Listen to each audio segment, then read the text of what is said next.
Chapter 804. Add more chapters. Look carefully, there's still one more chapter. Yes, I missed the plot. Jiang Huaying had his own army, and Yin Kingdom was added to the north of a dynasty. The common people were not affected for the time being, but the atmosphere in the court was a little tense. Emperor Chongjin kept a straight face all day long, and all the officials were trembling. Everything else went on as planned. It was the calm before the storm. The most eye-catching thing at the moment was the selection of the harem. Before the local beauties were sent to the capital, the officials in the capital had already taken action. In less than half a month, there were more than 100 beauties registered on the list of Kunling Bureau's beauties. On the third day after Yu Shu took charge of the Taichu, she transferred Madame Liu from the Taichu library and restored her position. She was also appointed as the right commander of the Kunling Bureau. Sidu Qinglan, as her aide-de-camp, listened to Madame Liu's orders and monitored her every move for Yu Shu. So the list of the first batch of beauties sent to the palace for the selection was just released, and it was sent to Yu Shu's desk. Yu Shu just glanced at it and asked someone to make a copy and send it to Empress Xiaojiang. She didn't interfere with these chores. One day, she called Wen Xiao and then asked him if he would like to be a supervisor in Taisha Library. His official position was still the same as the 6th rank. At first glance, it seemed that he was no longer a celestial commissioner, but he had more real power than he did in Kunling Bureau. He was demoted on the surface, but promoted on the surface. Yu Shu told him seriously, "Right now, there are many people in the 3 departments and 2 bureaus who don't like me. I will clean them up in the future. You're going to Taisha Library this time to supervise the dean and clean up the unhealthy practices. Secondly, help me find talents and train some useful people. You can wait for a year and a half, and then I will promote you to Taiching Bureau. I will keep the position of Shaoqing for you." Taiching Bureau was in charge of the examination and audit of officials. The chief officer was Chao Zwilling, and the adjutant was Shaoqing. Shui Yin once took this position and made a lot of trouble for Yu Shu. She almost couldn't pass the examination. Yu Shu thinks that when Shaoan is calm and has the demeanor of Ren Qiming. The key is that he is loyal to her.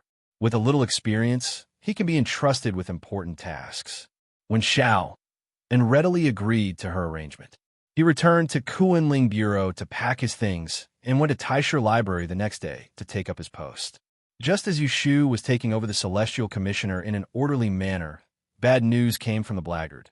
Zhu Muzhao suddenly fell ill overnight and his life was in danger. When she heard the news, she rushed to the Zhu family without stopping. The Zhu family was known as the head of the 12 families in the capital because they had produced a total of 4 great instructors. Zhu Muzhao had very few brothers and sisters to begin with. In his generation, he only had Zhu Qingjue to carry on the family line. Hearing that Zhu Muzhao was seriously ill, the first to arrive was the Marquis of Rong In Tianho, who had also retired. As the prime minister of 2 dynasties, In Tianho's position was extremely high. In the end, he retired after achieving success. He could be called a role model for all officials in the world. Few people knew that he and Zhu Muzhao were more than 10 years apart. When they were officials in the court, they often disagreed with each other on politics. In fact, they were a pair of friends who appreciated each other despite the difference in age. In Tianho sat on the chair beside the bed and looked at his dying friend with red eyes. He said with tears, "Tianwen, what's wrong with you? Even a Jew can't see what's wrong with you. You can't even live if you say you can't. I'm still waiting for you to retire and go sightseeing with me. Don't lie to me. What's wrong with you that you have to wait for death?"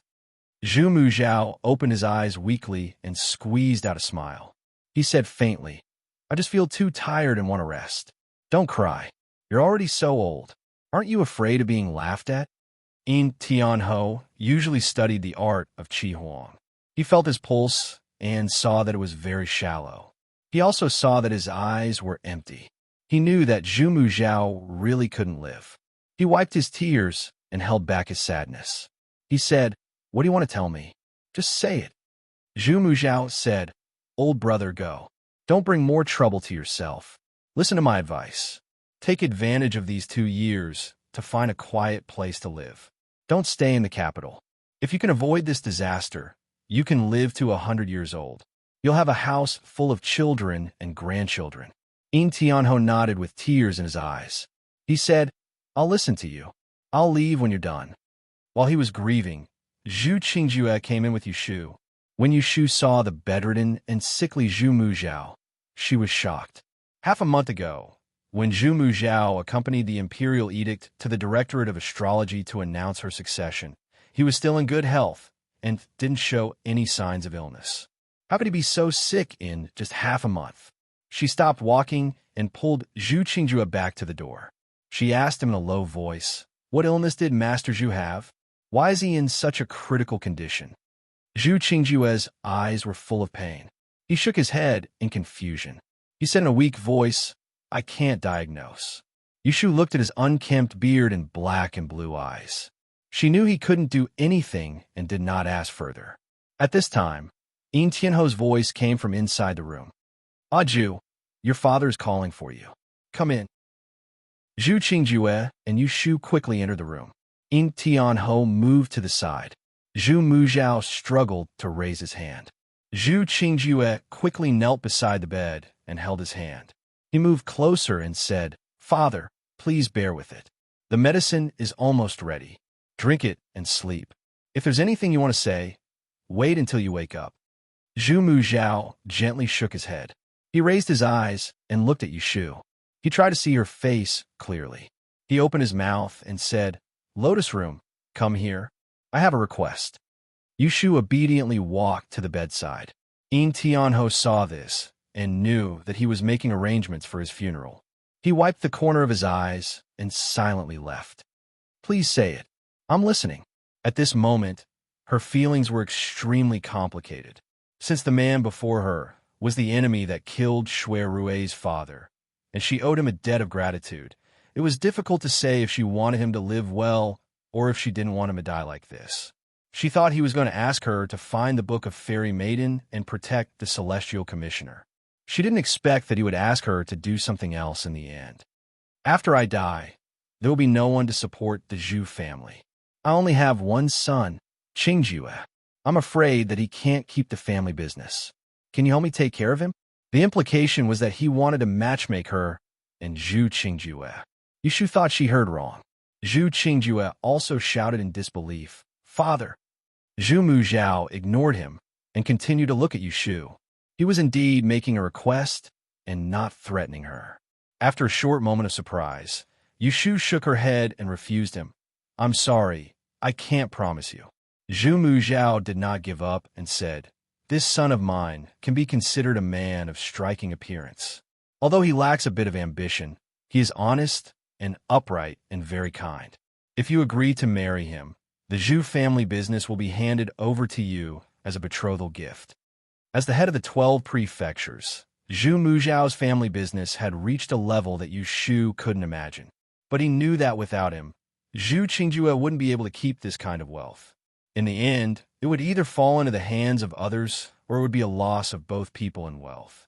Who would have thought that Yushu still shook her head and promised him, Don't worry, even if I don't have a good relationship with Zhu Shixiao, in the future I will definitely protect the Zhu family, until the day I can no longer protect it. Although Zhu Muzhao was disappointed, he did not force her. After confirming that her promise was true, he was so tired that he closed his eyes. He felt that his consciousness was gradually blurring, and his voice became unclear. Zhu Qingjue held his hand tightly and moved closer to him. Only then did she hear what he was saying. Father, the Celestial Commissioner didn't die in my hands. I protected it. Zhu Muzhao had been in power for more than 10 years. When he was dying, the person he couldn't let go of the most was his only son, Zhu Qingjue. What he couldn't forget was the oath he made to his late father. Zhu Qingjue knelt by the bed and sobbed. Yushu reached out her hand to check Zhu Muzhao's breath. Her face was sad. A powerful minister of a generation passed away peacefully just like that. The sharp sword hanging over Yushu's head finally disappeared. But the first thing she felt was not relief or happiness, but sadness. She couldn't tell why. Zhu Shixiang, don't be sad. She patted Zhu Qingjue's shoulder and turned to go outside to announce the death. Marquis Rome and was old. He cried so hard that he couldn't catch his breath. In the end, he was supported by Rome. The Celestial Commissioner and other officials came one after another. Ren Qiming took the lead and knelt in the courtyard for a long time, crying nonstop. Yushu didn't criticize them. She quietly helped Zhu Qingjue take care of Zhu Muzhao's funeral. It was obvious that she wanted to take this opportunity to show that she was close to the Zhu family and dispel some people's greed. That night, Yushu hurriedly brought Zhu Muzhao's obituary to the palace to see the emperor. Emperor Chongzhen looked very sad. After listening to her recount of Zhu Muzhao's life, he immediately issued an imperial edict. He was conferred the title of Count Shunchong, which would be inherited for 3 generations. This was the last benefit Yushu could get for the Zhu family. The emperor was not a nostalgic person. After a while, it would be difficult for him to remember the benefits of Zhu Muzhao. Late at night, Yushu hurried back to the Zhu family with the fresh imperial edict. The deceased was conferred the title of Count Shunchong. Zhu Qingjue inherited the title of Count Shunchong at a young age, but he didn't feel the slightest joy. Only those relatives who needed to rely on the power of the Zhu family were happy. In this way, Yushu left early in the morning and returned late at night. She stayed in the Zhu family for 7 days. In accordance with Zhu Muzhao's last wish, the coffin was put into the coffin after 7 days. She and Marquiron, one on the left and the other on the right, carried the coffin.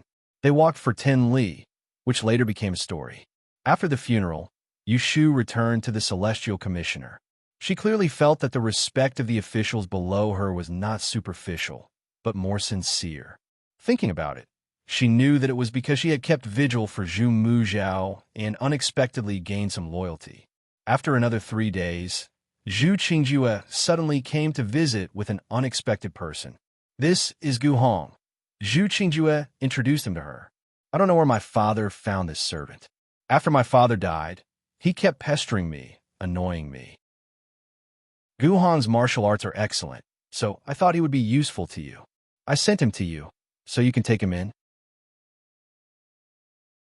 Chapter 805. Yushu moved into the Taishi building. This was the official residence of the great supervisor of the Celestial Commissioner's 9 palaces. It occupied the camp position, and the imperial household faced the east.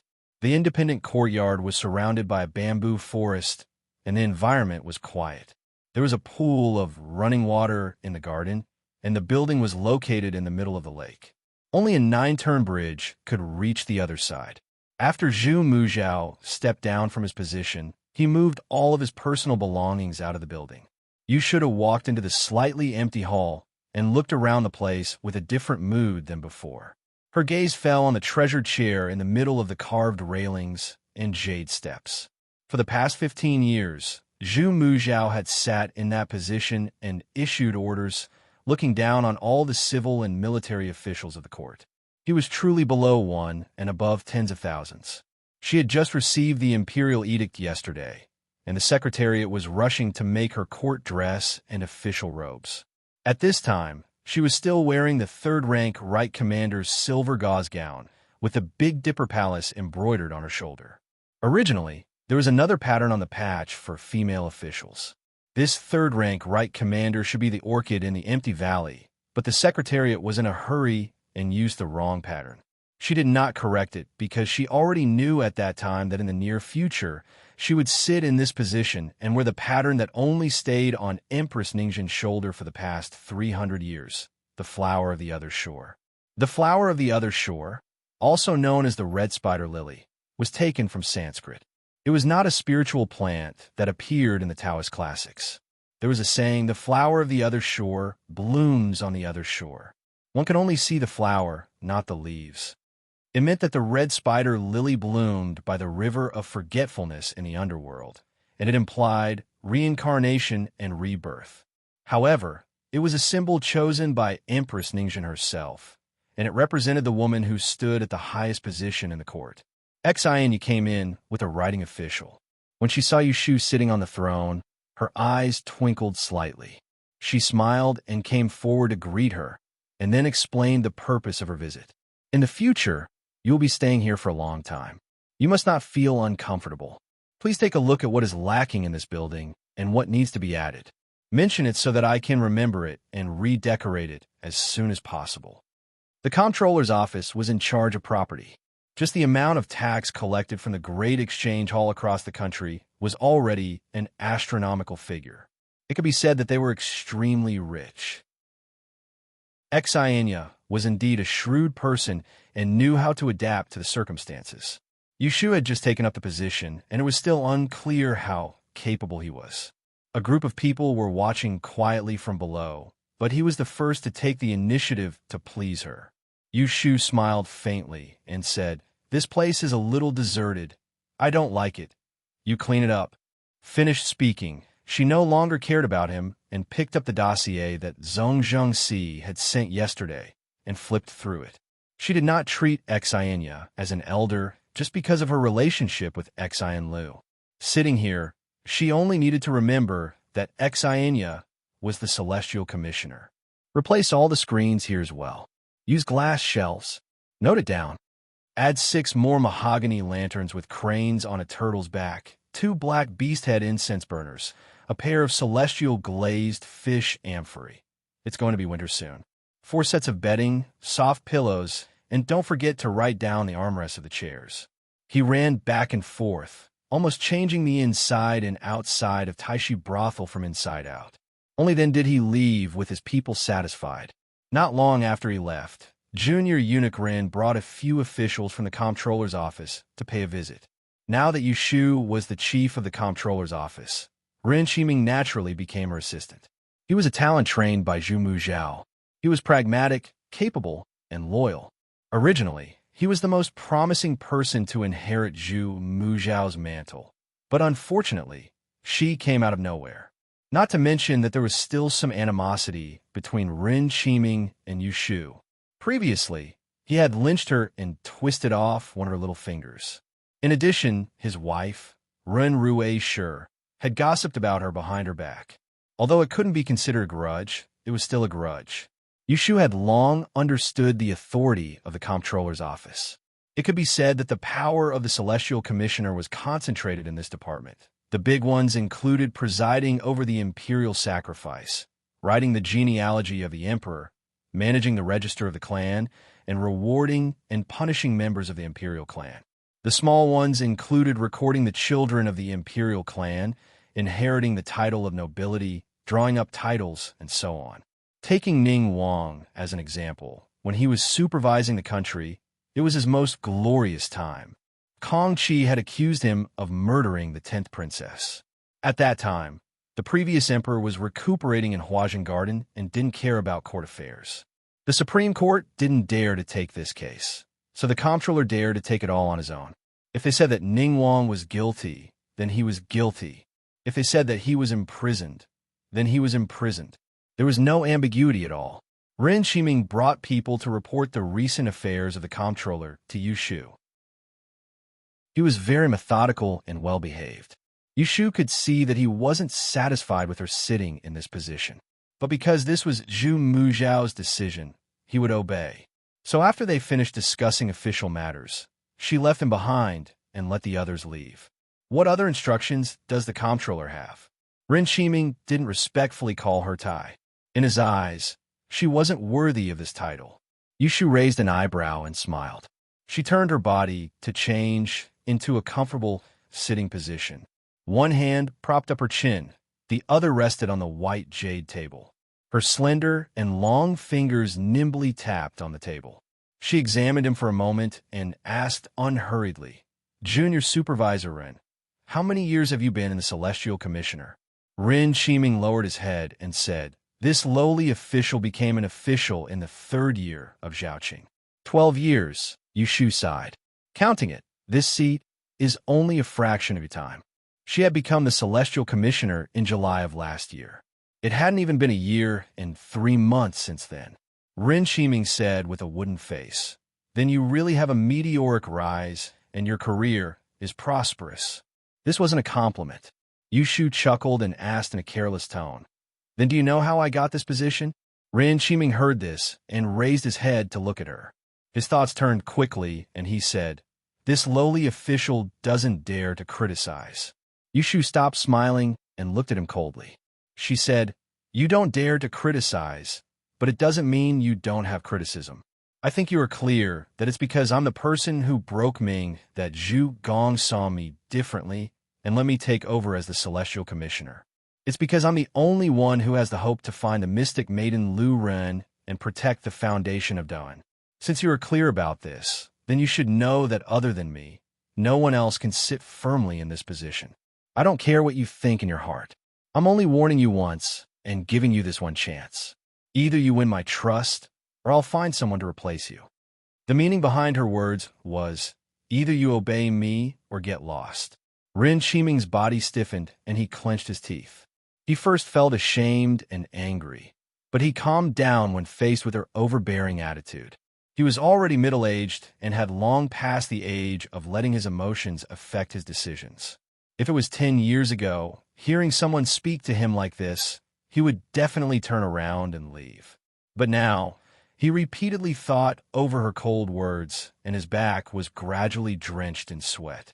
No one knew better than him how much power this young woman, Yushu, had in her hands. Not mentioning her reputation and ability, the previous generation's great advisor, Zhu Muzhao, had handed over the command of the blackguard to her. She was also the only person other than Zhu Muzhao who had learned this supreme bone deity lesson. Emperor Chongzhen favored her greatly, and the current empress also had a close relationship with her. Just as she said, other than her, no one else could be qualified for the position of great advisor. From this, it could be seen that her threat to find someone to replace him was not just empty words. However, he knew too many secrets of the imperial court, and every one of them was enough to be fatal. If he left the Celestial Commissioner like this, she would not let him go, and the Emperor would not let him go. In the end, he would only be left with an intact corpse. Ren Qiming had been depressed and dissatisfied for a few months. At this moment, he suddenly thought it through. He had no other choice. He could either live or seek death. So this lowly official was confused. He looked deeply at Yushu, his tightly clenched fists slowly loosening. Lifting the hem of his robe, he knelt on the ground and said respectfully, "Please forgive my sin of disrespect." The corners of Yushu's mouth curled up in satisfaction. She nodded and said, "A wise man submits to circumstances. Get up, junior supervisor. In the future, I will need to rely on you for many things. Don't be foolish again." She herself was a tough nut to crack. It was naturally easy for her to deal with this kind of person who was unmoved by force or persuasion. Everything about being courteous and approachable were all nonsense. Only by letting him see the reality would he obediently listen to her orders. Only then did Ren Qiming admit defeat in front of her. Then he reported an interesting matter to her. "Last night, a few scholars from the Grand Historian Yuan came to my residence to ask for an audience. After meeting, they beat around the bush. Listening to their intentions, they were dissatisfied with you taking over the position of Celestial Commissioner. They deliberately stirred up trouble and urged me to fight for power with you." Yushu asked him who they were, and he mentioned them one by one. When she heard Han Wang's name, she couldn't help but sneer. Her eyes flashed, and she thought, at the beginning of her tenure, it was inevitable that people would be unstable. Just as she was about to punish the chicken to warn the monkey, there were people who were seeking death who came to her door. Ren Qiming was also tactful. This stab in the back was very straightforward. Not only did he disassociate himself from them, he also surrendered to her. Yushu then asked him, "How do you think this matter should be handled?" Ren Qiming's tone was stern as he said, "In this lowly official's view, the scholars' days are too leisurely. That's why they are impetuous and have ideas that they shouldn't have. If they are not punished, I'm afraid that they will be even more savage in the future." Junior supervisor is right. Yushu thought and sat up straight. She took a brush from the brush rack. Seeing this, Ren Qiming hesitated for a moment and then went forward to grind the ink for her. Yushu shook the brush and mumbled, "I studied in the Grand Historian Yuan for several months and found many bad practices. For example, Some scholars were too arrogant and rejected the students who were studying hard outside the door.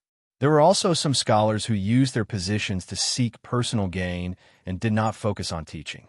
All these things are because the 18 scholars do things their own way. There is one less person to manage the overall situation, and the Celestial Commissioner has indulged too much, leading to today's situation. Why don't we choose a chief from among them and send a supervisor from the Celestial Commissioner to supervise the Grand Historian Yuan to correct the conduct? Chapter 806. The rebellious army, led by Feng Xiao, set up camp outside Dingzhou. 100 li to the north was the Great Yan's Yuyang County. The advance army only had 30,000 men and horses. They did not dare to advance rashly, so they sent scouts to Yuyang to spy on the military situation. They did not know that their every move had been reported back to Ningdo. Jiang Huaying divided the 5 counties in the northeast and occupied 62 counties, a tenth of the Dan territory. Before he became emperor, more than half of the county officials willingly submitted. The rest were occupied by force. The Northeast Army swept through, beheading hundreds of court officials in one night. More than 10,000 soldiers surrendered, and the people had no will to resist. Jiang Huaying effortlessly obtained a piece of the country.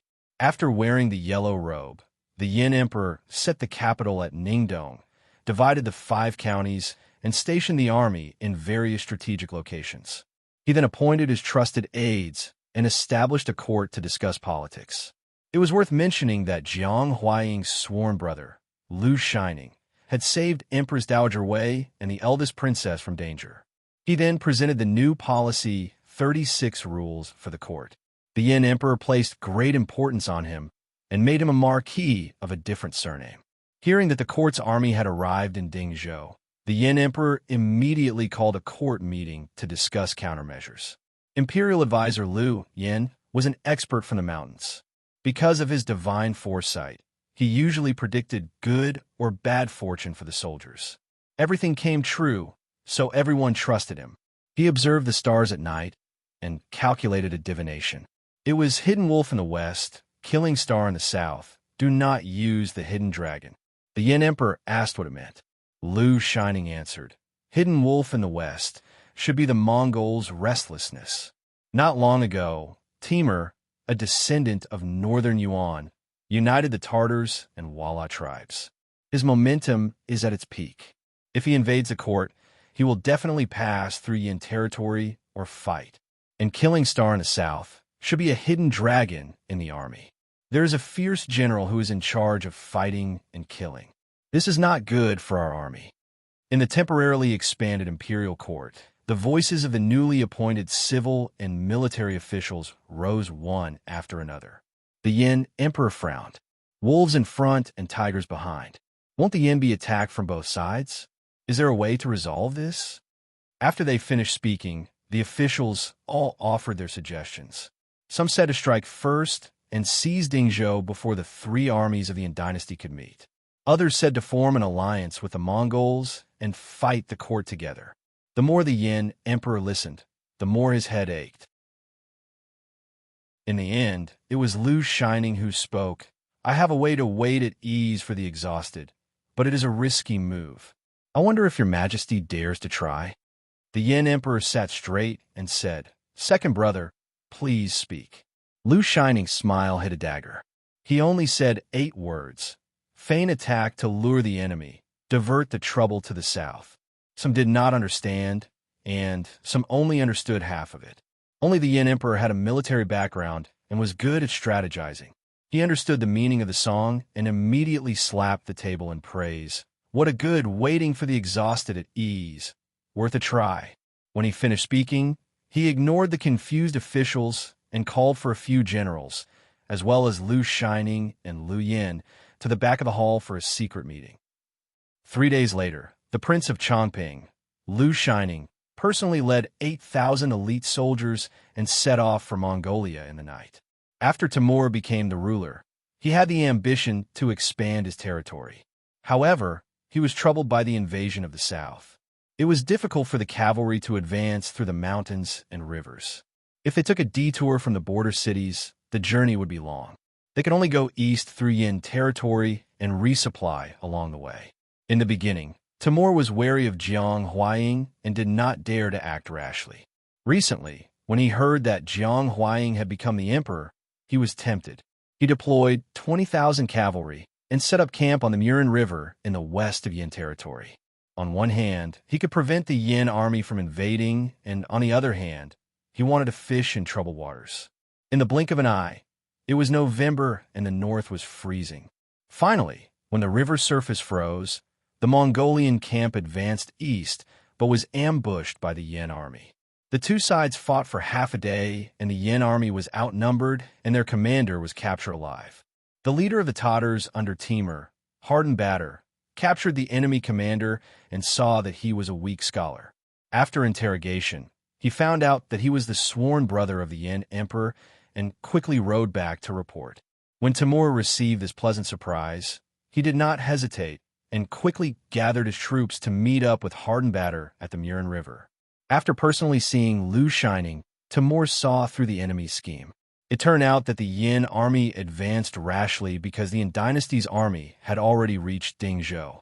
The Yin emperor sent his troops to provoke the Mongolian cavalry and lure them to attack.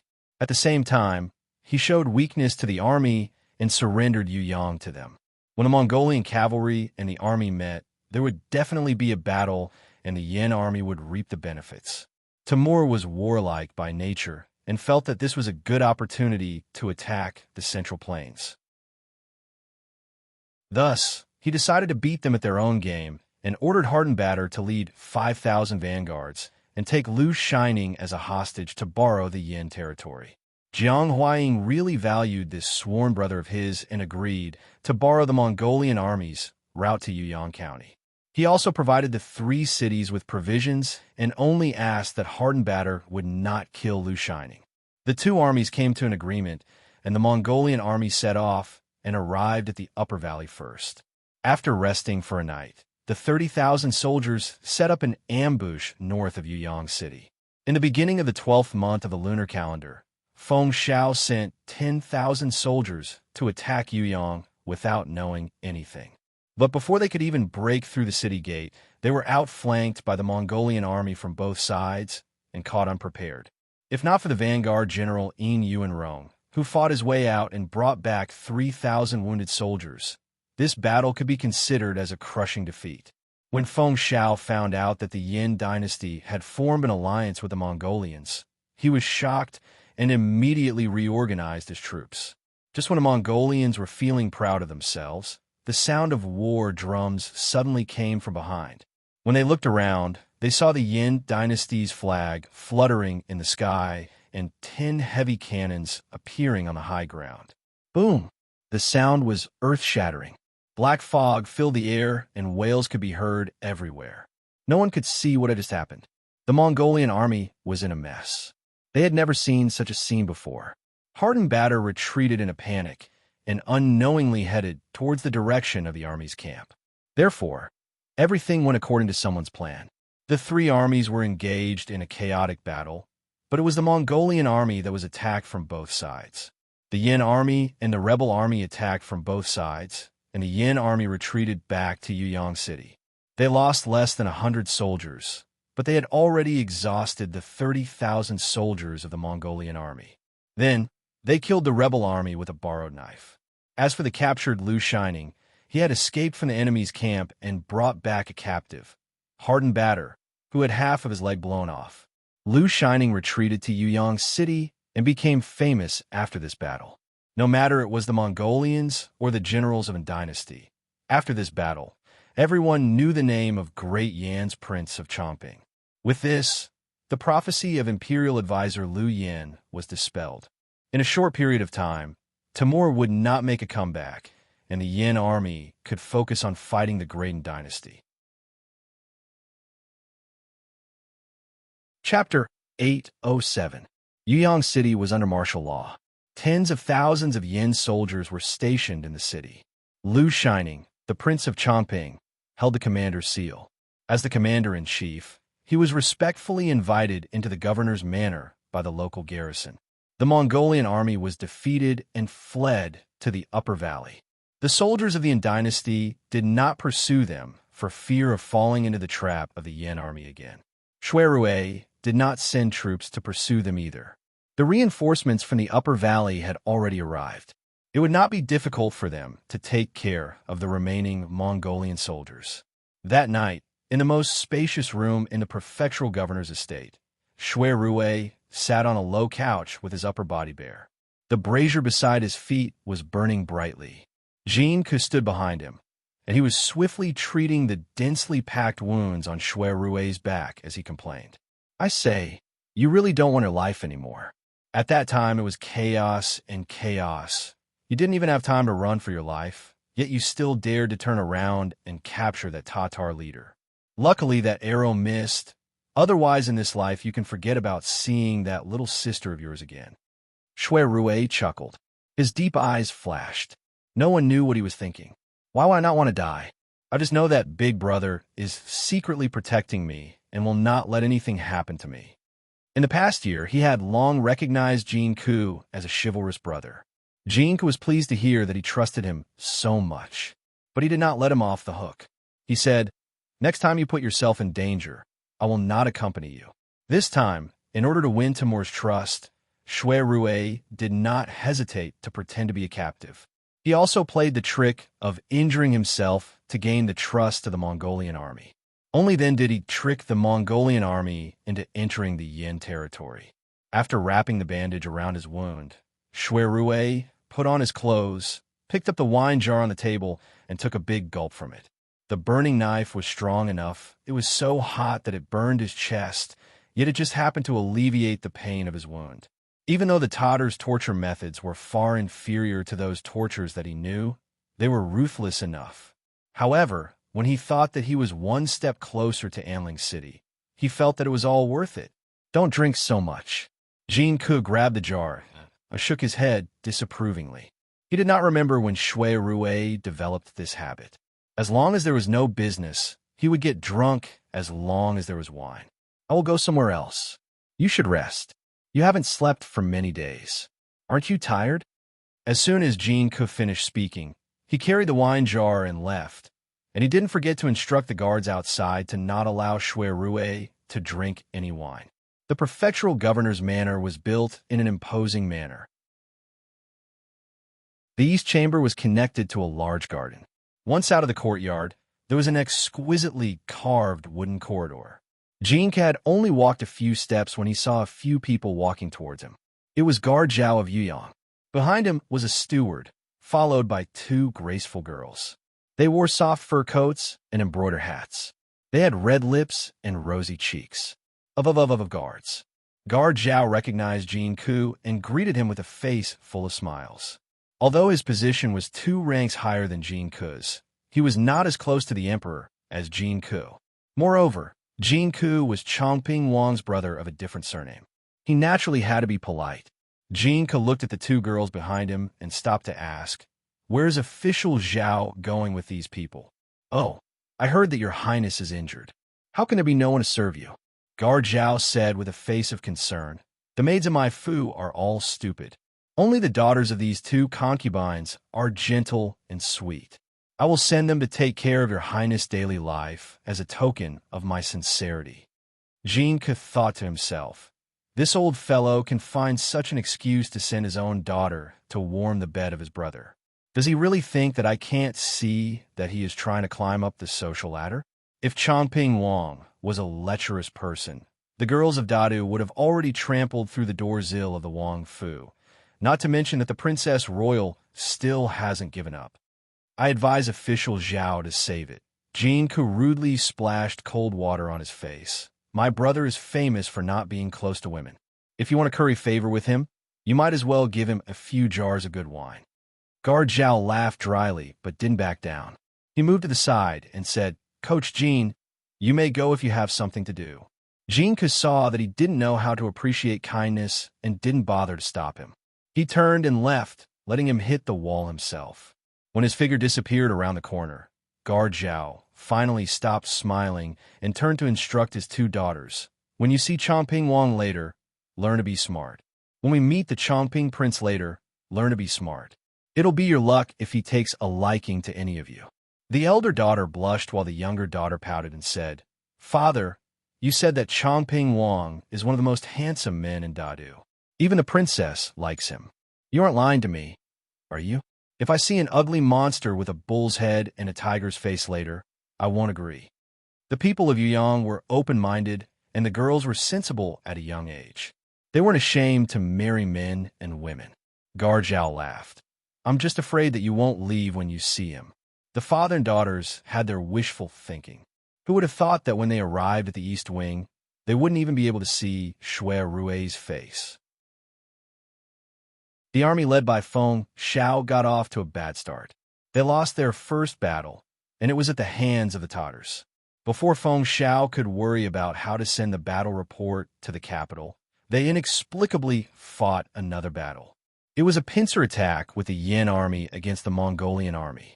In the end, they won, but Feng Xiao was filled with anger. This was probably because he found out from the captured Mongolian generals that he was working for the Yin army for free, and all of this was planned by the Yin army's commander, the Prince of Chongping, Lu Shining. Feng Xiao had nowhere to vent his anger. He knew that Lu Shining had retreated to Yuyang City, but he didn't dare to send troops to attack in a short period of time. He was afraid that it was a trap. He had been leading troops for 20 years, but he had never seen someone as cunning as Feng Xiao. Therefore, Yin Yuanrong, who had lost the first battle, asked for permission to go out to battle, but was rejected by Feng Xiao. Feng Xiao turned around and wrote a battle report and a memorial to the throne. He sent it to the capital at top speed. 3 days later, the news of victory from Dingzhou reached the capital. It said that the Yin rebels had colluded with the Mongolians and fought with the army of Yuyang County. As a result, the Mongolian army was defeated and retreated. The Yin army also retreated to Yuyang City and didn't dare to go out to battle. Emperor Chongzhen announced this victory in court. All the officials were excited. They all thought that the recovery of Yin was in sight. Only a few people noticed that something was wrong, but they didn't point it out in public.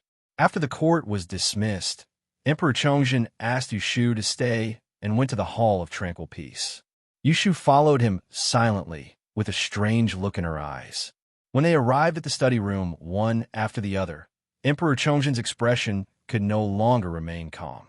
He fiercely threw the report that Feng Xiao had sent back to the capital on the imperial desk, then picked up a memorial and threw it in front of Yushu. "Read it first." Yushu calmly picked up the memorial and flipped it open to read the content. When she saw the part about Prince of Chongping, Lu Shining, luring the Mongolian army into the valley, she was slightly stunned. Emperor Chongzhen said angrily, "Since when did Jiang Huaying have such a person by his side? We have never heard of such a person before. It is precisely this unknown prince of Chongping who has managed to toy with our 100,000 troops." But Yushu clearly knew the real identity of this prince of Chongping.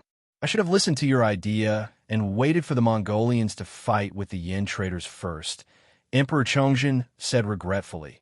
"Now, I've been used by them, eliminating a problem." He didn't study the art of war for nothing. Now that things had come to this, how could he not know that the Mongolians are afraid of the alliance of the imperial court and the Yin army? They will make a comeback in a short period of time. Yushu's suggestion of waiting for the Mongolians to tire themselves out is invalid. This was also why he called Yushu to the study alone. It was difficult to talk about it in front of others. Emperor Chongzhen reflected on himself. Yushu wasn't stupid enough to regret it with him. She didn't blame the emperor but advised, "Your Majesty, please don't be impatient. Let me think of a countermeasure." Emperor Chongzhen calmed down and sat down to drink tea. At the same time, he gave her a seat. Yushu sat down and thought for a moment before saying, "All is fair in war. General Feng isn't to be blamed for the battle at Yuyang. Your Majesty shouldn't be in a hurry to reprimand him. Instead, you should reward him and stabilize the army's morale. Moreover, the defeat of the Mongolians isn't necessarily a bad thing. At least this way, the Yin army can't ally with the Tatars to fight against the imperial court.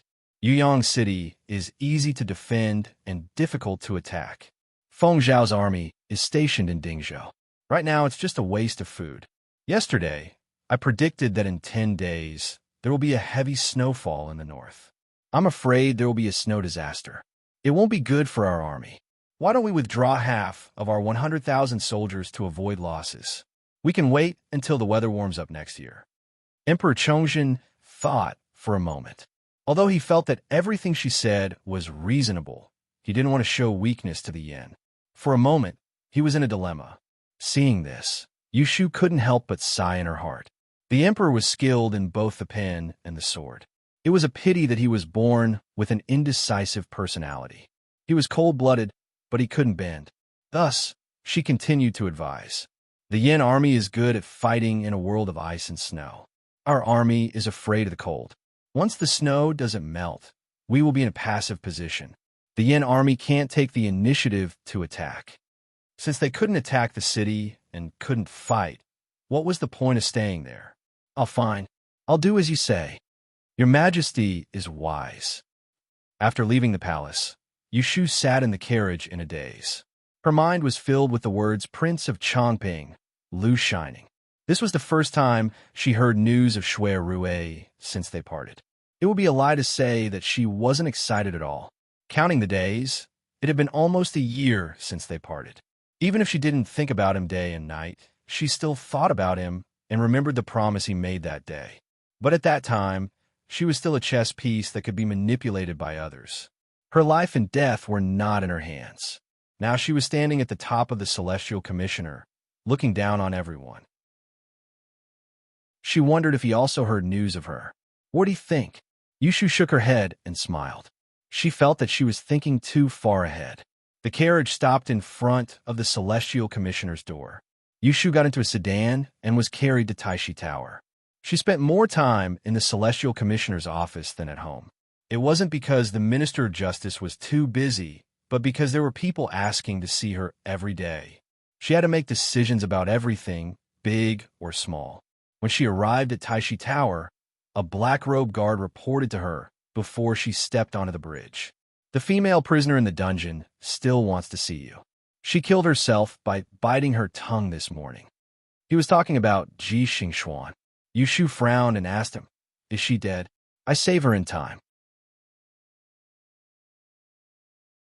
Chapter 808. The Celestial Commissioner had set up a dungeon where all the criminals were locked up who could not see the light of day. In order to escape, Prince Xiang used Ji Xingxuan and her son in exchange for Zhu Muzhao's release.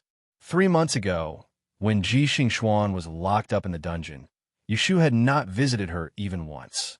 Now that Zhu Muzhao had passed away, there was no one to restrain Yushu. She felt that it was time to end things between her and Ji Xingxuan. It was the coldest day of the year, and the dungeon was dark and damp. The cold air rose from the soles of her feet to the top of her head. Yushu was draped in a spotless snow-white sable coat, and her hands were tucked into her sleeves. She carried a small hand warmer in her bosom, and the deerskin boots on her feet were thick with cotton soles. There was no sound when she stepped on the ground. The black-robed guard held a torch in his hand and stood in front of her, protecting her in the middle. They came to the door of Ji Xingxuan's cell. The dungeon was filled with stone walls and iron doors. The prisoners locked up here did not see each other and did not see the light of day. The jailer who delivered their meals every day was a mute. After a long period of time, it was easy for a person to get sick. In the end, they would either go crazy or commit suicide. The cell door opened and the torch dispelled the darkness in the room, illuminating the situation inside. Ji Xingxuan was curled up in a pile of hay in the corner. She was wrapped in a dirty and tattered quilt and was trembling. Her hair was disheveled and her face could not be seen clearly. One could only see that her cheeks were sunken and she was pitifully thin. She covered her eyes and slowly raised her head. When she saw Yushu standing outside the door, her eyes widened and she crawled towards the door agitatedly. However, when she was within 5 feet of Yushu, she was kicked back by the black-robed guard. "Stay here obediently." The black-robed guard scolded. Ji Xingxuan collapsed on the ground. The quilt on her body fell open, revealing her skinny body. She struggled to sit up and wrapped the quilt around her in a flurry. She looked up at Yushu, her teeth chattering. Where's my child?" "He's doing very well." He eats well and wears well. He's never been wronged. Yu Shu told the truth. Seeing that Ji Xingxuan had fallen to such a state, she no longer had the mood to add insult to injury. I don't believe you. Are you that kind? Ji Xingxuan's voice was filled with suspicion. She knew very well that they already knew that her child was the flesh and blood of the late emperor, but she didn't know why they took away her child. What she was most afraid of was that the current emperor also knew of this child's existence and would not spare this little life. Yu Shu asked her, "Don't you want him to live well? Why do you want something to happen to him?" Ji Xingxuan's expression instantly turned savage. "If you harm him, even if I become a ghost, I won't forgive you." Yu Shu shook her head, her face full of disdain. "You should have known that by giving birth to him, you were giving him a path to death. But you still chose to selfishly take this child. Now you're worrying about his life and death. Isn't it too late? I really don't understand. With your intelligence, why would you lower yourself to such a state? Is it because of that Shifu of yours whose face you haven't even seen? Ji Xingxuan, you're not fit to be a mother." A look of regret floated onto Ji Xingxuan's face. The viciousness from before had disappeared. She lowered her head and gave a series of bitter laughs. "Ha ha ha! It was you who ruined my family and left me with nowhere to go. You're asking me why I lower myself to that state? If it was you, you wouldn't be any better off than me. I know Shifu is using me, but if I didn't listen to his arrangements, I would have become Ning Wang's slave. How would I be any better than now? Now that I think about it, I really made a wrong move. When I first met you in Jing City, I shouldn't have been greedy for your Lu Yao technique and provoked you a fiend." She was remorseful, but it was too late. Yu Shu looked at her remorseful expression, but her heart didn't waver. She said, "You know that you only have yourself to blame. You can't blame anyone else." Ji Xingxuan mumbled, "Yes, if I want to blame someone, I can only blame myself for not being as skilled as others. Not as lucky as you. Not as skilled as you. I tried my best, but failed to follow my grandfather's wish to enter the Celestial Commissioner Bureau. But you, in a short 2 years, have already become the chief of the Kunling Bureau." She was trapped in the dungeon and didn't know how long it had been outside. She didn't know that Zhu Muzhao had died and that Yu Shu was now the head of the Celestial Commissioner Bureau. Yu Shu didn't say it to hurt her, but asked her, "You sought death to see me, just to say such nonsense?" Ji Xingxuan hung her head, her messy hair covering her expression. Her tone was sorrowful. "I know that the great Tian Dao will not let me go. I know too many secrets that I shouldn't know. Only by dying will you be at peace.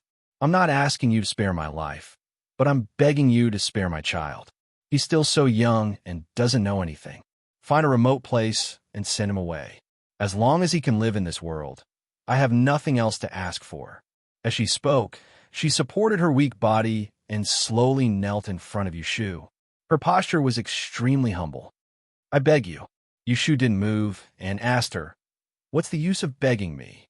Ji Xingxuan said, "As long as you are willing to plead for me in front of the great Tian Dao, I believe he will listen to you. After all, you are that person."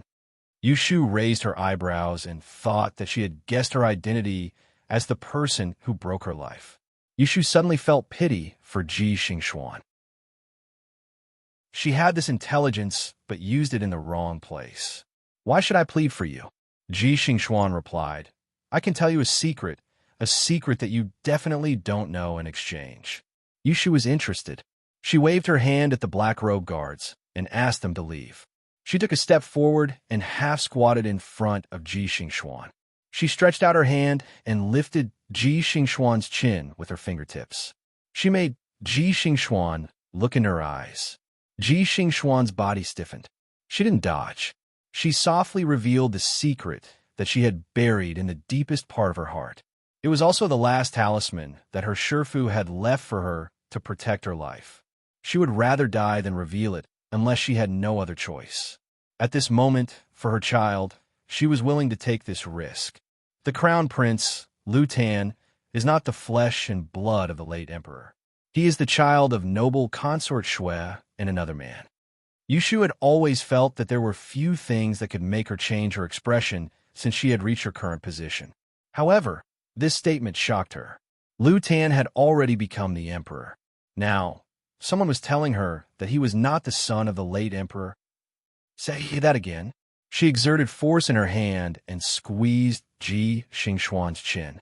Her ears perked up and her pair of sharp eyes firmly locked on her. The crown prince, Lu Tan, is not the flesh and blood of the late emperor. He is the child of noble consort Shui and another man. Yushu slowly took a breath and asked her again, with whom? She had a bold guess in her heart, but it was hard to believe. I don't know. Ji Xingxuan was afraid that she wouldn't believe her and quickly explained, it was my Shifu who told me. He said that one day, when I am in a situation where I can't live or die, I should tell this secret to save my life. I don't ask you to spare my life. I only ask you to spare my child. I swear that what I said is the truth. If there is even half a word of falsehood, let me fall into the 18 levels of hell after I die, never to be reincarnated. She raised her finger and swore to the heavens. Yushu expressionlessly looked at her and said, you can swear that what you said is the truth, but how can you guarantee that what your Shifu said is also the truth? Ji Xingxuan fiercely bit her lips and said, if you don't believe me, you can verify it. My Shifu said that the crown prince, Lu Tan, has a snake-shaped birthmark on the inside of his thigh. His birth father also had the same birthmark on the same place, but the late emperor did not. If you can find out which man noble consort Shui had an affair with before she married, then you can verify what my Shifu told me is true or false. Yushu closed her eyes and calmed the raging waves in her heart. Her great insight art had a small success, so she could naturally distinguish whether Ji Xingxuan was telling the truth or not. As for whether her Shifu was telling the truth or lying, that was something worth considering. The Shifu that Ji Xingxuan wholeheartedly followed was the Prince of Xiang himself.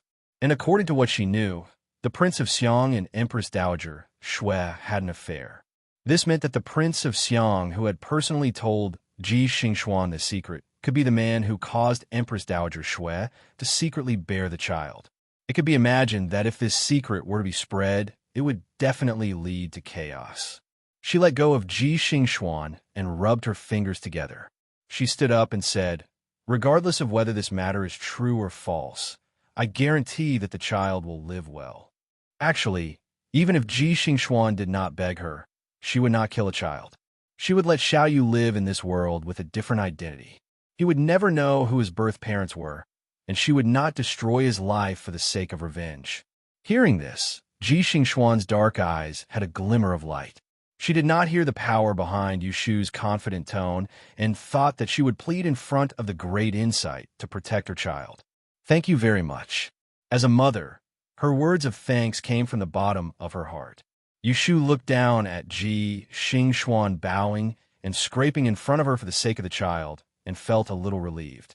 She looked at her one last time and turned to leave. The grudges of the past were written off. Seeing the heavy prison door close in front of her, Ji Xingxuan let out a big sigh of relief and softly fell to the ground. Few people knew that she was born with a kind of talent. She could distinguish between good and bad intentions from others, so she could avoid many disasters. She could feel that Yushu did not have any bad intentions towards her. She had really promised to help her keep the child. Baby, mother has let you down. I can only do this much for you. I hope that you can grow up peacefully and be an ordinary person. Mother can die in peace. Ji Xingxuan muttered to herself. Only a mother who had given birth to a child could understand this selflessness. She was willing to sacrifice her own life in order to protect the little life that flowed in her veins. In the darkness, she suddenly heard voices coming from outside the door. Would the great secretary please tell us how to deal with this female criminal? There is no need to care about her. Let her live for as long as she can. Yes.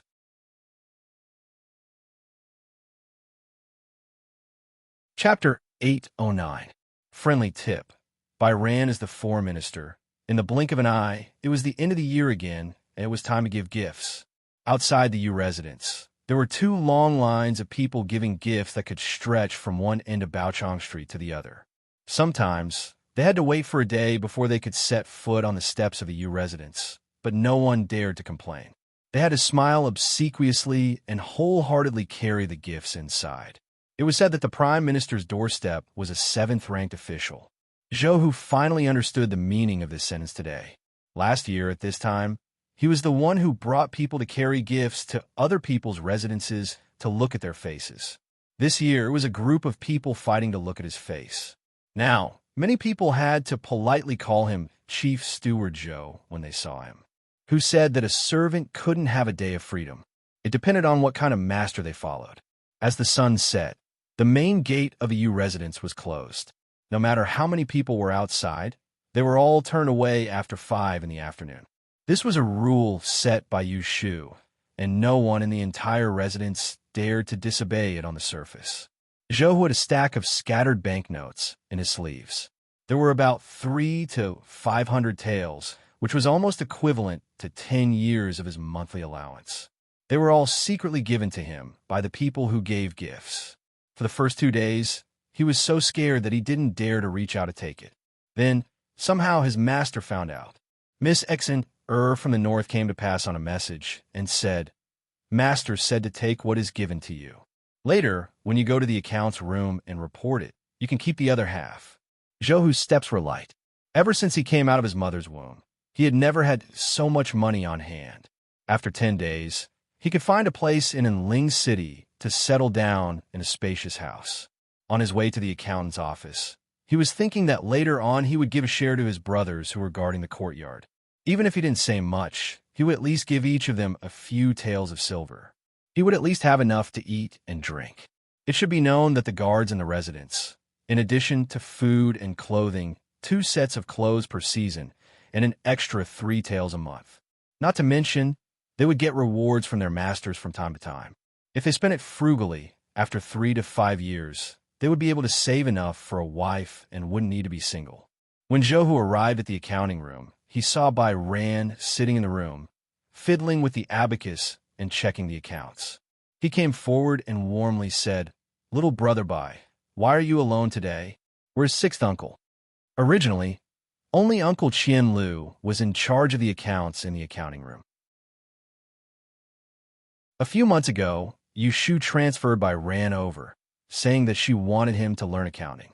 But how could Zhou not understand? Although Bai Ran looked fair and clean like a little girl, he was literate and sensible. Their family's adults were tempering this kid. They felt that it was a waste for him to be a study companion and had the intention to promote him. Because of this, Zhou did not rely on his position as the front yard's chief steward to be arrogant in front of Bai Ran. He was still as amiable as before. Bai Ran put down the account book, stood up, and said to Zhou, "6th uncle has a stomachache. He'll go back and rest first. Brother Zhou, are you here to pay the accounts? I will write it down for you." As he said this, he turned around and took out a red leather account book from the cupboard. He sat back down at the table. Zhou took out the banknotes and silver ingots that he had received in private today. Bai Ran checked them twice before she lifted the brush and dipped it in the ink. She wrote it down neatly, and then had Zhou write his name at the back and put his fingerprint on it. The servants in the Fu, at the very least, had to learn how to write their own name. Every month, when they received their monthly allowance, they had to sign it before they could receive it. Zhou received almost 200 taels of silver. He was grinning from ear to ear. He immediately took out a small ingot and put on the table. He generously said, "Take it and buy something delicious." Bai Ran quickly refused. "I can't accept it. The day before yesterday, you gave me 2 silver ingots. I have nowhere to spend them. How can I accept your money?" He knew that Zhou received this money openly. Other people wouldn't be jealous. Moreover, Zhou wasn't stingy at all. Every time he received money, he would give it to the people in the front courtyard. Take it, take it. Everyone who sees it has a share. If you don't take it, then you don't put your brother in your eyes." Zhou put on a serious face and forcefully gave it to him. Without waiting for him to push it back, he let go and ran away. Bai Ran didn't know whether to laugh or cry as he looked at the round silver ingot in his hand. His pair of bright eyes gradually became confused. He thought to himself, when did it start? His life seemed to be different. Oh, yes, it should be from the day he met Yushu in the provided people's home. His life changed into another shape. He clearly remembered that in his previous life, his grandfather was defeated. After the Bai family's property was confiscated, he was sent to the elder's courtyard. Because he was beautiful and literate, he was not in a hurry to be sold. Instead, he was carefully trained so that he could be sent to a high-ranking family to be a spy. Who would have thought that the elder's courtyard was actually a place where spies were placed? He was carefully nurtured for 2 years before he was sent to Prime Minister Xuefu. In the beginning, he was just a small servant in the eldest young master's courtyard who was drying books. He had only seen his master a few times. By chance, he showed his face in front of the eldest young master and was recognized by him. He was made a follower, and from then on, he had the opportunity to get close to his master and secretly pass some unimportant news to the senior courtyard. Later, Emperor Zhao Qing became seriously ill. Ning Wang Lu Hao became the regent of the state. But he didn't have a few days of pride before someone exposed a scandal, and he staggered into prison. What everyone didn't expect was that before the old emperor died, he passed the throne to Xiang Wang, who was born from the same mother as him. This caused a lot of opposition. Among them, the Celestial Commissioner was the most vocal. But in the end, it was still Xiang Wang who sat on the throne and became the Emperor Zhao Yang. After Zhao Yang Emperor ascended the throne, he started to suppress the Celestial Commissioner. He demoted the Great Commissioner to 3rd rank, and all the other officials were demoted. Then he investigated the aristocratic families of the 12 prefectures of the capital and imprisoned all the descendants of the previous emperor. Then, Prince Dongjing rebelled and fought against the imperial court. The imperial court sent troops to suppress him, but failed. Someone in the capital reported that the eldest son of a Shui family had colluded with Prince Dongjing. There were letters as proof. Prime Minister Shui fell ill in anger, and the Shui family never recovered. Not long after, Zhao Yang Emperor charged the Shui family with colluding with the enemy and exiled 17 males of the Shui family, including the collateral branches. The females were sent to the army to serve as JIIs. As a servant, Bairan was lucky to escape and return to the residential compound. At that time, he didn't know that during the Shui family's exile, Prime Minister Shui died of illness, and Shui Rei disappeared mysteriously. 7 years later, the world was in turmoil. Prince Dongjing allied with the Mongols and advanced triumphantly. He attacked Anling City and ousted Zhao Yang Emperor from the throne. He supported the son of the late Empress Imperial concubine Shui, the 19th Prince Lu Ling, as the young emperor. At the same time, the eldest son of the Shui family, who should have died on the way to exile, became the imperial preceptor of the imperial court and held all the power. After imperial preceptor Shui became the most powerful minister, he first cleared the Shui family's name and cleared their name. Then he asked Zhao Yang Emperor to be executed by 1,000 cuts and usurped the throne with 81 crimes. His methods were so cruel that even the residential compound couldn't escape. More than 200 spies were beheaded, and the rest of the sinful slaves had their tongues cut off and were exiled to the bitter land. Bairan, who had once worked as an informer in the Shui family, had personally experienced the Avicii hell and stepped on the road to death with fear. The last image left in his mind was Grand Preceptor Shui sitting on the 8-bearer palanquin and watching the execution with cold eyes and his pair of pitch-black eyes. This, Bairan fell into his memories and couldn't help but shiver. The ingot in his hand was wet with sweat. He took it and knocked on his forehead, using the pain to wake himself up. He said silently over and over again, "God, if you let me live again, I will cherish my life." From the moment he came back to life and returned to the Bai family, he kept reminding himself like this. Therefore, although he entered the residential compound, he would rather be beaten and starve than learn to be a spy, because he didn't want to go to the side of that evil man in his life. Although there were many differences between this life and his previous life, such as Prince Yang's failure, the 9th Prince Liu Tan inheriting the throne, and the Shui family didn't end so tragically, but all these differences made him most confused because of his current master, In his previous life, he had never heard of Yushu. Brother Ran, Brother Ran? A small hand waved in front of him. Ran suddenly came back to his senses. He saw Abe Queasy came in, opened a pair of big round eyes, looked at him with a worried face. Why are you in a daze? It's dark. Ran slowly smiled, and his face regained its spirit. I seem to have made a mistake just now. I'm afraid that sixth uncle will scold me when he comes tomorrow. Abe Kizo nervously said. Will sixth uncle scold you? Do you want me to plead with master? Ran shook his head and couldn't help but touch her head. He took the basket from her hand and said, No, sixth uncle scolds me for my own good. What delicious food did you send me today? Chapter 8:10. Xiaoxiu. On the day of the grand opening of Wang Ji Lu, Yushu did not show up at all. There was no dragon or lion dance, nor was there any musical troupe. Only 2 strings of firecrackers were placed in front of the door, and a long table was set up at the main entrance. Anyone who passed by could receive a large seal stick for free, and they could enter Wang Ji Lu to find a master, to do a divination within a month, free of charge. On that day, no one knew that the owner of this great exchange hall was the current celestial commissioner, and most of the aristocratic families of the 12 prefectures had not heard of the news. The customers who entered the door were either people with a large seal stick to take advantage of the situation, or passers-by who wanted to join in the fun. Wang Ji Lu was not as grand as the great exchange hall on Qinyuan Street, but inside, it was a completely different world. Inside the door, there were 2 waiters dressed in black robes with red belts, looking refreshed. When they saw the customers enter, they smiled and reminded them, if you're looking for a fortune teller, please go to the Being Hall on the west side. If you have any difficult illnesses, please go to the Begging Hall on the east side. Also, our great exchange hall will announce tomorrow's weather every morning, so please pay attention to the heavenly secret list in the main hall. After entering the door, the customers would find that this place was very different from other great exchange halls. First, they went to the Begging Hall, where the fortune teller would carefully ask for your name and date of birth, recorded in a book, and give you a number, saying that if you come back within a month, as long as you reported your number, you would be able to receive a good fortune talisman for free.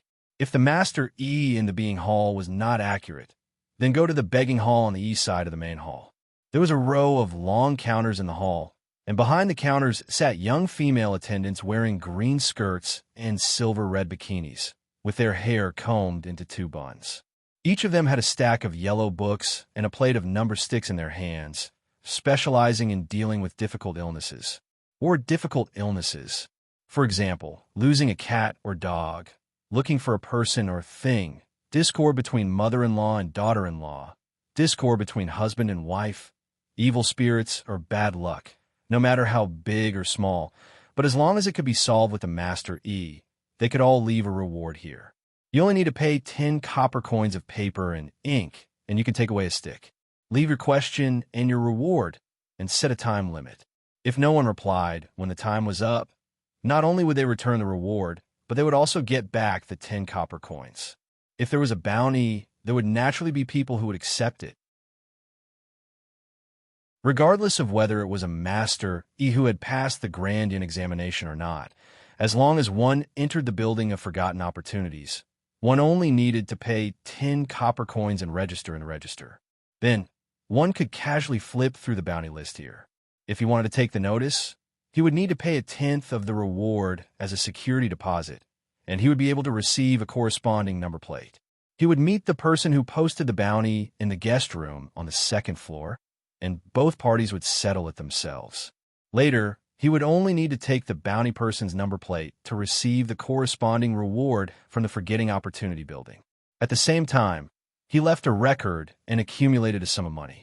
Such clear rules could be read in detail on the signboard at the entrance of the Seeking Hall. What was worth mentioning was that the 3 bounties with the highest reward would be posted on the Heavenly Mystery list in the middle of the hall for everyone to see. Therefore, the customers who came and went in the Forgotten Opportunity Tower every day were not only ordinary people who needed to have their fortune told, but there were also idle traders. 10 copper coins was not much at all, so why not exchange it for a chance to earn some extra money?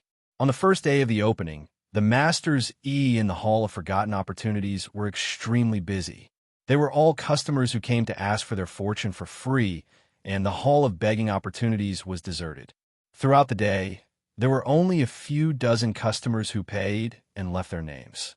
However, under the Heavenly Mystery list in the middle of the hall, there was a group of people surrounding it. Most of them were here to see the weather tomorrow, but they were shocked to see two bounties that were posted on red paper and gold words on the list: son-in-law, looking for a gentleman to marry into the family. He must have good facial features and a good character, have no hidden diseases, be skilled in both the pen and the sword, and be compatible with each other. Bounty, head of the Yi Shui family. Reward, 50,000 taels of gold.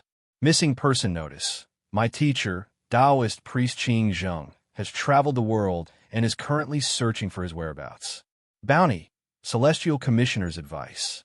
Reward, 10,000 taels of gold. All the customers who entered the Forgetting Opportunity building saw this bounty list and were amazed. They spread the news by word of mouth, not only because of the generous reward, but also because of the person who posted the bounty.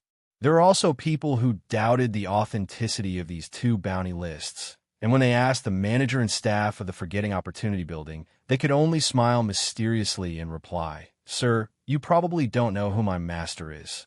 There was no further reply, but made people anxious and curious to death. Therefore, after 3 days, the name of the Forgetting Opportunity building spread throughout the streets and alleys. Not to mention the south of the city, even the north of the city did not know about it. This evening, a red wooden sedan stopped at the back door of the Forgetting Opportunity building. Lu Hong and Su Qing, one tying the horse and the other knocking on the door. Ever since Yushu became the Celestial Commissioner, the two of them were promoted to 5th-grade Imperial bodyguards and were allowed to travel in front of the Emperor. They finally made it out, and the group of brothers who were still idling around in the Jinwu guards were envious. Yushu took over Gu Hong from Zhu Qingjue and let this mysterious master help her train Lu Hong and Su Qing. Now, the two of them were considered the best among the many black-robe guards. The backyard of the Forgetting Opportunity building did not change at all and was still the same as when the restaurant was first opened. Other than the shopkeeper Lin Fu and a group of staff, there was also Xian Lishan, the Grade master who was in charge here. The idea of Yochio Hall and Being Hall was thought of by Yushu, but it was the rules that Xian Lishan deliberated over. As for the eye-catching Tianji list, the weather forecast was the work of Yushu, and the red list bounty was first proposed by Xian Lishan. Yushu had a bright mind and decided on a son-in-law recruitment notice and a missing person notice, which got Xian Lishan's approval. The two of them were birds of a feather. No, they appreciated each other and worked together to open the Forgetting Opportunity building.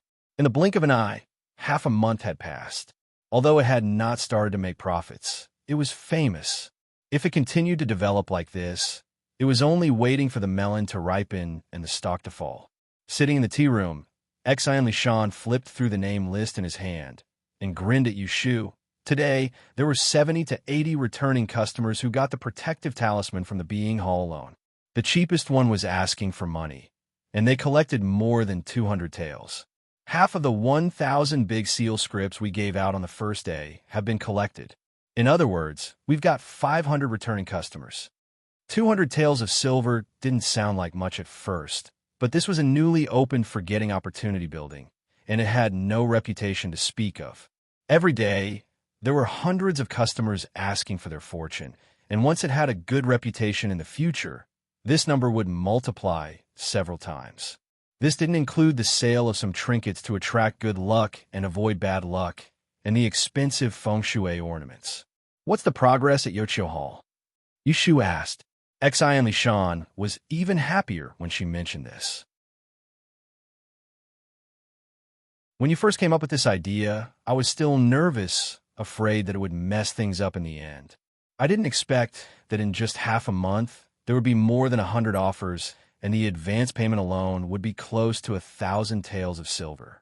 There are also people competing for the last place on the Tianji list, increasing the price one by one. As for the registered customers at Forgetting Opportunity building, There are already more than 100 people, and it's still increasing. A smile finally appeared on Yushu's face. Her fingers tapped the lid of the teacup briskly, and she said, "Let's wait for another month or two, and depending on the situation, we can add an extraordinary people list to the Tingy list. The top 5 will be ranked according to the amount of money the customers have accumulated on a daily basis, and they can come to Forgetting Opportunity Building to collect a salary every month." Not only did she want to build a trading platform of Forgetting Opportunity Building, but she also wanted to take this opportunity to win over a large number of idle customers so that they could be used by Forgetting Opportunity Building and become a force in her hands. Hearing this, Xian Lishan secretly clicked his tongue. Although Yushu's attitude towards him was the same as before after she became the big tipping point, he still felt that she was becoming more and more dignified by the day, and she involuntarily exuded a strong aura, which made people unconsciously feel inferior in front of her. Speaking of which, fifth uncle, have you considered the matter I mentioned to you last time? Yushu changed the topic and looked at him. Xian Lishan touched his nose and said embarrassedly, "I'm used to being free. If you ask me to become an official at the Celestial Commissioner, I'm afraid I won't be able to stay there. Besides, I don't get along well with the left judge.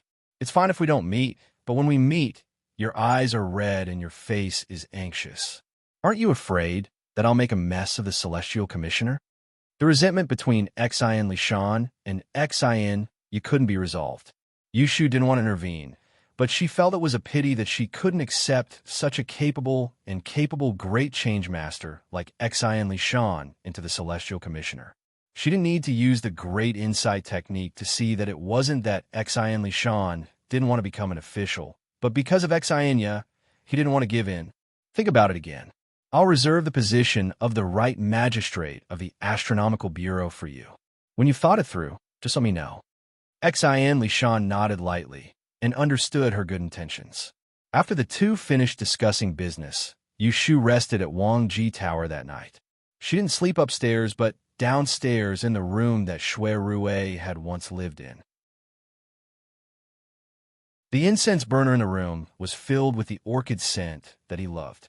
It was as fresh and elegant as he was, making her feel comfortable.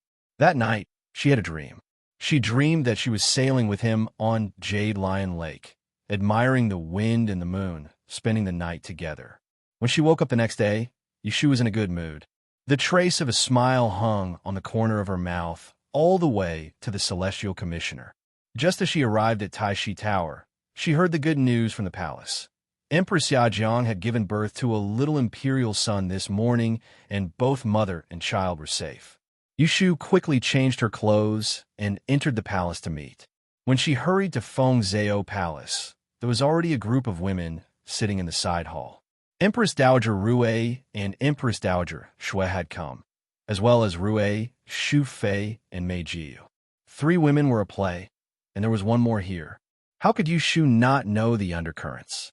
But these women of high status in the palace had all suffered at her hands before, so for now, no one dared to provoke her. Emperor Chongzhen was probably keeping the emperor's company in the bedroom. After a while, he led the wet nurse, who was carefully carrying the eldest imperial son over for the 2 empress dowagers to see. "Io, this nose and eyes, they're all good looking. One look, and you can tell he's a child of good fortune." Empress Dowager Rui rushed to carry the child first and gave a string of compliments.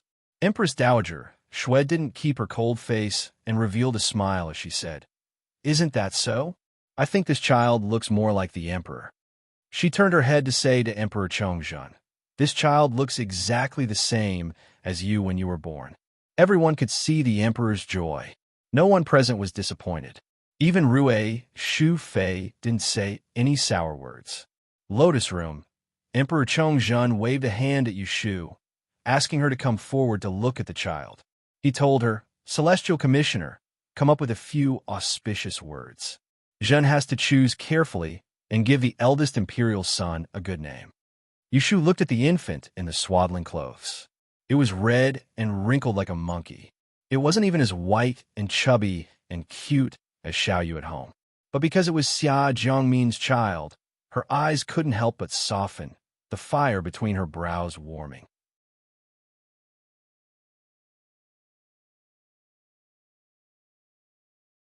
Chapter 811. In the first year of Chongjin, on the 27th day of the 12th lunar month, Empress Jiang gave birth to her eldest son. Emperor Chongjin was very happy and rewarded Fengzhou Palace 3 times a day. When the good news came out, the court was filled with joy, sweeping away the previous gloominess. The Celestial Commissioner appointed Yu Lianfeng to personally read the 8 characters of the great prince's name. Later, Emperor Chongjin gave him the name Luing. In the Taishi Tavern, the eunuch bowed and left after passing the message. When Yushu heard that the emperor only chose the word ing from the dozens of characters she carefully selected, she couldn't help but sigh. Sitting on the throne, she muttered to herself, "It seems that this child is indeed fated with me." The word ing was full and had more than enough. On New Year's Eve, a heavy snowfall suddenly came and continued for 3 days. Just as Yushu had said when she persuaded Emperor Chongjin to withdraw his troops, this heavy snowfall covered the entire north. There was no way to fight anymore. 50,000 troops were enough to stay behind. The further north they went, the colder it became. Half of the troops, led by Feng Xiao, were transferred from Liangjiang and were not used to the icy weather. If they didn't retreat in time before the weather changed, it was easy to imagine how many soldiers would freeze to death. The heavy snow blocked the roads, so the palace banquet for the first lunar year had to be canceled. Most of the civil and military officials stayed at home, waiting for the snow to stop. Half a month ago, because the emperor listened to Yushu's letter and ordered the withdrawal of the troops, the officials who were dissatisfied with her and attacked her were all very guilty now. From New Year's Eve to the 6th day of the first lunar month, the snow fell for 7 days before it stopped intermittently and reluctantly. Fortunately, the people had enough New Year's goods and could live behind closed doors. They didn't have to go out to visit relatives, so this New Year's Eve had a special taste. The next day, the weather was clear. The streets and alleys of the capital could be seen everywhere sweeping the snow. There were also children wearing thick cotton-padded jackets and trousers running around, having snowball fights and making snowmen. It had been many years since they had seen such heavy snow. The children were playing crazily, and even the adults were eager to play. Several of Yushu's maidservants from the North Palace woke up early to help her freshen up. When she went to the study room to practice her calligraphy, only Abe Queasy was left to serve her. Then, one by one, they sneaked out to the courtyard to play in the snow. Yushu copied a piece of calligraphy and raised her head to see Biki looking out the window. She smiled and said, "You should go too. There's no need to stand here." Her handwriting wasn't pretty, but she had put in a lot of effort to practice it over the past 6 months. From barely presentable to presentable, she had made rapid progress. Although it couldn't be said to be very good, she had her own style. Akiko Abe shyly said, "Master, why don't you take a break and go outside?" This slave heard that young master and by Rand made a big snowman yesterday. Today, Chief Steward Joe will bring people to carve an ice lantern. Yushu looked at the pure white snow outside the window, unmoved. She gently shook her head and said, "You go ahead, I think it's cold." Actually, she wasn't afraid of the cold. She just didn't have the mood to play around. There was a war in the north, and there were hidden worries in the court. Now, she needed to worry about everything. How could she have the leisure to play around? Akiko Abe skipped away. Yushu calmed down and wrote for another half an hour. She put down her brush and stretched her waist. She called out to the people outside, but no one answered. She thought that they had all gone out to watch the fun. It was rare for them to be happy. Yushu wasn't angry. She put the teapot on the stove to heat it up. Not long after, Yindo, who went to the east courtyard early in the morning, came back with a tray. When she entered the door, she saw that no one was serving her. Yushu was actually boiling tea for herself. Yindo quickly put down the tray and went forward to take over. She muttered, "This group of girls must have gone to play in the snow. When they come back, this slave will deal with them." Yindo had become more and more steady these days. Originally, she wasn't as good as Exen and wasn't as clever as Lin but now she managed a group of maidservants in the North Courtyard. She firmly occupied the position of the #1 maidservant in front of Yushu. Let them play. It's been many years since I've seen such a big snow. Yushu pointed at the tray she had just put down and asked, "What is that?" Yindo poured tea for her. She turned around and took the tray and put it in front of her. "Miss forgot. Today is the 7th day of the Lunar New Year. Girls have to wear flowers. The two foreign have prepared it for you." As she spoke, she took out the flowers that Zhao Hui and Aunt Shui had sent for her to see. One was a corolla made from flowers that bloomed all 4 seasons in Yongchun Yuan. The other was a flower hairpin made from real gold, silver, and jade leaves. At this time, Yushu's hair was loosely tied into a bun at the back of her head. Yindo tried to compare the 2 flowers on her head and said with a smile, "Mrs. Skin is snow white. Either one looks good on you. The 2 foreign have put in a lot of effort. Shall this slave help you comb your hair and change?" Yushu's expression was somewhat absent-minded. She took the exquisite and small corolla from her hand and said with lowered eyes, "Wait a moment. Go to the front and see how the ice lantern carvings are going." Yindo agreed and left, leaving her to stare at the 2 flowers in a daze. She slowly got up and walked to the bookshelf on the west wall. She opened a drawer in the corner and took out a white jade box. Opening the jade box, she saw a cluster of dried, yellow flowers lying quietly at the bottom of the box. It was so withered that it was unrecognizable.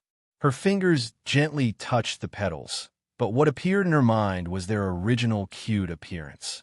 This was the flower that Shui Rue had personally put on the flower for her on the National Day 2 years ago. At that time, the falling flower was still in love with the heartless water. He had quietly placed her in his heart, but his every move had long revealed his feelings. This flower was called the fragrant knot, also known as the winter dream flower. There were flowers before there were leaves, just like him to her. The fragrant knot also had medicinal properties and could improve eyesight. He must have been secretly reminding her at that time to open her eyes and look at him. "Ah!" Yushu laughed softly, and a pool of tenderness appeared on her face. Holding the fragrant knot in the jade box, her heart was filled with longing for a moment, and the corners of her eyes became sour. In the end, a woman was still a woman. Even if she was sitting in glory and wealth, at the height of her power, she still longed for that person in the bottom of her heart. A burst of laughter came from outside. Yushu suppressed her thoughts, closed the jade box, and put it back into the drawer. She turned around and sat back on the couch. When the maids entered the door, they saw her still calm, as usual. Master, look, this is the little rabbit that this servant made. Doesn't it look like one?" Akiko held a snow dumpling and presented it to her. The room was warm, and the rabbit's ears quickly melted. Without the tail, it didn't look like a rabbit, but more like a little mouse that only knew how to eat and sleep all day. Yushu couldn't bear to hurt her, so she nodded and said, "It's pretty good." Xin, and Lin winked at each other. Yindo smiled and glared at them. She turned back to Yushu and said, "Chief Steward Zhou has been carving ice lanterns in the garden since yesterday. There are all kinds of them, and there will be something to see tonight. If you are willing to give them face and take a look, then their efforts won't be in vain." Yongchun Yuan was like spring all year round, and it was rare that it snowed. It was a different kind of beautiful scenery. Zhou, who was originally from a bitter and cold place, so he was very good at carving ice. Yushu agreed. Looking at the happy faces of maids, she also smiled and said, "Take my invitation. Send people to the Xin family to invite 6th young lady, and the Fong family to invite Miss Situ. Let's have a good time tonight, and set up 2 tables to eat."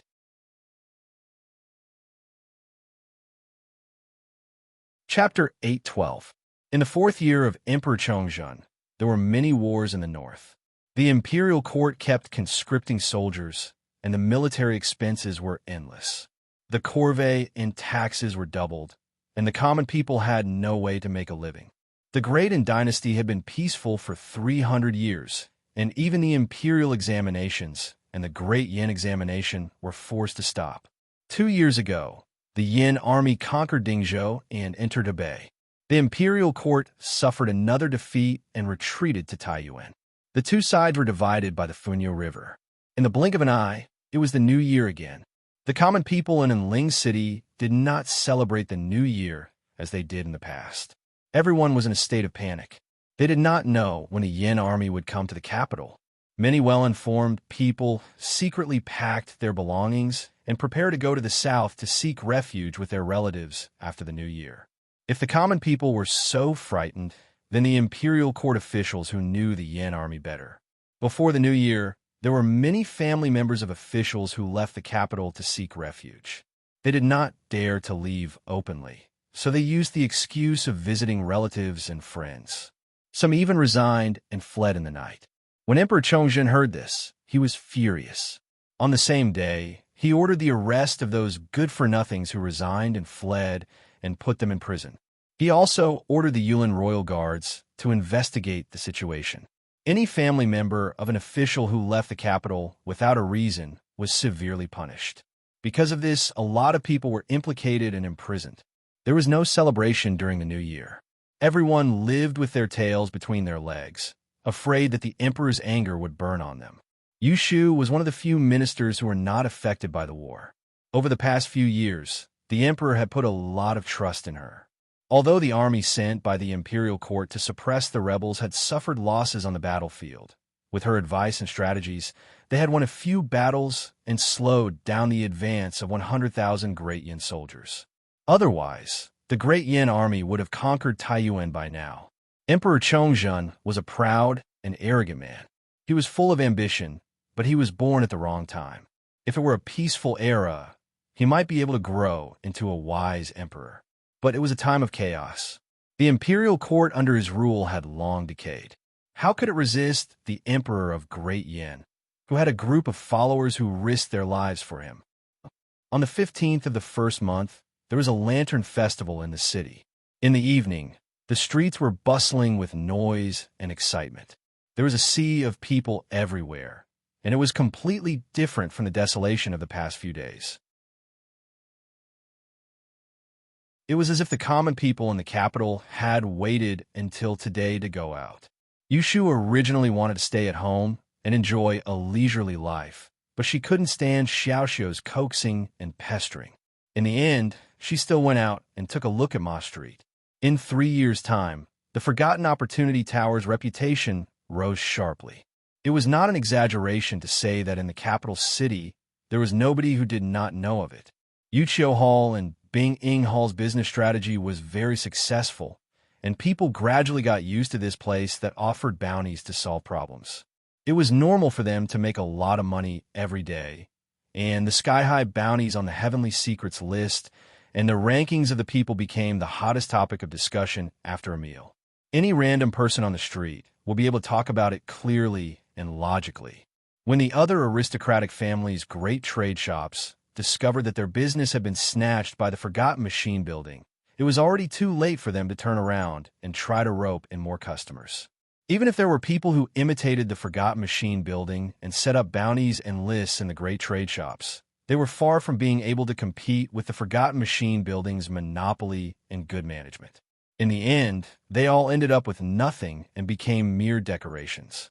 The Forgotten Machine Building didn't close its doors for the new year. From early in the morning to the hour of the 5 o'clock, there was an endless stream of people coming and going in front of the main entrance. Most of the shops on Ma Street were open. There was no curfew during the Lantern Festival, so there were many night wanderers. The nearby restaurants and tea houses all benefited from the Forgotten Machine Building, so they didn't have to worry about not having customers. There were many people on the street. The horse carriage stopped at the intersection, and Yu Shu and Yu Xiaoxiu got off and walked. Colorful lanterns hung on both sides of the street, winding without end, rendering the dark night as bright as day. The pedestrians coming and going were all glowing, either stopping in front of the stalls to pick out lanterns or walking in groups. There were even some young women with makeup on their faces, holding round fans in their hands as they walked through the crowd. Yu Shu walked leisurely, while Yu Xiu walked briskly in front of her. From time to time, he would turn his head and chat with her, attracting many sidelong glances. 3 years had passed, and now Yu Xiu had grown into an outstanding youth. He had suddenly grown a lot taller, with delicate features and a pair of bright and spirited eyes. At a glance, One could tell that he was the son of a wealthy family. There was no trace of the inferiority complex that he had when he was a child. Yushu, on the other hand, was dressed in a light coat of silk and was dressed in men's clothing. A silver-gray fox hat covered the scarlet scar between her eyebrows. She had an extraordinary bearing, and wherever she passed, pedestrians would give way to her. Even looking at her for a second longer would cause them to feel offended.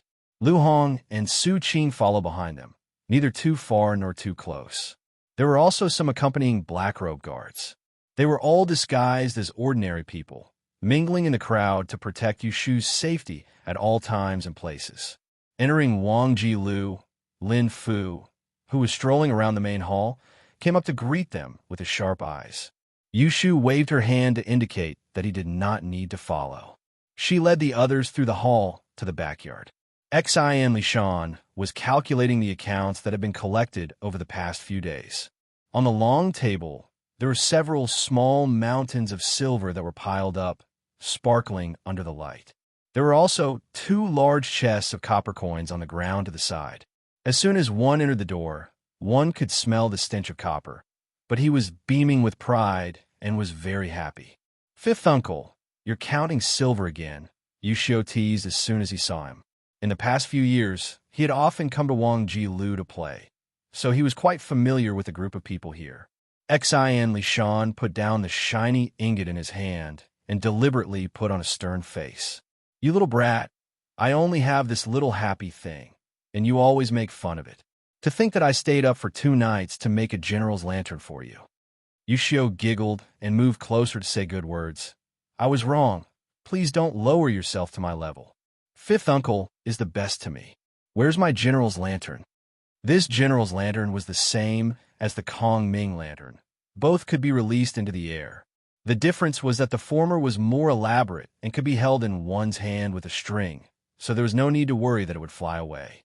The pattern on the wall of the lantern would change back and forth as it rose and fell, making it infinitely interesting.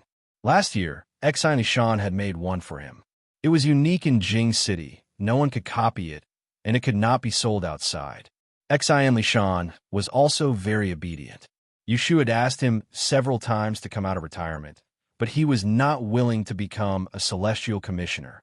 Instead, he was willing to hide in Wang Ji-lu and be a miser, researching his strange little inventions. "Here, it's inside. Take it and play with it." Yushu found a very large general's lantern and happily went to the courtyard to release the lantern. Only Yushu and Xian Lishan were left in the room, the two of them chatting about serious matters.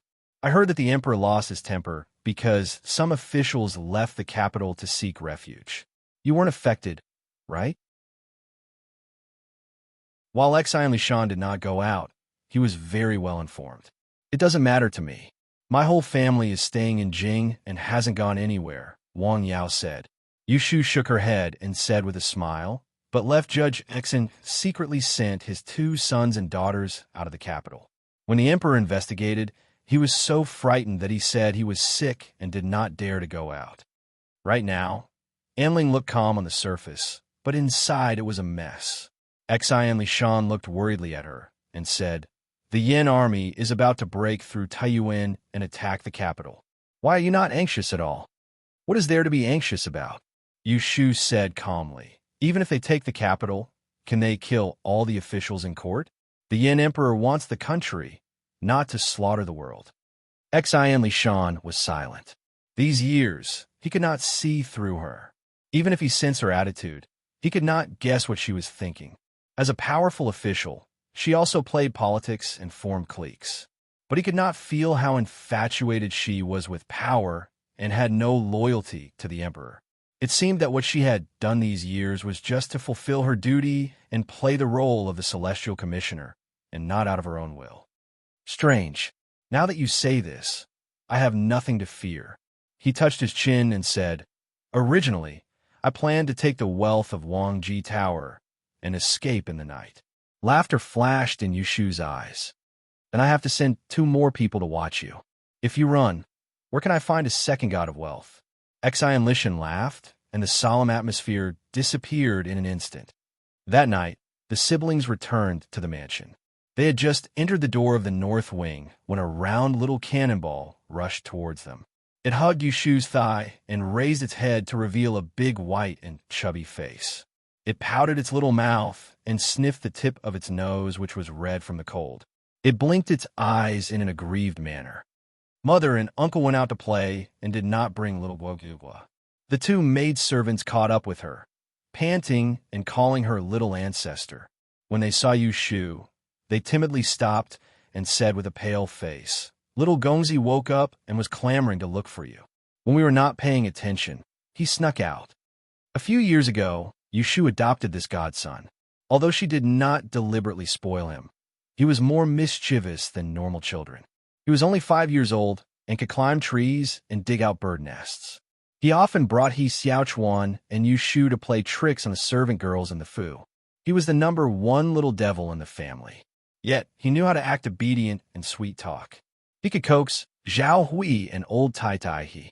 They often covered for him. Even Yushu had a headache for him. Yu Xiaohua had caught a cold from playing yesterday and was sick. He was more clingy than usual. Last night, he slept in Yushu's room. His fever only went down this morning. "You are disobedient again. I won't take you out." Yushu reprimanded him, but her hands quickly took off her cloak and wrapped it around her son. She picked him up from the ground and walked inside. Yu Xiaohua obediently hugged her neck, his eyes moving around. He turned his head and saw the tiger lantern in his Jiujio's hands. He sweetly called out, "Jiujio." Yu Xiao reached over to pinch his cheeks. He smiled and handed the lantern to him. He said dotingly, "When you get better, Jiujio will take you out to play. I'll buy you whatever you want." Yu Xiao's face was full of hope, but he did not forget to raise his head to look at his mother's expression. "We'll talk about it after you get better," Yushu said with a straight face. Yu Xiaohua lowered his head and didn't dare to bargain with her. Even at such a young age, he had learned to read people's expressions. He knew who was in charge of the family and who had the most influence. Yushu carried him back to the room and watched him drink the medicine. She listened to him mumble nonsense. After a while, the child couldn't take it anymore and fell asleep. She patted his head and covered him with the blanket. Looking at his innocent sleeping face, she did not regret it. She was the first to preside over the ancestral worship ceremony in the second year of Chongzhen. She did not take this child to the secret chamber of the tomb to verify if he had the heavens mandate grand bone, but left him behind. Ji Xingxuan could not endure it and died of illness in the dungeon 2 years ago. In this world, besides the Prince of Xiang, only she knew his background. Outsiders only knew that he was the child of an old friend that she had adopted. There were even some unflattering rumors that Yu Xiaohua was born out of wedlock, but no one suspected that she had raised the flesh and blood of her enemy.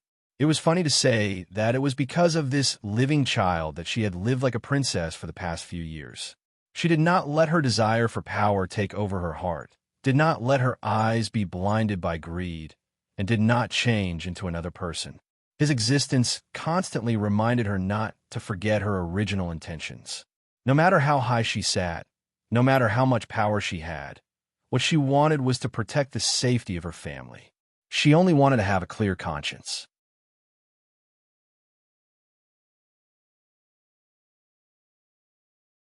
Chapter 8:13. Once winter passed, the flames of war rose again. In the 5th month, bad news came from the front line. Taiyuan was lost. Marshal Feng Xiao died on the battlefield. The Yin army was only 800 miles away from the capital. The court fell into chaos overnight. Duke Jing and Count Zhongyong led a group of ministers to kneel outside the peaceful palace and beg Emperor Chongzhen to take refuge in Luoyang Palace. Emperor Chongzhen ignored them and insisted on staying in Enling. Everyone had no choice but to go to the Celestial Commissioner to ask Yu Shu to persuade him. The Yin rebels are about to attack the capital, but His Majesty refuses to leave. Master Yu, His Majesty listens to you the most. If you don't advise him now, when will you? Inside Taishi Tavern, Yu Shuan sat on her Qilin treasure chair, looking coldly at the old officials who were used to opposing her and using soft words to stand up for her. What do you want me to advise His Majesty about? She said unhurriedly. Advise His Majesty to leave the capital, hand over the 300 years of Dan to the rebels, and become a ruined ruler. As she said this, her face suddenly darkened. She stood up and slapped the table. The country is about to fall. Instead of defending the country, you want to escape? Thinking back to the time when Emperor Shungzu ruled the world, did he ever think that his descendants would become stray dogs? Yulianfang, how dare you? Count Zhongyong Rue Ong pointed at her and scolded. I wonder why His Majesty insists on staying in the capital. It is you who instigated him. What are your intentions? Consort Rue Shu had not been favored in the harem these years and did not give birth to a son or daughter. Even the emperor did not like Count Zhongyong's residence. On the contrary, Empress Xiajiang, who was supported by the Celestial Commissioner, was always favored. Rueong and Yu Shu were political enemies, so he blamed everything on her. At this moment, he had no more scruples and did not need to be polite. Duke Jing sighed. In the face of national crisis, the overall situation is the most important. I would rather you not know that His Majesty can do nothing by staying in the capital. Listening to this old man's advice, we all entered the palace together to persuade His Majesty to temporarily leave the capital to avoid disaster. As long as the green hills remain, there will be no need to worry about a lack of firewood. Yu Shu snorted coldly. Do you think that after persuading His Majesty to leave, you will be able to run for your lives in broad daylight? No need to talk nonsense, since His Majesty wants to defend and Ling to the death. As a subject, I will accompany him with my life. As for you cowards who are afraid of death, good luck. With that, she waved her sleeves and turned around to send the guests off.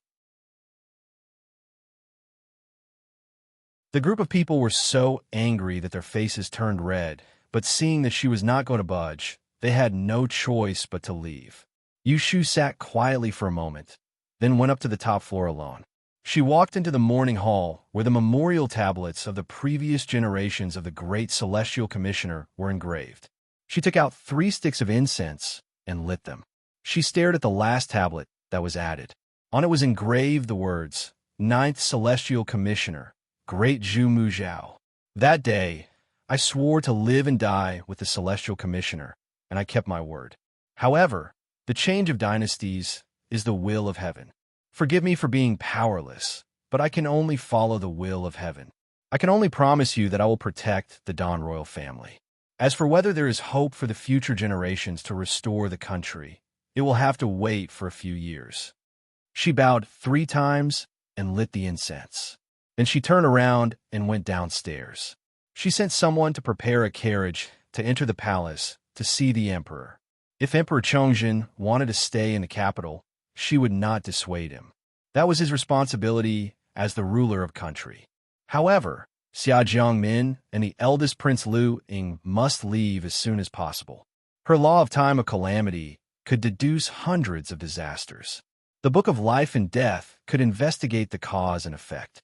It was comparable to the real art of death. According to her divination, Xia Jiangmin and her son would be killed within 3 months. If they wanted to save their lives, they must leave the capital. Yu Shu entered the palace to persuade the emperor. On the same day, Emperor Chongjin ordered the 2 Empress Dowagers and Empress Xiajiang to move to the palace in Luoyang to avoid the summer. When the news reached the harem, it caused panic among the concubines. They were afraid that they would be left in the capital to wait for death. They all went to beg the Empress Dowager and the Empress to take them away. There were only a few who volunteered to stay with the emperor, and Empress Xiajiang was one of them. I am not willing to live an ignoble life. I will be with your majesty wherever you are. I will live and die with you. Empress Xiajiang ran to Emperor Chongjin and expressed her feelings. One sentence made Lu Tan's eyes turn red. He held Xia Jiangmin's hand and asked his attendants to leave. He confided in her. Min Min, I know your heart is enough. Listen to me, I cannot leave the capital. It is not only because of my anger. As the ruler of a country, even if I lose my life, I cannot lose the country left by my ancestors. If I escape now, I will be laughed at by the world. I will truly become the ruler of a destroyed country. I am not willing. I cannot. Xia Jiangmin cried. If your majesty wants to stay, then stay. I will not leave. Lu Tan shook his head and said in a determined tone, Take my son away. If anything happens to me, you need to raise him well until he grows up. Then you can plan the great cause of restoring the country. Xia Jiangmin shook her head with tears and buried her head in his chest. She and the emperor were a young couple. They loved each other deeply. How could they bear the pain of separation? How could they know that after this separation, there would be no day for them to meet again? She was afraid that they would be separated forever. Humans and ghosts were different. Even when she was tired from crying, Lu Tan did not change his mind. He made up his mind and sent her back to Fengzhou Palace. Then he drafted an edict to confer the title of the crown prince, Lu Ying. That night, Xia Jiangmin had a series of nightmares. She woke up before dawn. She sat up straight in a cold sweat and cried, Come quickly. Outside the door, a palace maid ran into the bedroom and lit the candles. She moved closer to the bed. Your Highness, you had a nightmare. Let me pour you a cup of tea. Xia Jiangmin was still in shock and asked blankly, What time is it? It's past 5 in the morning. She looked outside the window and it was still dark. She came back to her senses and said, Quickly send someone out of the palace to ask for advice. Just say that I had a nightmare last night and need her to explain it. Yes, I will send someone to ask for her. Seeing that she looked terrible, the palace maid did not dare to ask more and hurried away. Xia Jiangmin hugged a thin quilt and recalled the situation in her dream. Her fingers clenched the corners of the quilt and trembled slightly. After waiting for 2 hours, when the sun rose, Yushu hurried to the back palace. Xia Jiangmin had already washed up and was waiting for her. Hearing the announcement from outside, she asked the people in the hall to leave and was alone with Yushu. Yushu understood and asked her as soon as she sat down, Did you dream of a dead person again? Few people knew that Xia Jiangmin was born with a talent that allowed her to foresee the cause of death of a person in her dreams. For example, her late sister Xia Jiangying and Xian Lu, who was lucky enough to escape, had almost a 100% accuracy rate. Xia Jiangmin nodded with a pale face. She stared at her and said in a hoarse voice, Shu, I dreamed that you died. Yushu was shocked at first and then frowned. She asked, What did you dream of? Xia Jiangmin recalled and said absent-mindedly, I dreamt that the Yin bandits took over the capital and captured the emperor. You brought people to rescue the emperor, but you were captured and imprisoned by them. Then, a man dressed in red stabbed you to death with a sword. Her dream could only describe a general idea, but she remembered the key points. For example, when Yushu was killed and what characteristics the murderer had. Hearing this, Yushu looked down in deep thought and didn't speak for a long time. Xia Jiangmin pushed her shoulder anxiously and said, You have the art of predicting death. Why don't you read for yourself? Yushu sighed. My art of predicting death requires the 8 characters of my birth, but my 8 characters are not compatible with my fate. It is difficult to read. Xia Jiangmin was suddenly a loss. She grabbed her arm and said, What should we do? Why don't you leave the capital as soon as possible? I will plead with the emperor to let you go to Luoyang to take refuge. Yushu's eyes flashed, but she didn't waver. She shook her head and refused. I won't go.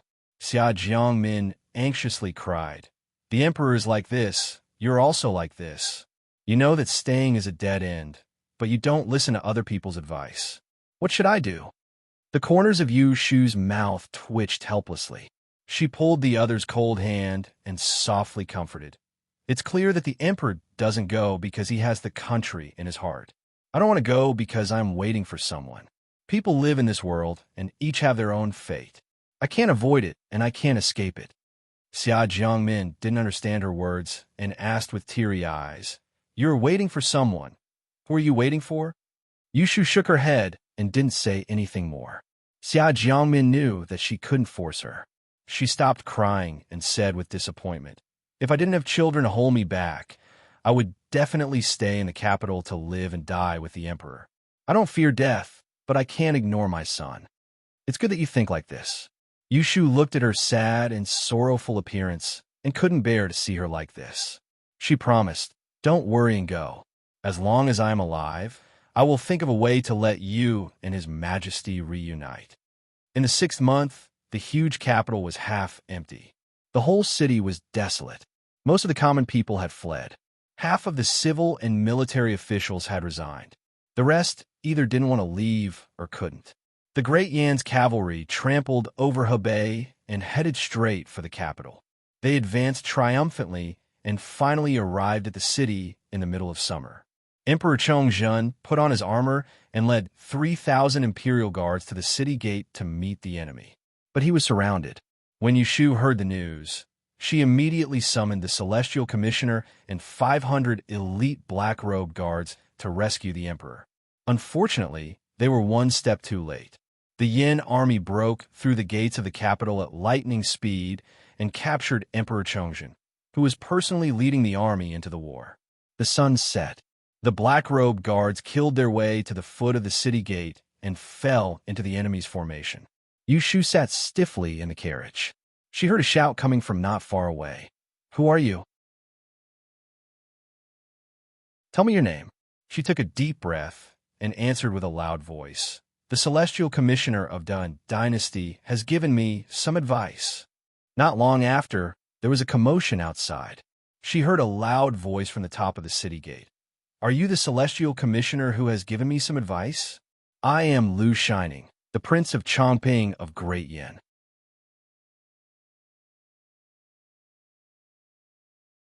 Chapter 814. I am Lu Shining, the Prince of Chongping of the Yin Kingdom. After being separated for 5 years, Yushu had once imagined what sort of situation it would be when she reunited with Shui Rue, and meeting him in battle under the gazes of everyone was the situation she was most unwilling to see. Looking at her lover on the tower, Yushu's eyes flashed. She could not look away and could not suppress the palpitation in her heart. She suppressed the desire in her heart and walked out of the carriage with a cold face. In front of her was the dark muzzle of a cannon not far away. Behind her was the long street stained with blood. Hundreds of black-robed guards protected her in the middle. Flames flickered in Shui Rue's eyes. He had an extremely good field of vision from where he was. The smoke in the surroundings had dispersed, and he could clearly see her appearance. His greedy gaze swept past her from head to toe, and his heartbeat that had long since become numb due to the constant battles instantly became lively. Lovesickness that corroded his bones overflowed from his limbs and bones, and he wished for nothing more than to leap down from the tower and fiercely rub her into his embrace. "So it's Prince of Chongping." Yushu raised her voice and said, "I've heard so much about you." It was as if they had never met before. Shui Rue's breathing froze, as if a bucket of cold water had been poured on him, causing him to sober up from the pleasant surprise of their reunion, and he realized that they were enemies. He lowered his eyes and restrained the burning desire in his eyes, yet he still stared fixedly at her, and then he cleared his throat and said in a low voice, "The Emperor of Da and has been captured by me. I advise you to surrender now."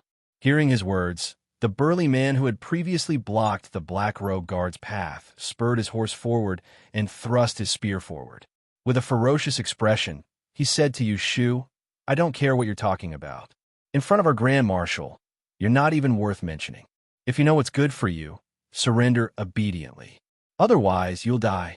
As soon as he finished speaking, the well-trained elites of the Yin Kingdom pointed their sharp blades at Yushu's carriage in unison.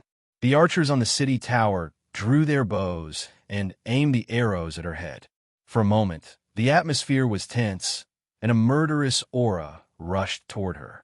Shui Rue had a headache. He saw that Yushu's expression was getting colder and colder. He quickly stopped them. "Sha Yao, don't be rude. The great teacher is the chief of the Book of Changes in the world. It is only right to respect him." This sentence determined the identity of Yushu.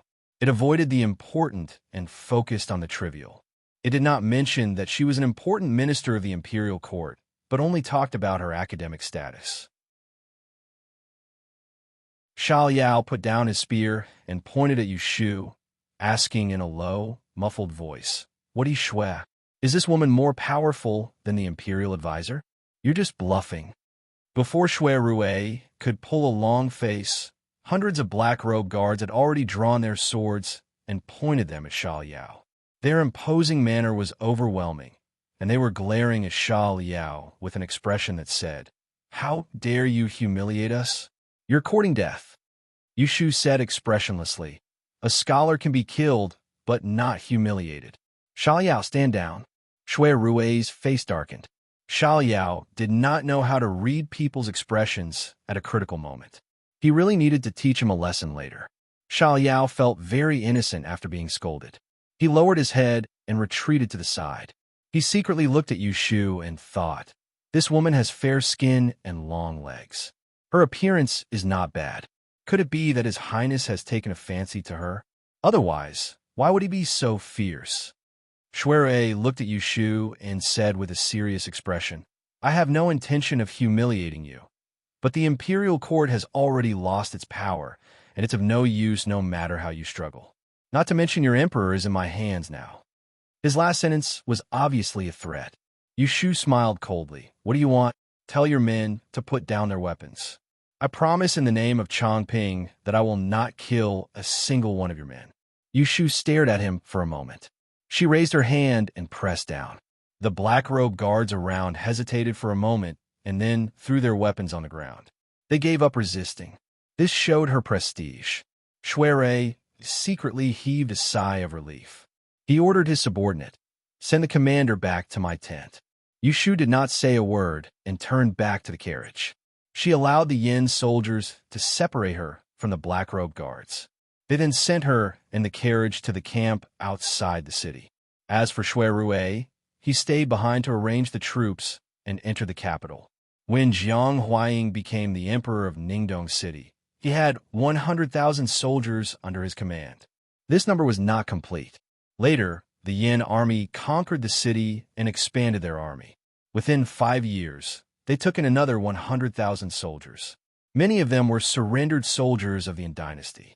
Prince Chongping led 50,000 elite vanguards into the city. The Godly Machine Battalion's thunder fire cannon blasted open the gate of Anling City. Then Emperor Chongzhen walked into the trap and became a hostage. The 20,000 imperial guards in the city surrendered and were forced to hand over the commander's seal. The 4 city gates of Anling were sealed by the Yin army. People were only allowed to enter but not leave. They blocked the escape routes of the officials and nobles in the capital city and arrested them one by one. The first to be arrested were Duke Jing, Count Zhongyong, and the other senior officials. Apart from their family members, all the officials above the 5th rank were not spared. They were all thrown into the Supreme Court's prison temporarily occupied. Only Grand Tutorine, who left the capital 2 years ago, escaped.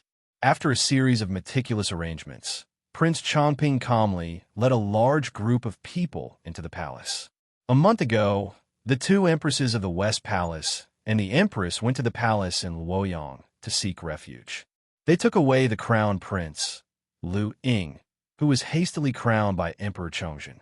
At the moment, there were no important people in the harem except a few unfavored concubines. Moreover, Emperor Chongzhen left the city to fight the enemy and took away most of the imperial guards. The imperial guards inside and outside the palace were no match for the elites of the Yin kingdom. At night, the palace lanterns were lit. In the Fengqin Palace, which was used for grand ceremonies, Shui Rue stood sideways in the empty main hall. Half of his body was shrouded in darkness, and his face could not be seen clearly. Below him were a group of trembling concubines. There were also a few palace maids and eunuchs of high status. They were all just captured from the harem. 5 years ago, Shui Rue was one of the few young talents in the capital. He went to the court, and there were many people in the palace who had seen the eldest son of the Shui family. It was a pity that he had been fighting outside all these years. His handsome face was no longer smooth and tender, and it had a thin layer of honey color. His facial features had become more and more profound, and even his figure had become tall and mighty. With a suit of armor on his body, he didn't have the slightest appearance of a distinguished and elegant young master in the past. Thus, for a moment, no one recognized him. On the way here, this group of people from the harem had witnessed the ferocious appearance of the soldiers of the Yin kingdom chopping up the imperial guards as if they were slicing watermelons, and they'd long since been scared out of their wits. At this moment, they didn't even dare to take another glance at Shui Rue. They only felt that this general of the Yin kingdom before them was a living king of hell, and he could possibly make their heads roll to the ground at any moment. There were even a few useless people who wet themselves on the spot, causing a wave of urine to emit from their bodies, and a puddle of wet marks appeared beneath their feet. Shui Rue frowned slightly and asked his subordinates, "Are there only these few people left in the harem?" "Your Highness, we've searched everywhere. They're all here." A eunuch rolled his eyes and knelt 2 steps forward. As he kowtowed, he stammered, Your Highness, I know that the 2 Empress Dowagers and the Empress have gone to Luoyang Palace to seek refuge. The Crown Prince has also been taken away. Emperor Chongzhen had been on the throne for less than 5 years. He only had 2 sons and 1 daughter. The Crown Prince and the eldest princess were born by Empress Yajiang, and the second prince was born by concubine Mei. As he spoke, the eunuch pointed to the beautiful woman in palace attire who was being supported by 2 palace maids. This concubine Mei is the emperor's favorite concubine. If you capture her, the emperor will definitely be wary. He then pointed to another pale concubine and said, This is concubine Rue Shu. Her father is an elder in the court, Count Zhongyao. If you capture her, you don't have to worry about her father disobeying you. That is the chief eunuch Jia Feng, an old servant of the emperor. He is in charge of half of the affairs in the palace, and most of the key to the treasury is with him. If you don't believe me, you can ask someone to search for him. These people in the palace had no idea that the emperor had fallen into the hands of Shui Rue, and the capital city was already surrounded by the Great Yan's army. Therefore, this eunuch thought he was smart and sold out the few masters in the harem, hoping to save his own life. Who would have thought that the living king of hell only glanced at him indifferently, waved his hand, and said, You talk too much. Drag him out and behead him. Then, before he could even cry out for mercy, his mouth was gagged and dragged out, becoming a ghost under the saber. The rest of the people felt their hatred vented, but at the same time, they were filled with fear, fearing that they would be the next one to be dragged out. No one wanted to die. Immediately, someone came up with an idea and said in a trembling voice, Although I live deep in the palace, I have heard of the great name of Prince Chongping of the Yan Kingdom. Seeing you today, you really live up to your reputation. I believe that a man like you would not make a move on a few weak women, right? The one who spoke was concubine Rue Shu, the head of the 4 concubines in the harem. She plucked up her courage and looked at the prince of the kingdom of Yin, trying to make herself more confident. But when she saw his face, she couldn't help but exclaim, What? How could this prince of Chongping have such a face? He looked so much like someone she knew. She suddenly recalled the case of the Shui family's rebellion that caused a stir a few years ago. It was caused by the imperial envoy's secret visit to Ningdong City, where he saw the long-lost young master of the Shui family as the guest of the traitor, Prince of Dongjing. You are not Shui. Concubine Rue Shu couldn't finish her sentence, as if she had seen a ghost. Shui Rue didn't panic at being recognized. Concubine Rue had some history with him, and they could be considered as old acquaintances. But it wasn't worth it for him to be soft-hearted. He broke into the palace with his troops in the middle of the night, not to show off, nor for the gold and silver, but for the sons of Emperor Chongzhen. Before he sent out his troops, the imperial advisor had divined that there was a hidden dragon in the harem of the kingdom of Yin. He predicted that there would be a son who would restore the previous dynasty. The imperial advisor had repeatedly urged him to find this child, in case the wildfire was not extinguished. Unfortunately, he found nothing. Lock them up together and keep a close watch. Shui Rue passed down the order, left a group of troops, and left the palace in a hurry. He didn't see the beauty behind him fall to the ground and stare blankly at his receding figure. Outside the palace, Xiao Yao followed closely behind him. Seeing that he still wanted to leave the city so late at night, he couldn't help but say, "Your Highness, the sky is dark. Why don't we rest here for the night and return to the camp tomorrow morning?" Shuirui stopped and turned back to ask him, "You want to stay in the palace for the night?" Xiao Yao scratched the hair on his forehead and said with a silly smile, "I haven't slept in the palace before. This is the place where the emperor lives. Since you know this is the place where the emperor lives, you still dare to sleep." The whip in Shuirui's hand unceremoniously lashed on the horse's rein. Seeing the horse galloping away, Sha Erlung let out a ghostly howl. "Ha ha ha!" Shuirui couldn't help but laugh. He urged the horse under his crotch to rush in the direction of the city gate.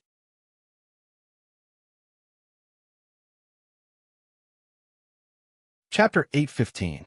It was a cool summer night in the wilderness. The Yin Army's camp was just 50 miles east of Anling. It would only take 2 hours to go back and forth on horseback. At this moment, Yu Shu was in the commander's camp. Chomping Prince's subordinates had placed her in a temporary tent and sent soldiers to guard the door to prevent her from leaving. She did not walk around casually. She just sat quietly on the simple wooden bed and closed her eyes to rest. For today, she had already thought of a perfect plan. Lu Hong and Su Qing each led a team of black-robed guards. One team hid around Baochang Street to protect her family in case of chaos in the city.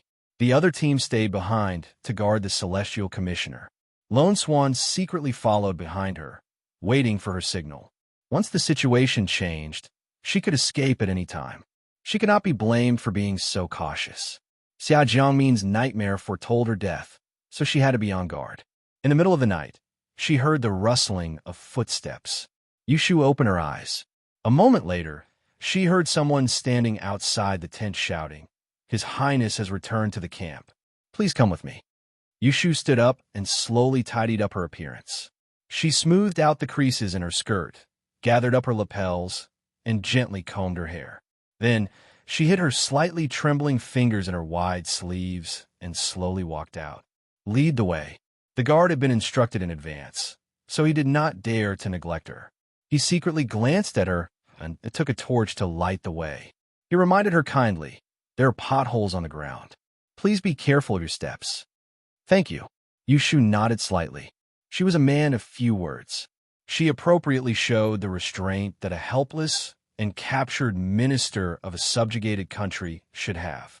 After walking for more than 100 steps, they met 2 groups of patrolling guards. They came to the outside of a large tent. The guard who led the way for her reported inside. When he heard the response from inside, he retreated and let her enter alone. "Please come in, Your Highness." Yushu's footsteps paused for a moment.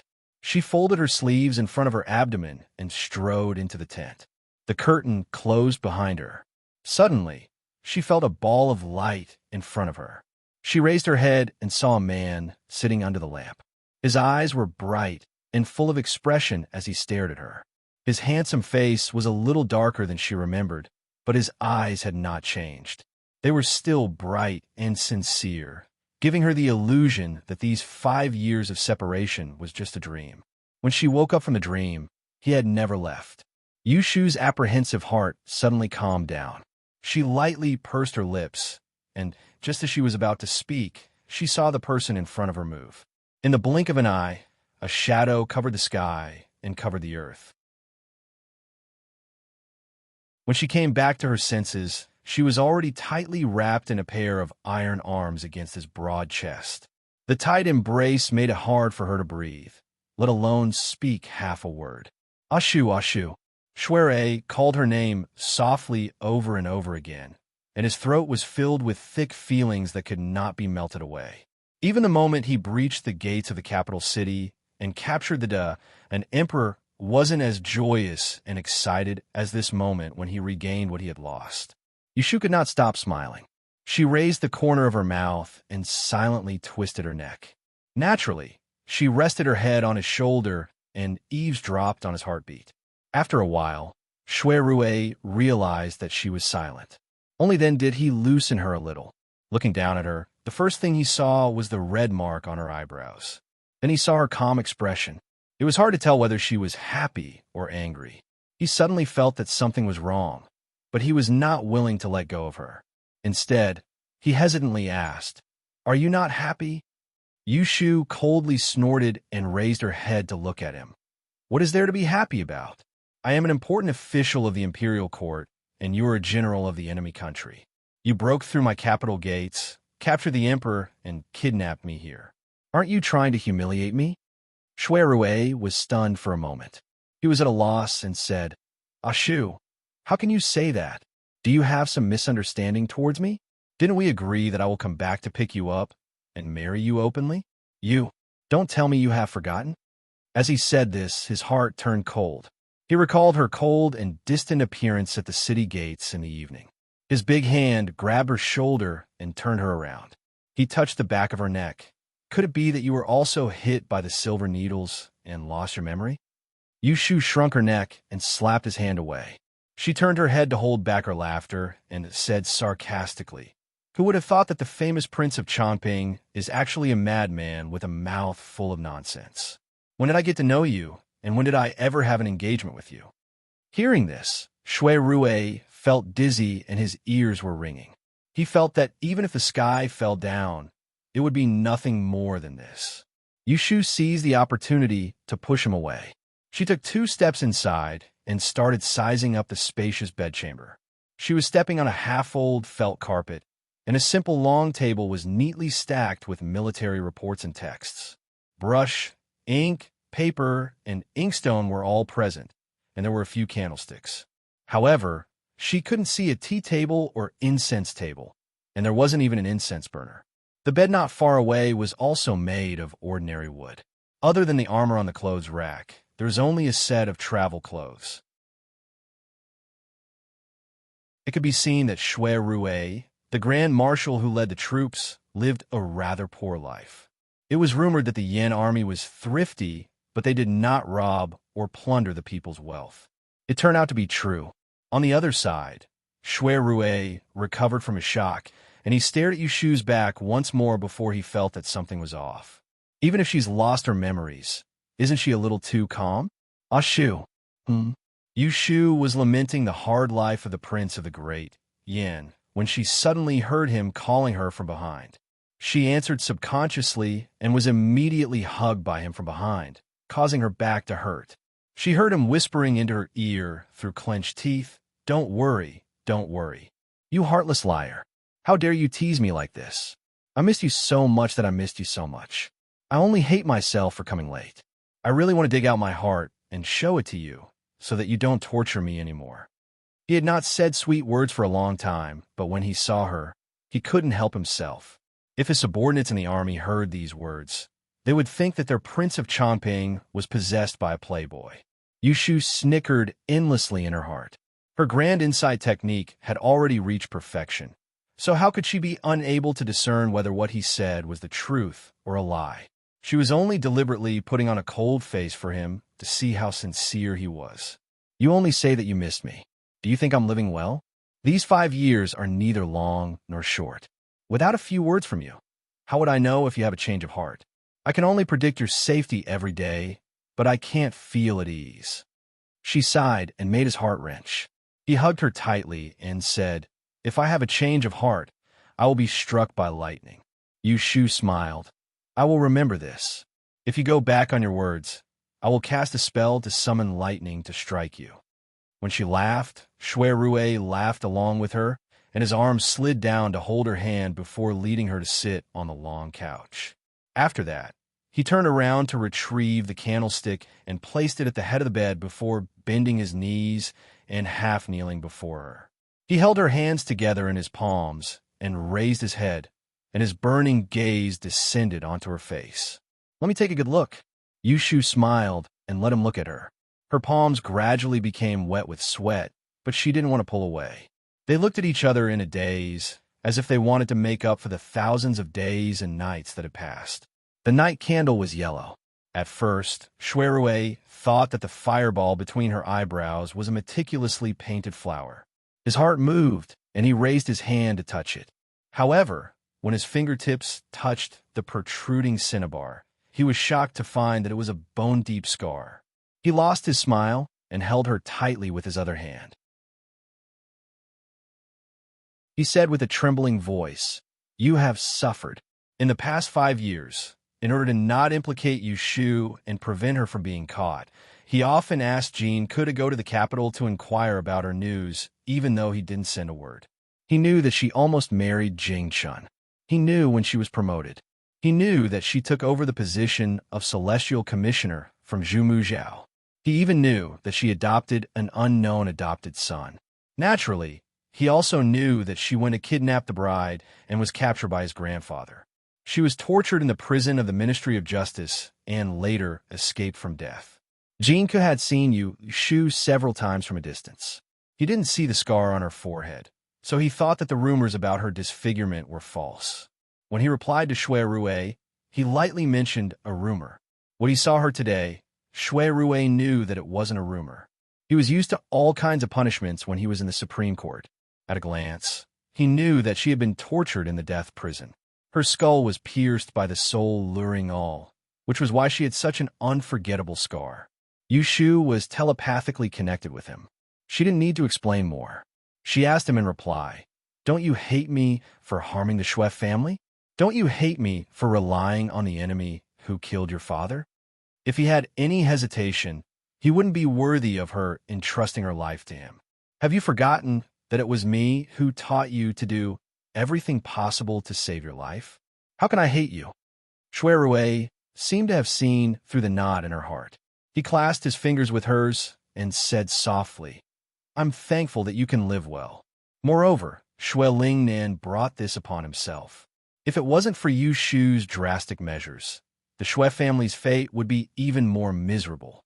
Yushu's heart tightened and then relaxed. Her eyes quickly regained their vigor. She secretly thought that this person had never disappointed her. He was really an ideal husband. She cleared her throat and said, "Don't worry. I've secretly brought Aunt Shui and Sister Jean Sun out of the clean water nunnery on Mount Amei. They're now living in a quiet place. When you have settled down here, I'll bring them back to reunite with you." Shui Rue looked ashamed. "My son is really unfilial. Fortunately, I have you to help me." As for Shui Lingnan, he died in prison in the 3rd year of Chongzhen. Since she did not mention this, he did not ask again. Yushu saw that his legs were numb from squatting. She pulled his hand and made him sit on the bed. She sat down with him and had a long talk. The two of them talked for half the night. They talked about the past and poured out their hearts. At dawn, Yushu unknowingly fell asleep in Shui Rue's arms.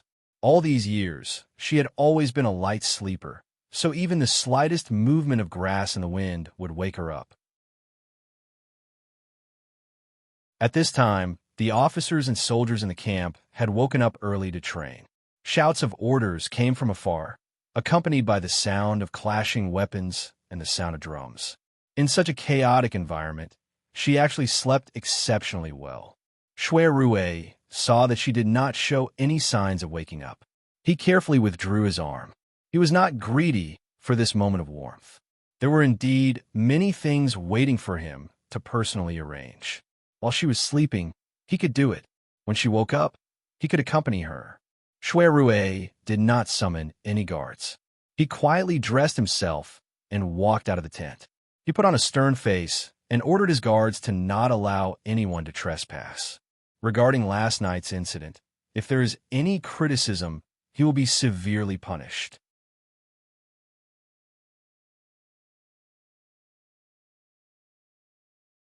Chapter 816.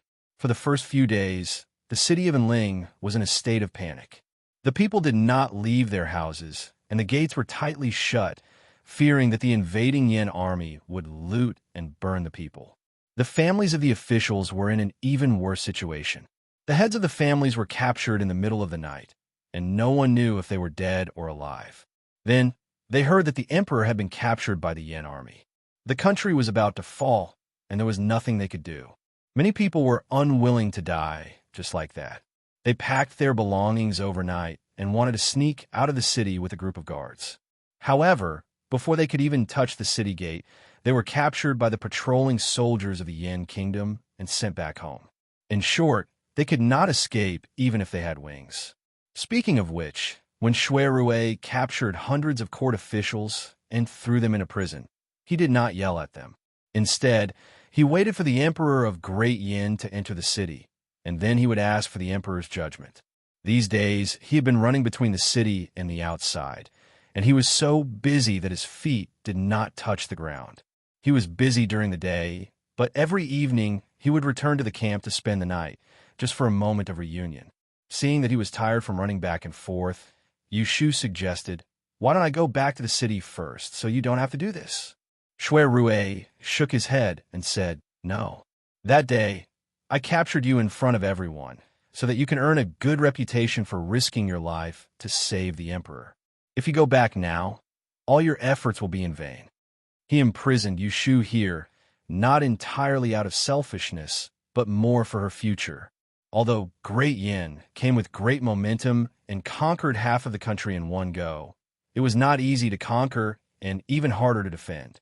It was child's play to rule the country with a group of military officers. When Great Yin moved the capital to Enling in the future, they would need to make use of those civil officials. Coercion and temptation were one of the reasons, but the key was to set a standard, a leader, so that those officials could serve Great Yin honestly. And Yushu could do just that. Shui Rui did not want her to bear the infamy of a slave with two surnames, so he had to strike first, firmly stamping the word loyalty on her. Even if she were to submit to Great Yin in the future, no one would be able to point fingers at her. "I've already arranged everything." He took her hand, his rough fingers caressing her soft fingertips. He lightly said, "I will ask Junshang to spare Emperor Chongzhen's life and imprison him in Jing City as a hostage. You, on the other hand, were forced to serve the imperial court." He had even thought an escape route for her. Yushu did not have to worry at all. She smiled and asked him, "Have you ever thought that I might not be willing to enter the court as an official?" Shui Rui looked up at her, trying to figure out if she was joking or if she was speaking from the bottom of her heart. "If you don't want to, then just pretend that I didn't say anything." Behind his conniving tone was incomparable confidence. Today, he could finally protect her. Yushu looked into his gentle eyes, and her heart was moved. She stretched out her slender fingers and intertwined them together. She gripped them tightly and said with a determined expression, "The power that I have worked so hard to obtain, how can I just give it to someone else?" She was tired of the deceit in the imperial court, tired of the endless scheming and scheming. But if she could advance hand in hand with him, wouldn't it be a happy thing? It was time for a new beginning for this decaying country. In the 7th month, the Great Yin Emperor entered the pass. On the 12th day, he arrived at the east of Enling. Chongping Wang ordered his subordinates to open the city gates, sent more soldiers, and personally went out of the city to receive the emperor. Banners fluttered in the wind, welcoming the imperial entourage. The Yin emperor was clad in iron armor, riding on the back of a horse with a glowing face. He brought a group of personal attendants with him, not showing any signs of hardship from the journey. "Subject Brother kowtows in salute to Junshang. Fortunately, I did not disappoint you and have taken the capital. Long live the emperor." Shui Rui flipped off the horse, cupped his fists, and half-kneeled. Behind him, countless soldiers knelt down in unison. The noise was overwhelming. "Long live the emperor! Ha ha ha!" The Yin emperor laughed loudly and immediately jumped off the horse. He walked forward and helped Shui Rui up with one hand. He patted his shoulder hard and said in a loud voice, "Well done. I will remember your great merit." There was a smile in Shui Rui's eyes. He was not arrogant, but he did not decline either. No matter how many people felt uncomfortable when the emperor said this, he was definitely going to take the position of the greatest contributor to the founding of the country. Then, the imperial entourage entered the capital and went straight to the palace. Along the way, the extravagant and magnificent scenery dazzled the group of generals who were born in a bitter and cold place. They had never seen glazed roofs and gold-painted walls. They had never seen white jade steps and jeweled corridors. Walking and stopping, they came to the dazzling palace. Everyone looked at the high dragon throne, and even the Yin Emperor could not hide the excitement on his face. He took a deep breath, crossed several steps, and could not wait to sit on the dragon throne. Seeing this, everyone knelt down and shouted, "Long live the Emperor!" The Yin Emperor was greatly delighted. He waved his hand grandly to dismiss the crowd of officials from the formalities. Suppressing his agitated feelings, he called Shui Rue forward and asked, "Where is the done emperor now?" There was not a single emperor who was not worried about his predecessor when the dynasty was about to change. "He is imprisoned in the camp," someone said in a rough voice. "Why not kill him quickly?" Shui Rue glanced at the boorish man and turned to report to the emperor. "I have something to say." The Yin Emperor was amiable to him. "Speak your mind." Shui Rue first brought up the matter of moving the capital before discussing the governance of the country. He proposed to use Emperor Chongzhen as a hostage to subdue the officials of the previous dynasty. Once this was said, there were many voices of opposition. They felt that he was nurturing a tiger and inviting trouble. Shui Rue did not argue with these simple-minded warriors. He said to the emperor, "Founding a country is based on manpower. Governing a country is based on the hearts of the people. The emperor has already obtained the world. All the people of the Yin kingdom are your people. Why distinguish between the previous dynasty and the current one?" The Yin emperor was wise. He knew that Shui Rue's suggestion was the most practical. He had just obtained the world and did not lack troops. But the court lacked manpower. If he wanted to settle down quickly and prevent chaos among the people, he could only use the officials of the previous dynasty. Royal brother's words are reasonable. "I will leave this matter to you." The Yin Emperor was born in a military family. He had a decisive personality and did not go back on his word. Disregarding the grumbling of those below him, he immediately ordered Shui Rue to pick some useful people. There was only one additional sentence: "Those who are willing to be used by me, stay. Those who are not, kill them." Shui Rue accepted the decree and said, "There are still people in the Chongzhen imperial harem. Please decide whether to stay or leave." He was obviously reminding the emperor that there was still a group of women in the imperial harem that had not been dealt with. To kill or to keep, it was up to you.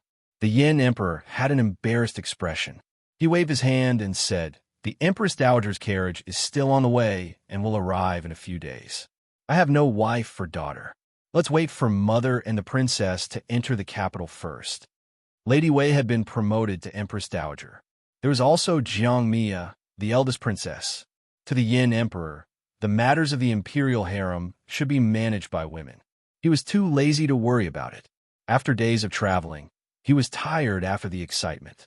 After discussing a few more matters, the Yin Emperor dismissed everyone to rest for a while before making plans.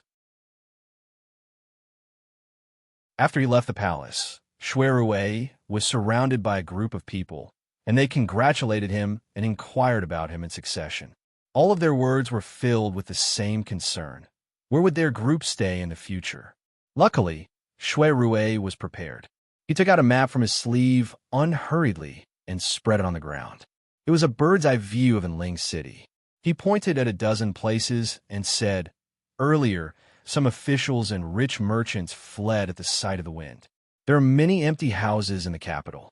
You can go take a look first. After I report to the emperor, I will let you move." Only then was everyone satisfied. They asked for the map and swarmed to look at the houses. They were afraid that if they were late, the good places would be taken away by others.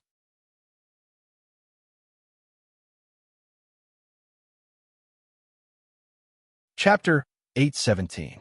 Shui Rue had a list of officials that he thought could be reused. There were more than 100 of them. He did not waste time trying to persuade them one by one. Instead, he divided them into 3 groups and brought them to the court of the Supreme Court. The first group of people did not have high positions. Disregarding their abilities, the Ministry of Appointments had recorded excellent results every year. They could be considered as an influential force in the court. The dozens of people were shackled to the court. Their faces were covered in dust, and their hearts were filled with fear. They were afraid that their death was near. They looked up at the sky and saw a lone armchair in the middle of the court. On it sat a man wearing a tight robe and soft armor. He had a white feather crown on his head. His skin was the color of bronze, and his eyes were bright. He looked like a heavenly soldier who had descended to the mortal world. Everyone's hearts were in their throats. Some of them felt that the noble from the Yin kingdom looked familiar, but they couldn't remember who he looked like. They saw the burly general who was standing at the side take a step forward and say in a tiger's voice, "You sinners." The person in the court is Prince of Chongping of the Yin kingdom. Kneel down and kowtow. His voice was like a lion's roar. The officials were frightened. Some of them knelt down immediately. Some of them had a backbone and did not make a sound. Shui Rui glanced at their faces and gestured for Sha Liao to step aside. He said, "Since ancient times, the winner is the king and the loser is the bandit."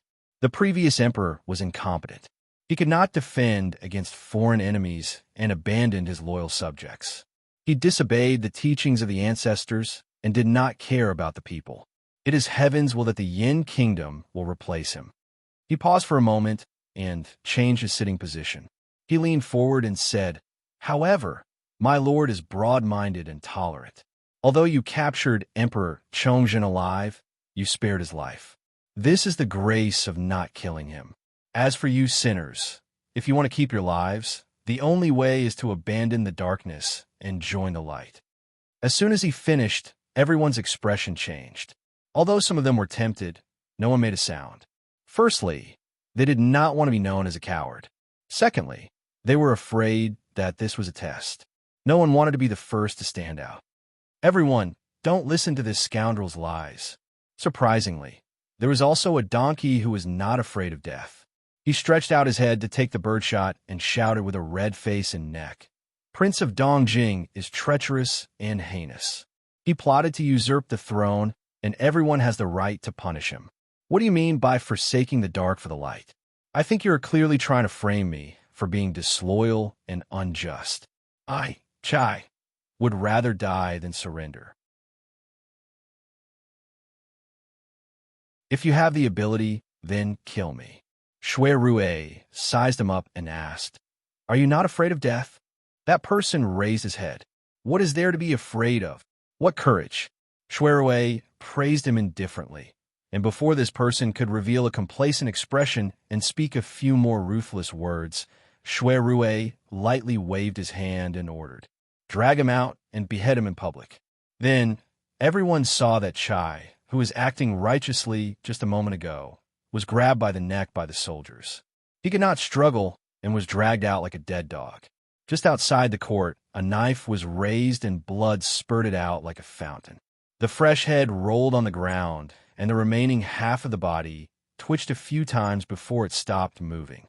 This scene happened too fast, so fast that no one could react in time. The few officials standing near the door were sprayed with blood and fell to the ground, shaking like a sieve.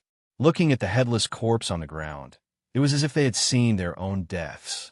Some of them even beat their chests and vomited on the spot, spitting out a puddle of filth, and a strong stench filled the air. "Who else wants to die? Come out now, and I will fulfill your wish." Shui Rui did not even frown as he coldly looked at everyone in the court. There was dead silence, and no one made a sound. If there were people who thought that this Prince of Yin would not kill them all and wanted to be a hero, then after seeing their colleague being beheaded, the courage in their hearts instantly disappeared, and only fear was left. Who would want to die when there was a way to live? "Is there no one else?" Shui Rui asked once more, and when he saw they were sensible, he nodded in satisfaction and said, "That's right. Don't think too highly of yourself. It doesn't matter if you're here or not in this world. Even if you die just like this, the history books won't record you. What is loyalty and what is disloyalty? Learn from your celestial commissioner. You can risk your life to save the emperor and also endure humiliation. I admire you. Saying a few words here isn't loyalty, it's stupidity." They were scared and said what needed to be said. Shui Rui did not waste any more words and gave the final ultimatum. "I will let you go home today. Go back and think about it. 3 days later, whoever thinks it through can write a letter of recommendation and present it to me. One moment it was hell, and the next moment it was heaven. The dynasty officials were scared out of their wits, but when they heard that the Prince of Yin was going to let them go home, they were all stunned. Only when the soldiers came to unshackle them did they realize that he was really going to let them go home. Thank the heavens, they were saved. May I ask your highness to tell me where you will be staying? Someone asked. Shui Rui flicked his fingers and thought of the few empty mansions and villas in the capital. He said, I will be staying at Dingbo Mansion. The Dingbo Mansion was built in a unique style and had the reputation of being the #1 mansion in Anling. It was originally a mansion given to the Xiang Prince by Emperor Zhao Qing.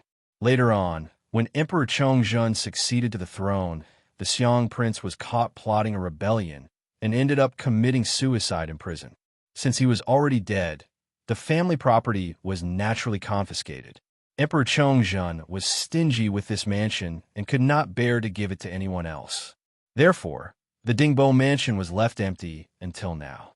Shui Rui vaguely remembered Yu Shu praising the beauty of the mansion. After letting the first group of people go, Shui Rui met the other 2 groups of officials. His second group of people were mostly his old acquaintances. For example, the Chancellor of the Supreme Court, Guo Huaiyan, used to be his superior, and he also had a good relationship with the Shui family. He had to give him a way out. He couldn't force him to die in one go. Since they were old friends, how could they not recognize him? Even though his appearance has changed, there were still people who called out Shui Rui's name with a look of disbelief. Yet Shui Rui had made up his mind not to acknowledge him, and his expression didn't change in the slightest. My name is Lu Shining, and I'll never change my name or my surname. I don't know who this Shui Rui you're talking about is, but I presume his face is extremely similar to mine.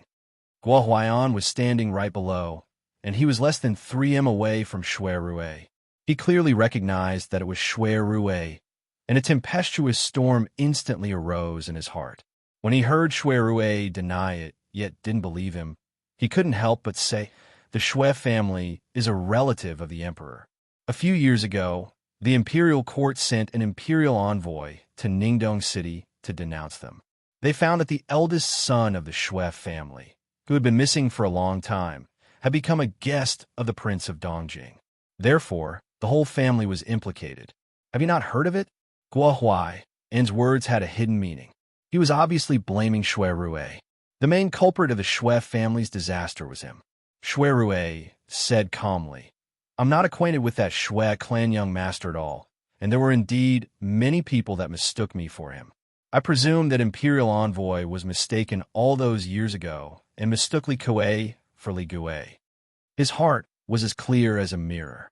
How could he be swayed by 1 or 2 words from others? When the Celestial Commissioner chose Lu Tan to succeed the throne, he would definitely not allow the Shui family to grow. Moreover, Shui Ling Nan was secretly colluding with the Prince of Xiang. Even if he did not do this, the Shui family was destined to fall. Fortunately, Yu Shu helped him and saved the lives of his mother and younger sister. This is the best outcome. Guo Huaiyan sighed to himself. He knew that Shui Rui would not admit his identity. Therefore, he did not continue to pester him. Shui Ling and is already dead. There is no point in arguing about this. So I was mistaken. Upon closer inspection, there is some difference between His Highness and the eldest son of the Shui family. Guo Huaiyan was Shui Rui's former superior. Even he said that he was mistaken. Even if the others had doubts, they swallowed it back into their stomachs. Shui Rui cleared his throat and returned to the main topic, talking about the amnesty. This time, no one jumped out to be a hero and scolded the yen traders. But this group of people are obviously tougher than the previous group. Even if they are afraid of death, it is not written on their faces. Among them, Guo Huaiyan is the most respected. He was the first to express his opinion. I am old and have the intention to retire. I am afraid I will not be able to serve your country. I hope that His Highness will be merciful and allow me to retire. This time, Shui Rui did not threaten to kill them. Instead, he tried to persuade them to stay. Guo Huaiyan was adamant. He did not force him and said, How about this? Everyone can go home first and think about it. This prince will wait for the good news. Finishing his words, he let them go. The last group of people are not many. They are either relatives of the emperor or nobles. Duke Jing and Count Zhongyong are among them. There are also a few new nobles who were promoted during the Chongzhen era. They did not even enjoy 2 years of wealth before they became prisoners. They were left at the end because Shui Rui has no intention to recruit them. Duke Jing and Count Zhongyong looked as if they have seen a ghost. But no one dared to ask. Shui Rui's opening words are the same. Winner takes all. Fate is in the hands of the heavens. Next, he said what he has to say directly. Originally, all of you will die. But this dynasty has just been established, and it is not advisable to kill too many people. I will give you a chance now. Go back to the prison and write a statement of your crimes. Also, list the mistakes of the previous dynasty. After His Majesty has reviewed it, you will be released. Shui Rui does not want to kill them all, but he will not leave a way out for them. A statement of their crimes will cut off all their hopes. Whether they live or die, it is up to them. The first 2 groups of people are released. The remaining people are once again locked up in the prison. This is also to make a comparison for those who were lucky enough to return home, to let them know their situation. After dealing with this important matter, Shui Rui entered the palace to report on his completion of the mission, and he mentioned the courtyard in passing to the Emperor of Yin. The Emperor of Yin was completely at ease with him, and he didn't ask about the details of the enlistment, and with a wave of his hand, he bestowed the Stead Wave Mansion to Shui Rui. In the end, he asked Shui Rui, "How come I heard that you captured the previous dynasty's Grand Tidian and brought her to your camp? I even heard that the Grand Tidian is a beautiful woman." Second younger brother, tell me honestly what actually happened. Hearing this, Shui Rui immediately lifted his robe and knelt on the ground. His expression was solemn. Allow this subject to report. The Yin Emperor was frightened by him. He hurriedly said, "Stand up and speak. Jin did not blame you." Shui Rui refused to stand up and insisted on kneeling to speak. The Yin Emperor could not do anything to him. He could only let him speak quickly.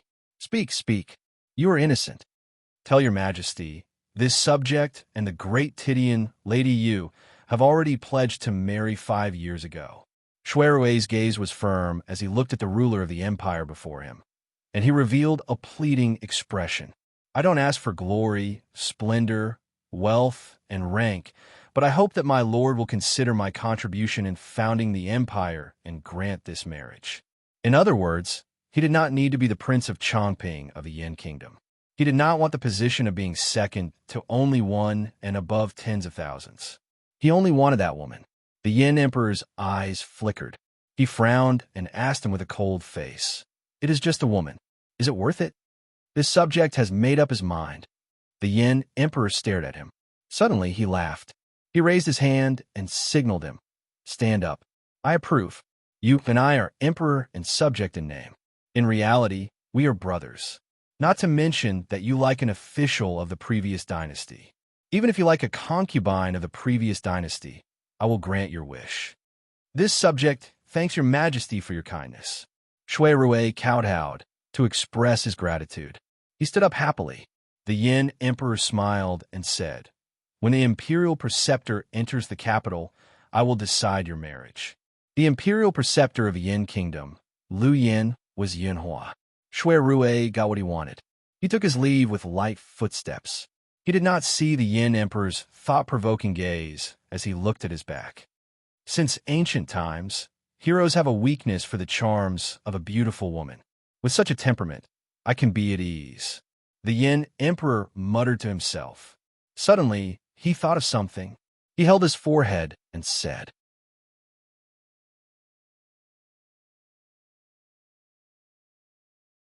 Chapter 818. When the Yin Emperor raised his army at Ningdong, he posthumously titled Xian Cao as Taizu, his mother Wei Shi as Empress Dowager, his sister Jiang Mia as Great Princess Royal. When Empress Dowager Wei was young, she had left her home to marry into Liaodong.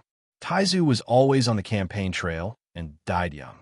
It was her mother who took the place of her father and raised a pair of children by herself. It could be said that Jiang Huaying's path of imperial power was mostly due to her influence. Jiang Mia wasn't a normal woman. When the Yin Emperor expanded his territory and attacked the Central Plains, he had countless generals under his command. If Chongping Wang Lu Shining was first, then this princess royal's contributions were at least in the top 10. How many women in this world dared to charge into the front lines and kill the enemy on the battlefield? Jiang Mia wasn't good at leading troops, but in terms of bravery, no one could match her. Due to this, her reputation in the military was very high and she was highly respected. What was worth mentioning was that this female Luocha of high status had eyes at the top of her head and a fiery temper. She was over 25, but still unmarried. Empress Dowager Wei worried herself to death for her precious daughter's marriage. On the way to Jing, Empress Dowager Wei gave Jiang Mia a final ultimatum. When we get to Enling, no matter what, you have to find me a Fuma to marry. If you still don't want to marry, I'll get your imperial brother to find you a beggar to live. Jiang Mia felt a headache when she heard her talk about this. She jumped off the carriage as though she was escaping. I'm going outside to ride a horse for some fresh air. You can rest. Empress Dowager Wei was exasperated. After pausing for a while, she sent someone to invite the imperial tutor. The carriage was spacious, and Empress Dowager Wei didn't have any reservations. When Lu Yin came, she led him into the carriage to talk.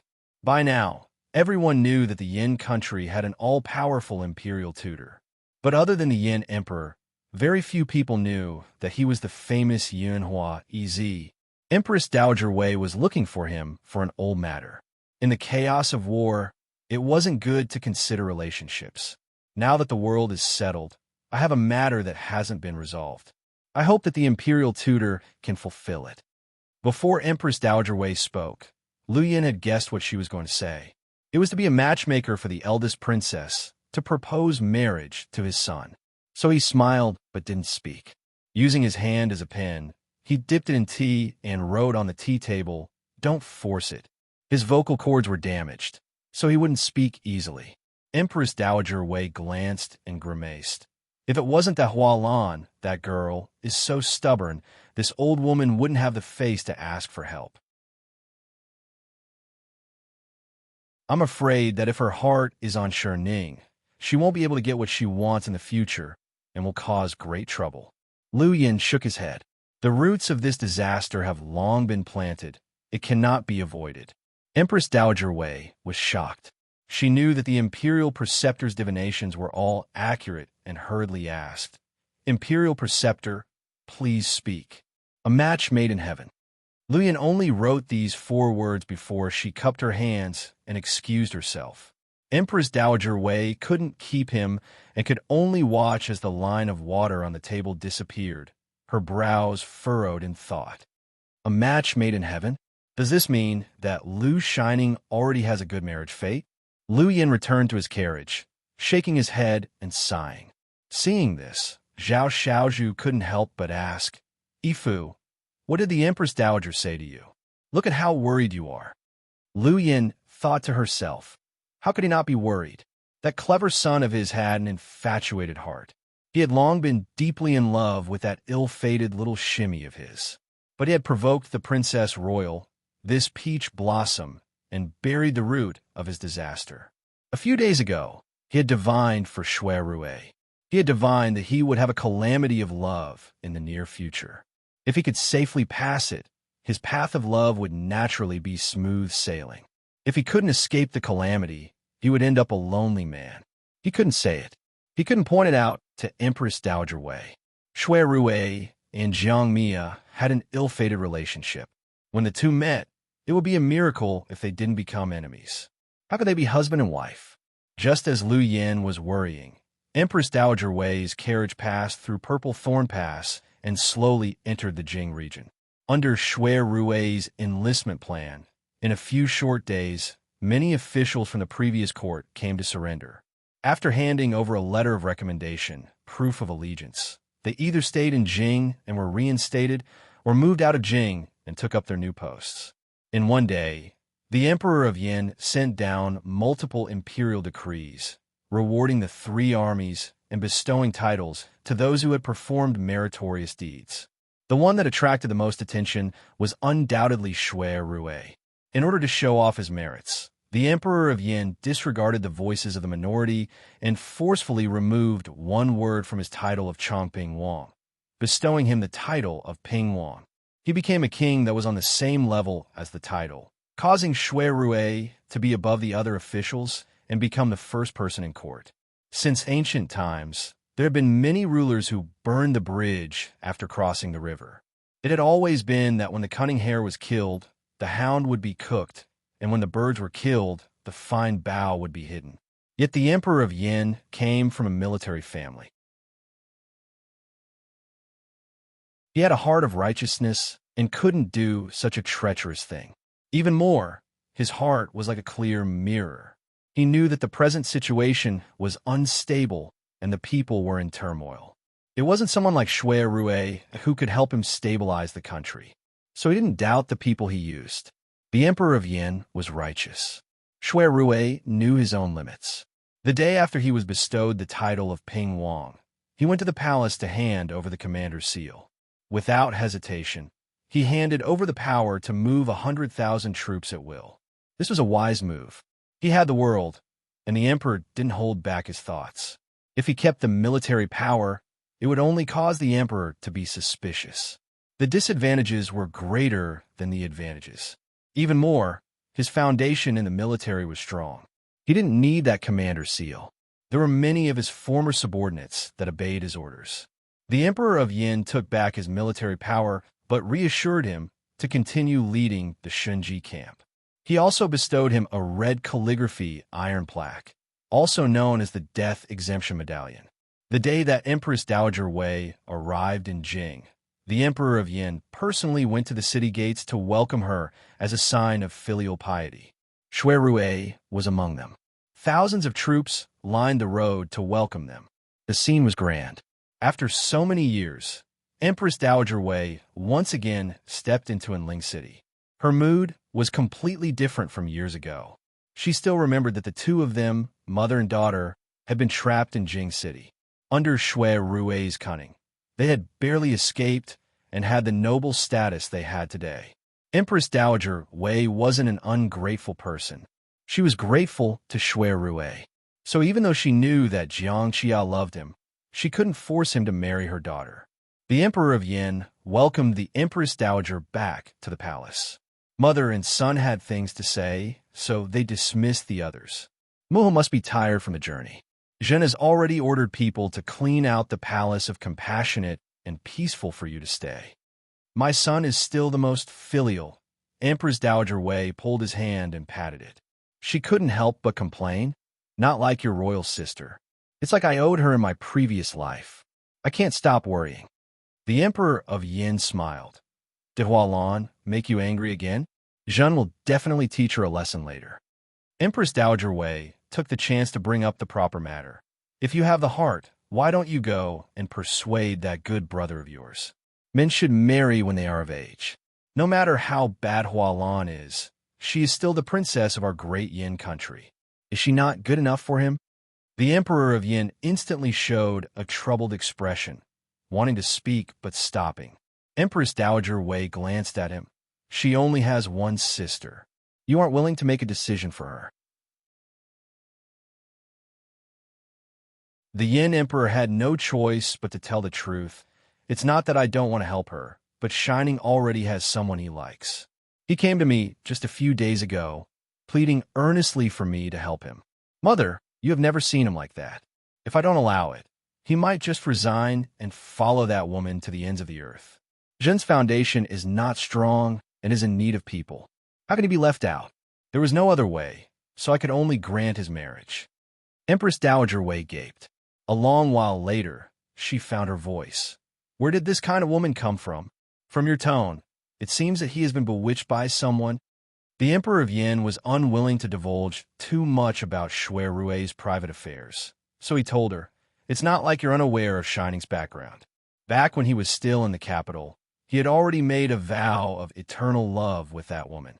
Now that they've reunited, it's only natural that they continue their former fate. Empress Dowager Wei laughed in anger. Since he already had a marriage, why didn't he tell Hua Lan earlier? He made my son wait bitterly. The Emperor of Yin slightly furrowed his brows and said disapprovingly, "Didn't Ning reject Huang Mei at the start?" He didn't say it out of consideration for his daughter's face. It was Hua Lan's one-sided wish. How can he be blamed for this?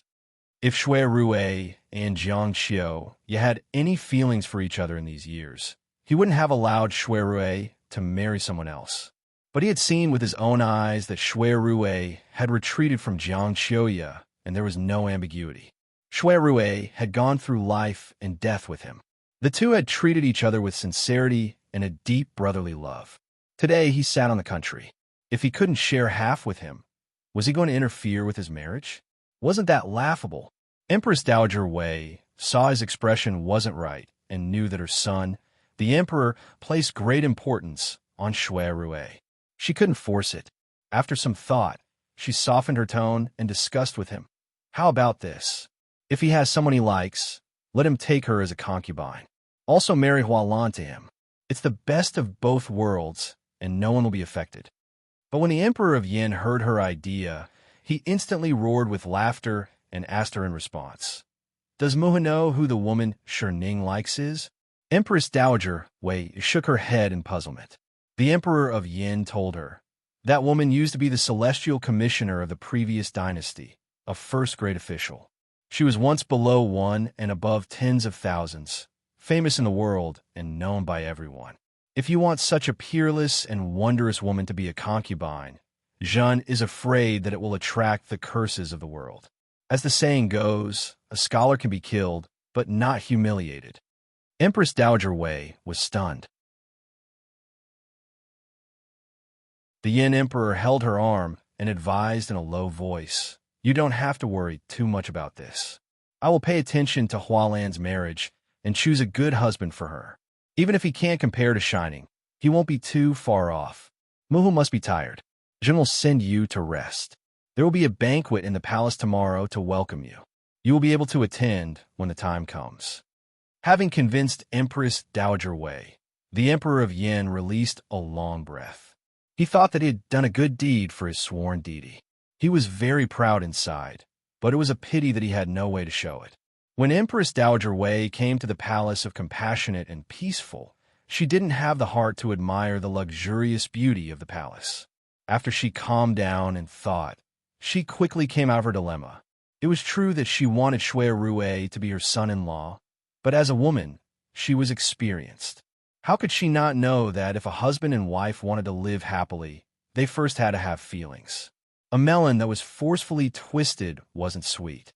Shui Rui's heart already belonged to someone else. If she forced him to marry Jiang Mia, it would only have the opposite effect. Thinking this through, Empress Dowager Wei didn't have anything else to worry about. She put down the thought and sent someone to find Jiang Mia. She prepared to explain everything to her. Short pain was better than long pain. No matter what, she had to make her give up on Shui Rui. On the other side, Jiang Mia had just changed her clothes and was planning to leave the palace to find Shui Rui when she was stopped. She unwillingly came to the palace of Compassionate and Peaceful. Muhu, Empress Dowager Wei waved her hand and had her sit next to her. She waved away the palace maids in the hall and let her drink a mouthful of cold tea to calm her mind. She then said in a roundabout manner, "Enling City isn't as big as Dedu. There are many talented youths. You don't like martial artists. Muhu will let your imperial brother pick a person to be your Fuma who is skilled in both the pen and the sword. What do you think?" Jiang Mia was tired of hearing all this on the way here. Adding on that she was thinking about Shui Rui, she couldn't help but become irritated. "I don't think so. Most of the men in this world are useless. How many are worthy of me? Do you have to force me to marry? Fine, I'll tell you directly. Other than Lu Shining, I don't want anyone else." Empress Dowager Wei's head hurt. She suppressed her anger and sneered. "You like the other, but the other has to like you. If he, Lu Shining, liked you at all, even if Ben Gong had a press down on his head, I would make him marry you. But tell me, where does he seem to like you at all?" Facing her own mother's merciless exposure, Jiang Mia was both embarrassed and angry. Her neck was red as she retorted angrily, I don't care if he likes me or not. As long as I like him, it's fine. If he doesn't marry for the rest of his life, I won't marry for the rest of my life. The matter's between him and me. You don't need to care. Empress Dowager Wei almost fainted, one hand pressed against her chest, the other pointing at her. She said in a trembling voice, You unfilial daughter, for an outsider, you are shouting at your mother. You really are lawless. Fine, fine, fine, I'll tell you the truth. He already has someone in his heart and doesn't care about you at all. Your imperial brother has already approved his marriage. Don't have any wishful thinking. Jiang Mia jumped up, glaring with a pair of crimson eyes. Nonsense, I don't believe it. Empress Dowager Wei fiercely slammed her palm on the tea table, shaking the cups and plates on the tray. If you don't believe it, go ask him yourself. Would I lie to you? Jiang Mia turned and left. Her steps were fast. Once she left Ci Ning Palace, she started to run. She wanted to rush in front of Shui Rui in the blink of an eye to ask if it was true. Empress Dowager Wei was very angry with her and didn't have the energy to restrain her. She thought that it was good to let her make a fuss. It would be best if she and Shui Rui became enemies and never interacted again. That would be less worrying. Jiang Mia left the palace gates and found out that Shui Rui was staying at Dingbo Hall. She whipped her horse and hurried over. She went to the door, but found nothing. The guard at the door told her that Shui Rui hadn't returned to the Fu. When asked about his whereabouts, he said he didn't know. Today she had just returned to the capital. Her eyes were completely black. How could she find him? She stood outside the Dingbo building for a while. The more anxious she became, the more angry she became, the more hateful she became. She was so hateful that her teeth itched. She thought, if Shui Rui really had a sweetheart, she would definitely whip that vixen to death. She dared to snatch her man. She was really courting death. At this time, a fast horse galloped over and stopped at the gates. A familiar person jumped off the horse. It was Shui Rui's vice-general, Sha Yao. Jiang Mia recognized the boy and instantly extended her whip to block his path. Pooh Princess? Where is Lu Shining? Sha Yao blankly replied. Wang Yi left the city to return to the camp. Jiang Mia frowned, wondering why Shui Rui would run out of the city in broad daylight. So, she dragged him to a corner and interrogated him. Sha Yao had been whipped by her before, so he was a little afraid to confront her. But soon he told the truth. His Majesty asked Wang Yi to recruit some officials from the previous dynasty. There was a female minister among them. It was said that she was very capable, but she would rather die than submit to Great Yin. Wang Yi cherished talents, so he locked her in the camp and went back to persuade her every day. A woman, Jiang Mia, narrowed her eyes and said in an unfriendly tone. She thought to herself, this female minister is most likely the vixen who seduced Shui Rui. Sha Yao nodded his head. He was a fool who could rarely read people's expressions. He could tell that the first princess was in a bad mood. Taking advantage of the moment when she was lost in thought, he quietly moved to the side and was about to run away. Jiang Mia raised her eyelids and pulled him back by his ear. She said with a cold voice, Where are you going?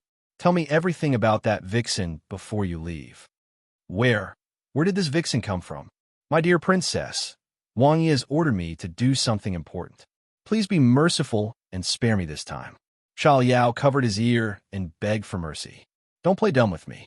Let me ask you, when did that vixen seduce Lu Shining? Only then did Sha Liao realize who she was scolding as vixen. He was dumbfounded and said, I don't know. Jiang Mia used all her strength to pinch his ear. Gnashing her teeth, she said, Then you should at least know that fox spirit's surname and name, and what she looks like. Ao, I know. She's the previous dynasty's imperial astronomer. Yushu. Jiang Mia suddenly raised her voice. Yu Yinfang.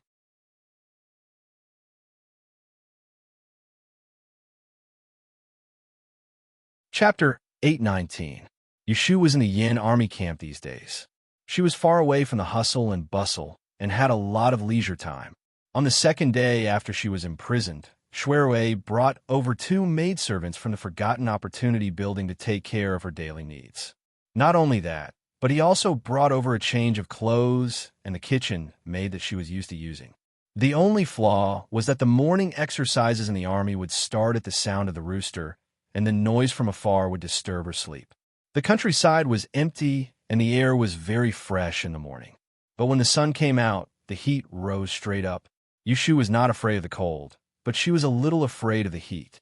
Especially in the past few years, she was used to living a pampered life. Everything she ate and used was of the best quality. Her skin was not as rough as it was when she was young. She was as delicate as a princess or an imperial concubine. In the main tent of the camp, Yushu was lying on her side on a Persian carpet in only a strapless dress. Her feet were bare.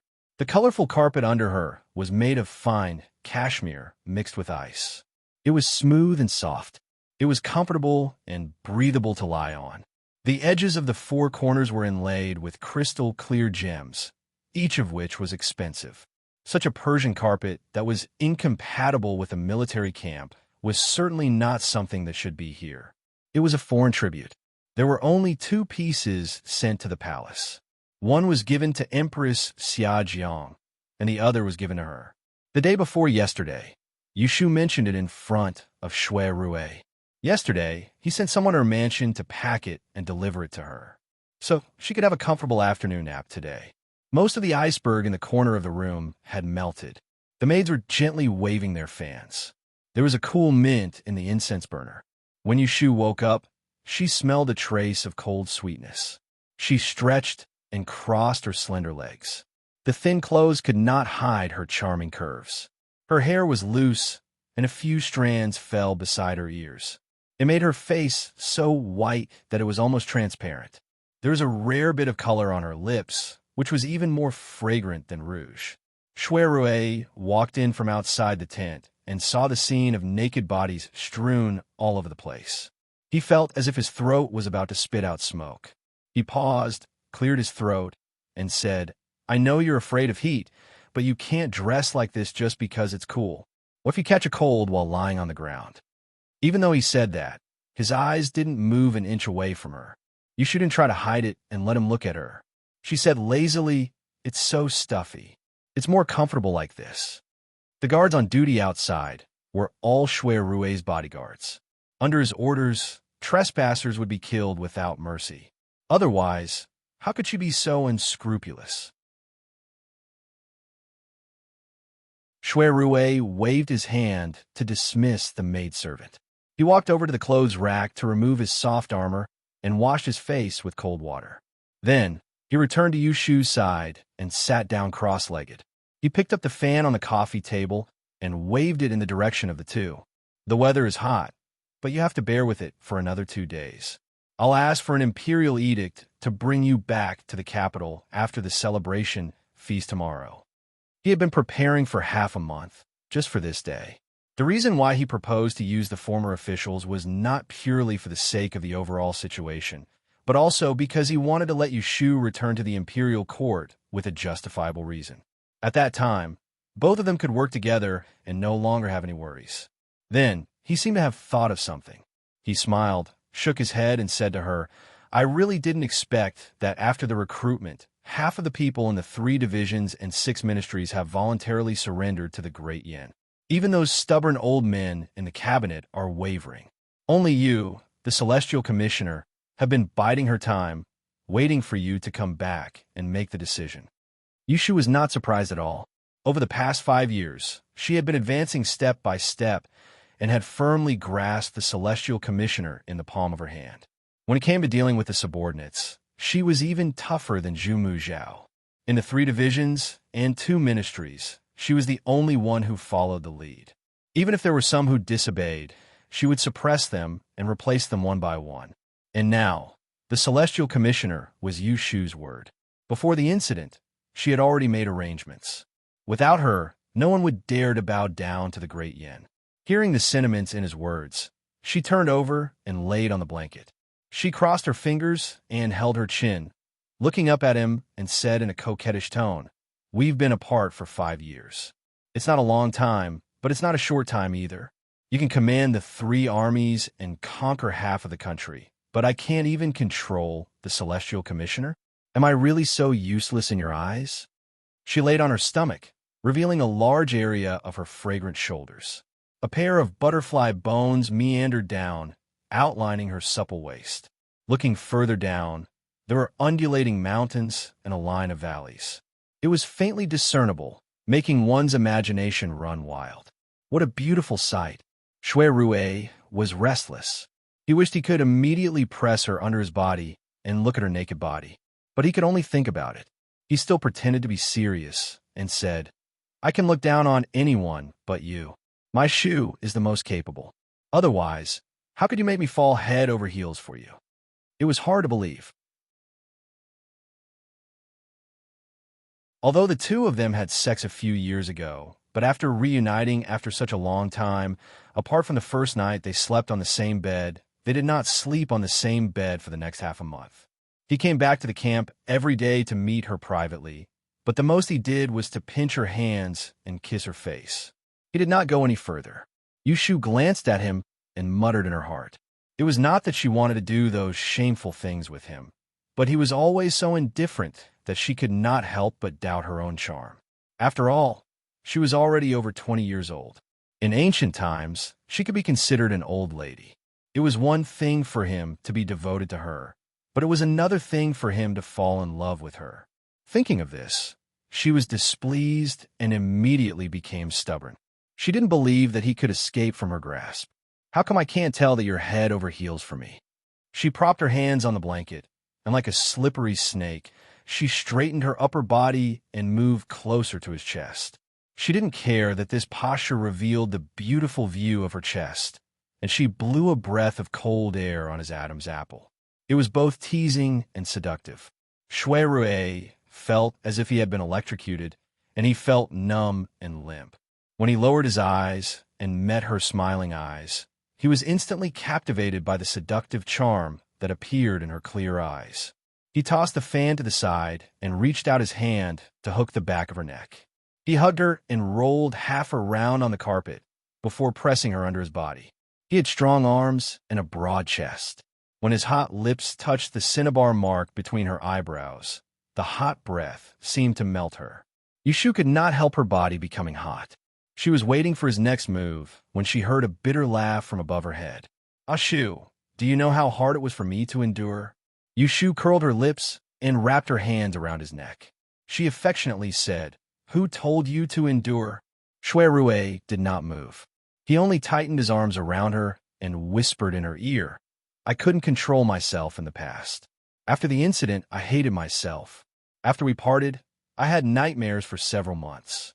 I dreamed that you were pregnant with our child and was humiliated. Ashu, when I wasn't by your side, you could only rely on yourself. Now that I'm back, I won't let you suffer even the slightest bit. I will ask the king to personally preside over the marriage. We will be a celestial couple that the world envies." There was no woman in this world who did not like to hear sweet nothings. But there were some men who only used flowery words to coax an infatuated heart. Once they got it, they would no longer cherish it. However, the man in front of her was full of sweet nothings and sweet nothings. He was holding his infatuated heart in front of her, just to let her see it clearly. It wasn't that he was not moved or that he did not desire it. It was because he cherished it too much that he could endure it. Yushu wanted to laugh and cry at the same time. The evil fire from before had faded. Her hands held his head, and she raised her face to quickly peck the tip of his nose. "I've wronged you." She was deliberately seducing him earlier and was not ashamed. Now that she was calm, she felt that their chests were touching and their legs were rubbing against each other. She was wearing light and thin clothing, so it was really shameful. "Get up," she said. With the delicate body in his arms, Shui Rue was a little reluctant to let her go. He was afraid that things would go wrong, so he could only get up and let go of her. Once Yushu was free, she immediately got up and took half of her robe from behind the screen. She sat in front of the bronze mirror, untied her hair, and combed it again. Shui Rue sat on the carpet and calmed down for a while. Then he followed her. He crossed his arms and leaned against the frame of the screen, watching her comb her hair. Her hair was very well maintained. It was black and smooth, and it reached her waist. Yushu asked him as she combed her hair. Empress Dowager arrived in the capital today. Didn't your father also arrive? Shui Rui was not a stubborn person. He could not understand Yunhua's action of risking his life for his teacher's orders, but he would not be blinded by hatred. That was why he could let go of his grudge and recognize Yunhua as father and son. Yes, Yushu wanted to say something, but stopped. She wanted to ask something, but she could not bring herself to ask. Shui Rui peeped at her expression from the mirror. With his ability to observe people's words and expressions, how could he not know what she was thinking at the moment? They had been separated for more than 10 days. She did not ask, so he did not mention it. He knew that she was afraid that he would think too much, and he was the same.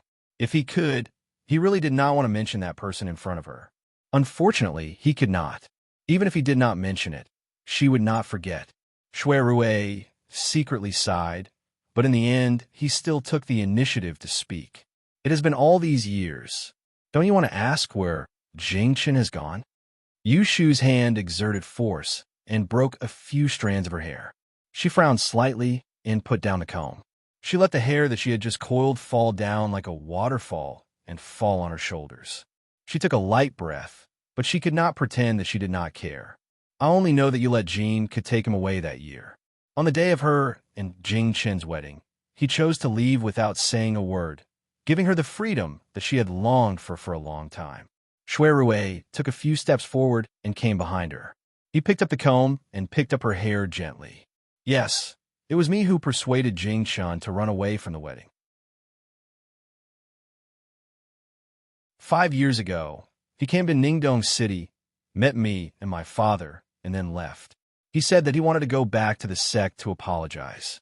I once sent people to Shangxi to inquire about his whereabouts. I heard that although he returned to Dragon Tiger Mountain, he did not stay for a long time. I don't know where he is now. I don't know where he went. She murmured. She could not tell what she was feeling in her heart. Shui Rui tied up her long hair in a rather unskillful manner. He used a hairband that was woven from silk to wrap around her hair and tied it up tightly. Then he looked up and met her eyes in the mirror. Suddenly he saw her relieved smile, and his heart suddenly relaxed. He only felt that his previous worries were all unnecessary. Unfortunately, he can't come to our wedding.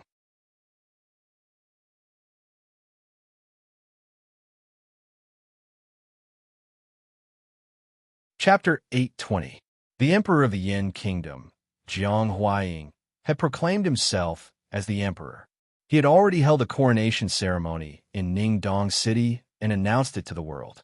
He was not an ordinary emperor who revolted among the people. He proclaimed himself the emperor in the northeast and then led his army south to attack the Yin dynasty. It could be said that he was expanding his territory, not rebelling. When the Yin army attacked in Ling City, most of the nobles in the city fled, but some did not. The Emperor of Yin did not yell at them, but listened to Shui Rui's suggestion and confiscated half of their property, sparing their lives.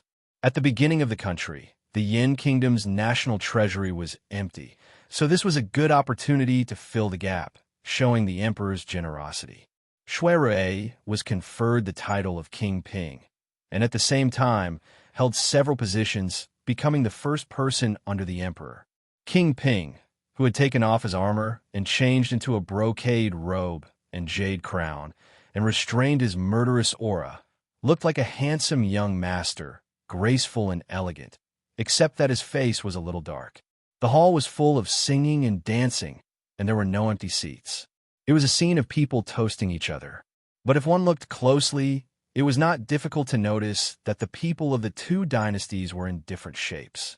The old officials who followed the emperor to conquer the country were naturally drinking without any scruples, while the old officials who came later were more cautious.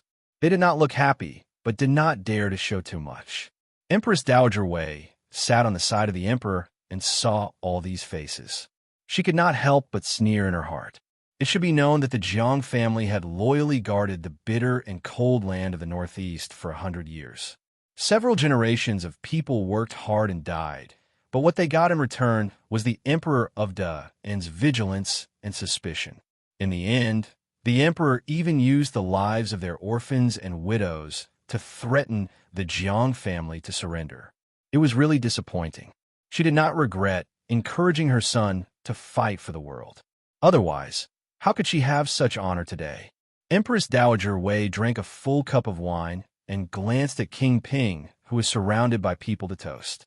She felt it was a pity that the best son-in-law had no interest in her daughter. She could only watch as the cooked duck flew away. She turned her head and looked at the empty seat. Jiang Mia was nowhere to be seen and frowned inwardly.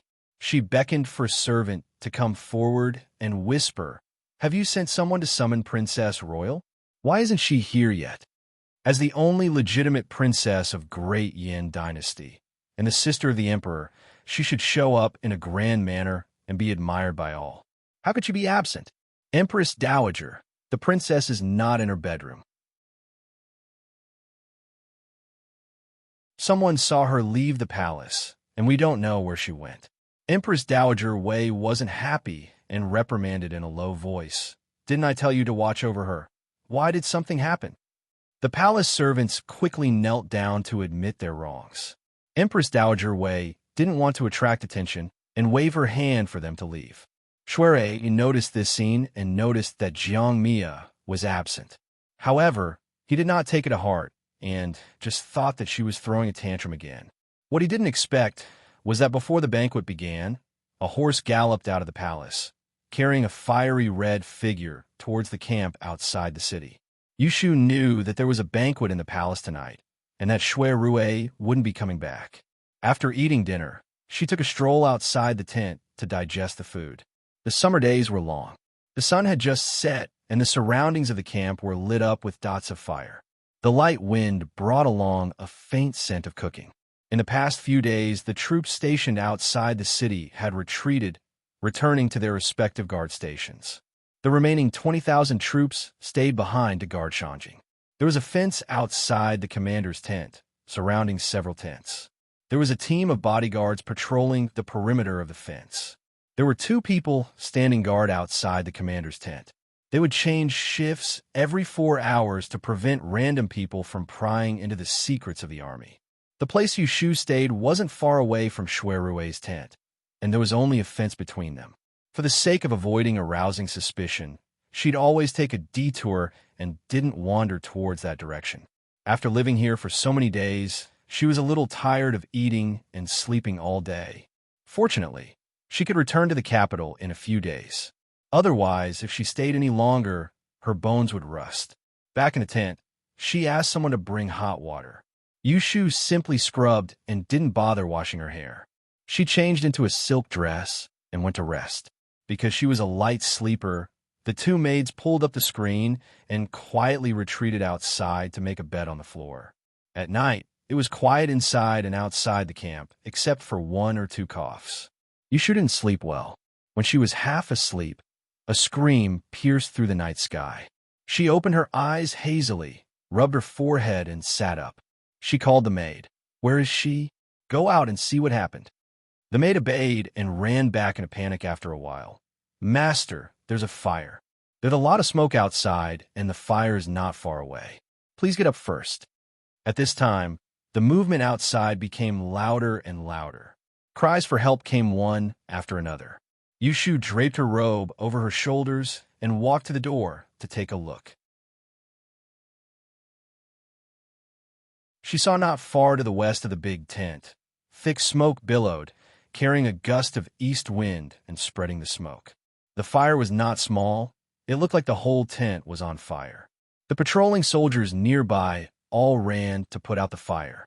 People who were sleeping also ran out. It was a mess outside, and for a moment, they didn't have time to care about Yushu. "Master, what should we do? Should we run?" Although the 2 maids were scared, they didn't forget to run for their lives. Yushu observed the direction of the wind. In about half an hour, the thick smoke would blow over. Even if the fire was extinguished, the smoke would still suffocate people to death. Thus, she quickly put on her clothes, turned her head, and ordered, "Bring my blanket out. Don't take anything else." The maid hurriedly went in to roll up her precious blanket and followed behind her. The three of them passed through the fence unimpeded, circled around the place where the fire was, and trotted all the way to the windward side to hide. From afar, they watched the soldiers fighting the fire come and go. Yu Yinfang. A voice suddenly sounded behind her. The cold tone was like a sharp blade cutting through the air. Yushu suddenly turned around and saw a figure walking out from the darkness a dozen steps away. The burning fire in the distance illuminated her red robe. Yushu's eyes flashed. She looked at the person walking towards her calmly. "So, it really is you?" Jiangyan stopped in front of her and sneered. "No wonder he has always been hiding it. Brother and sister incest. Only you can do it." Yesterday, when she entered the capital, Muhu told her that Shuirei already had someone he liked and had asked Imperial Brother to approve the marriage. She just didn't believe it and wanted to find Shuirei and ask him. When she killed her way to his residence, she was shocked to hear that the woman he hid in the camp was Yushu. It was like a bucket of cold water was poured on her head, and she sobered up. She recalled that several years ago, when she was in the capital, she saw this pair of brother and sister with different surnames being very close to each other. It was clear that they were secretly having an affair, which made her look like a fool who was kept in the dark. It was only now that she realized it. She had waited in vain for so many years. In the eyes of others, it was just a joke. How could she not be angry? How could she not hate? Yushu saw the fierce expression on her face, but was not afraid. She asked her, "Was it you who set fire to the camp in the middle of the night?" "Humph, did you well. If it wasn't for this fire, how could you be forced out?" Jiangyan did not hide anything and openly admitted it. "I knew you were stubborn. After so many years, it has only increased." Yushu shook her head. "If Princess wants to see me, you only need to send a message and I would not dare to not see you. Why go through so much trouble?" "Ha!" Jiangyan lowered her head and laughed. She put one hand on her waist. When her laughter fell, a silver light flashed and a soft sword appeared in her hand. She took a step forward and pointed the sword at Yushu's throat.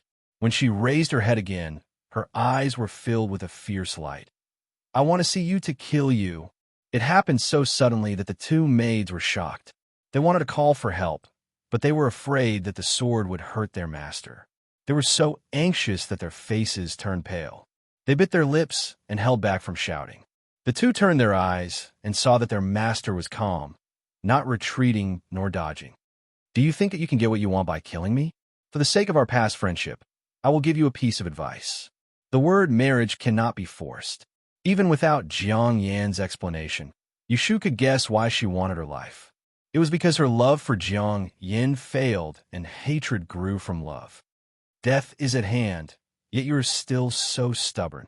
For the sake of our past friendship, I will let you die a happy death." Jiang Yan's eyes were burning with flames. She did not waste any more words. With a flick of her wrist, the sword trembled, and with a light flick, she was about to slit Yushu's throat. Humph! In the time it takes for a spark to fly off a flint, a light snort suddenly entered her ears, filled with disdain.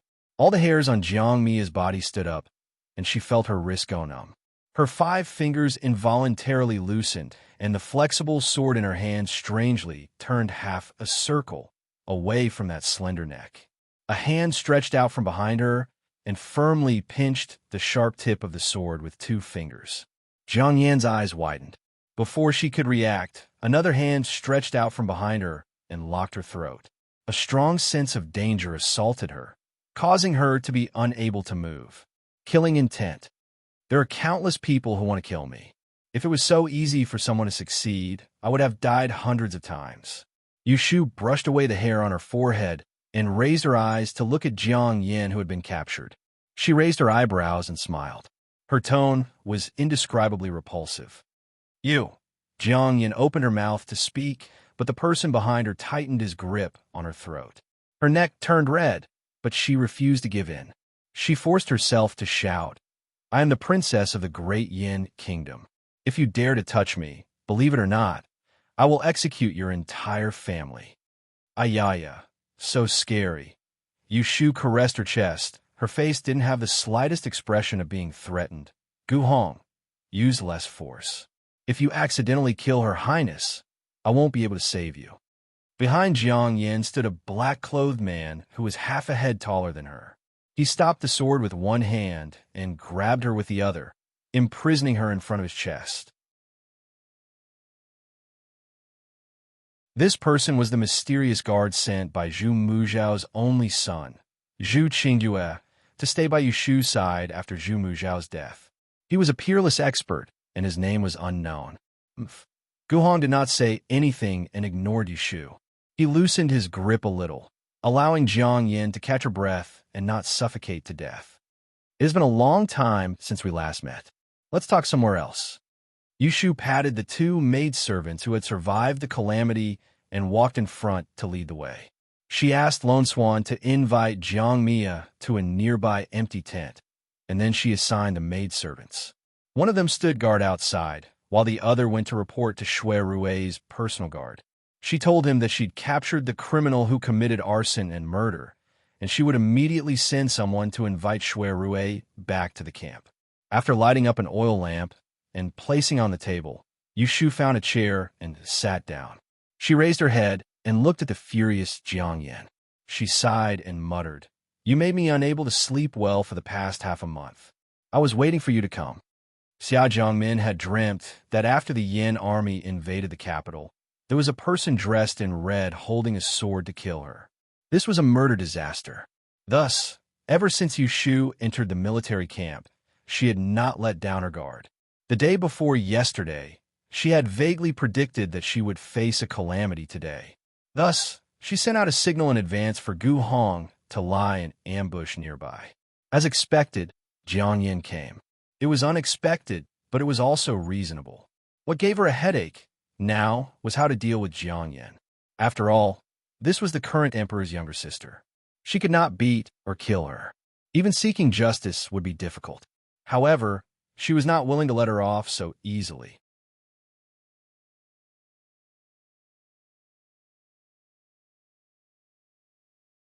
Chapter 821. 3-in-1 Great Chapter Banquet in the Palace. Shui Rui could hold his liquor very well. Usually, he would not get drunk even if he drank 8 or 10 jars. But tonight, he did not reject anyone and drank too much. Who knew that he did it on purpose, revealing a little of his arrogance after drinking, to tempt those officials who were jealous of his meteoric rise to criticize him. There were always factions fighting in the court. Fighting for fame and profit was the norm in officialdom. The officials who had followed the Yin emperor to conquer the country would inevitably be unequal when it came time to split the spoils. But he was the only one who was bestowed the title of king and prime minister, standing above everyone else. There were many who were dissatisfied. As he had expected, there were people who could not stand his complacency and jumped out in the middle of the banquet. First, they accused him of overthrowing the officials of the previous dynasty, taking the opportunity to amass wealth and buy people's hearts.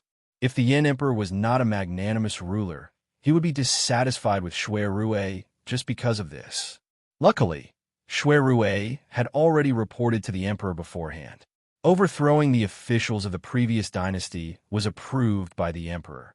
As for the accusation of amassing wealth, it was even more groundless, and there was no real evidence. Shui Rui spoke out to defend himself, and he poured out his grievances in front of all the civil and military officials of the imperial court. Do all of you think recruiting envoys is a good job? You can make those scholars who view their reputation as more important than their lives to work for the imperial court for the sake of a few stones of salary? Recruiting enlistment, that is a technical job. Do you really think anyone can do it? Relying on the fact that he was a little drunk, Shui Rui spoke straightforwardly. I told them that His Majesty is a wise man who treats the wise with respect and benevolence. As long as they're willing to work for the common people and contribute to the country, His Majesty will not mind their background.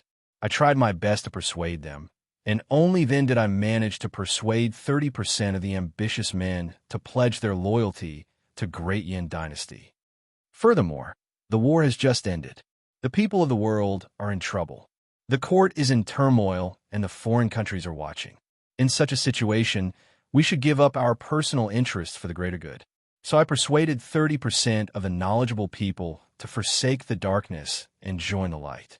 Also, Junshang's action of not killing the previous dynasty's fallen ruler has moved 30% of the people who are loyal to Junshang, and they are willing to serve Junshang.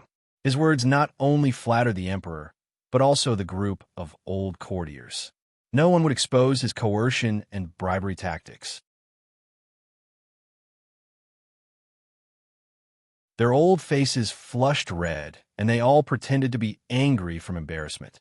They glared at the courtier who had accused His Highness of selling official titles. If he dared to say another word, they would rush forward and fight him to the death. Even the Emperor of Yin nodded his head as he comforted Shui Rui. I know that it's not easy for you. I was the one who allowed you to resume your duties. From today onwards, I will not forgive anyone who speaks ill of you. He was obviously supporting Shui Rui. The new Minister of Revenue who opposed Shui Rui was unwilling to accept this. He relied on the fact that he had followed the Jiang clan for a few dozen years and refused to let Shui Rui off the hook. He asked in an arrogant manner, "Then how do you explain the matter of King Ping harboring an important minister of the previous dynasty?" Shui Rui frowned and said, "Why do you say so, Minister?" Minister Ning said reasonably, "Your Royal Highness, you don't have to play dumb. I have already investigated. Half a month ago, you were ordered to attack the capital. At that time, not only did you capture the fallen emperor, you also captured the previous dynasty's celestial commissioner, Grand Commissioner Yushu. You brought her back to the military camp and detained her privately. This Grand Commissioner is a woman, and there are many rumors among the people. It is said that she was taught by immortals and has the ability to cast beings into soldiers to summon wind and rain. Some even said that the previous dynasty was able to enjoy 300 years of peace and prosperity because of the Celestial Commissioner. As the head of the Celestial Commissioner, Grand Commissioner Yushu plays an important role. Since you captured this woman, you did not immediately present her to His Majesty.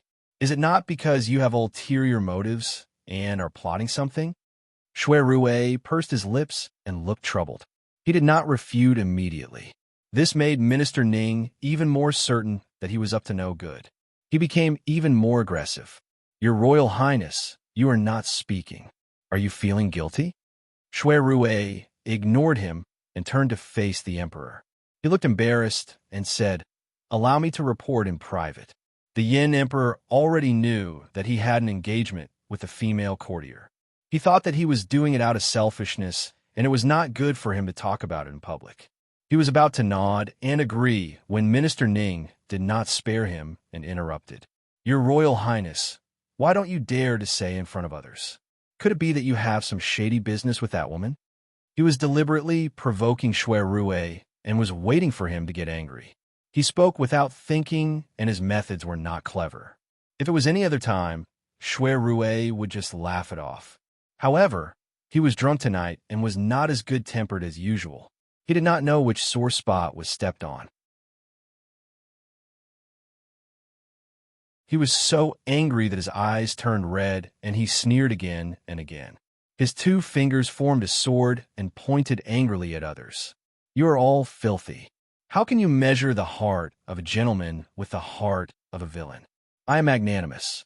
After being slandered by you, I only treated it as a dog barking and did not want to argue with you. However, that official you is like a beautiful orchid. I admire her and will not allow you to insult her like this." Minister Ning was dumbfounded by his blatant words of protection, and the crowd was also in an uproar. But this time, Shui Rui did not wait for the other to grab hold of his words and turn towards the Yin Emperor again. Holding back a bellyful of indignation, he said truthfully, "Regardless of the previous dynasty or this dynasty, since ancient times until now, as an official, talent and ability are still secondary. The most important thing is loyalty. That day, your younger brother led the troops to attack Enling and captured the ruler of the fallen country. Inside and outside the capital, only Titian came to the rescue. Although he was alone and weak, he was eventually subdued by your younger brother. However, in terms of loyalty and courage, he is worthy of praise and respect. As a woman, She is more responsible than most men in this world. Just now, Minister Ning was right about one thing. Before entering the capital this time, I received a secret report and learned that the 300 years of peace of the previous dynasty is indeed closely related to the Celestial Commissioner. He took a deep breath and brought up the matter of enlistment. I have said before that with the virtuous character of the Emperor and my silver tongue, I have indeed persuaded 90% of the wise men to abandon the dark and join the light. However, there is still the remaining 10% that I could do nothing about. The officials of the Celestial Commissioner are all in a group. As long as they don't see the Commissioner, they will not surrender. From this, it can be seen that in order to subdue the Celestial Commissioner, we need to subdue the Commissioner first. I'm ashamed to say this. After capturing the Commissioner that day, I tried to persuade her to surrender to the Great Yin. However, she refused to submit despite threats and temptations.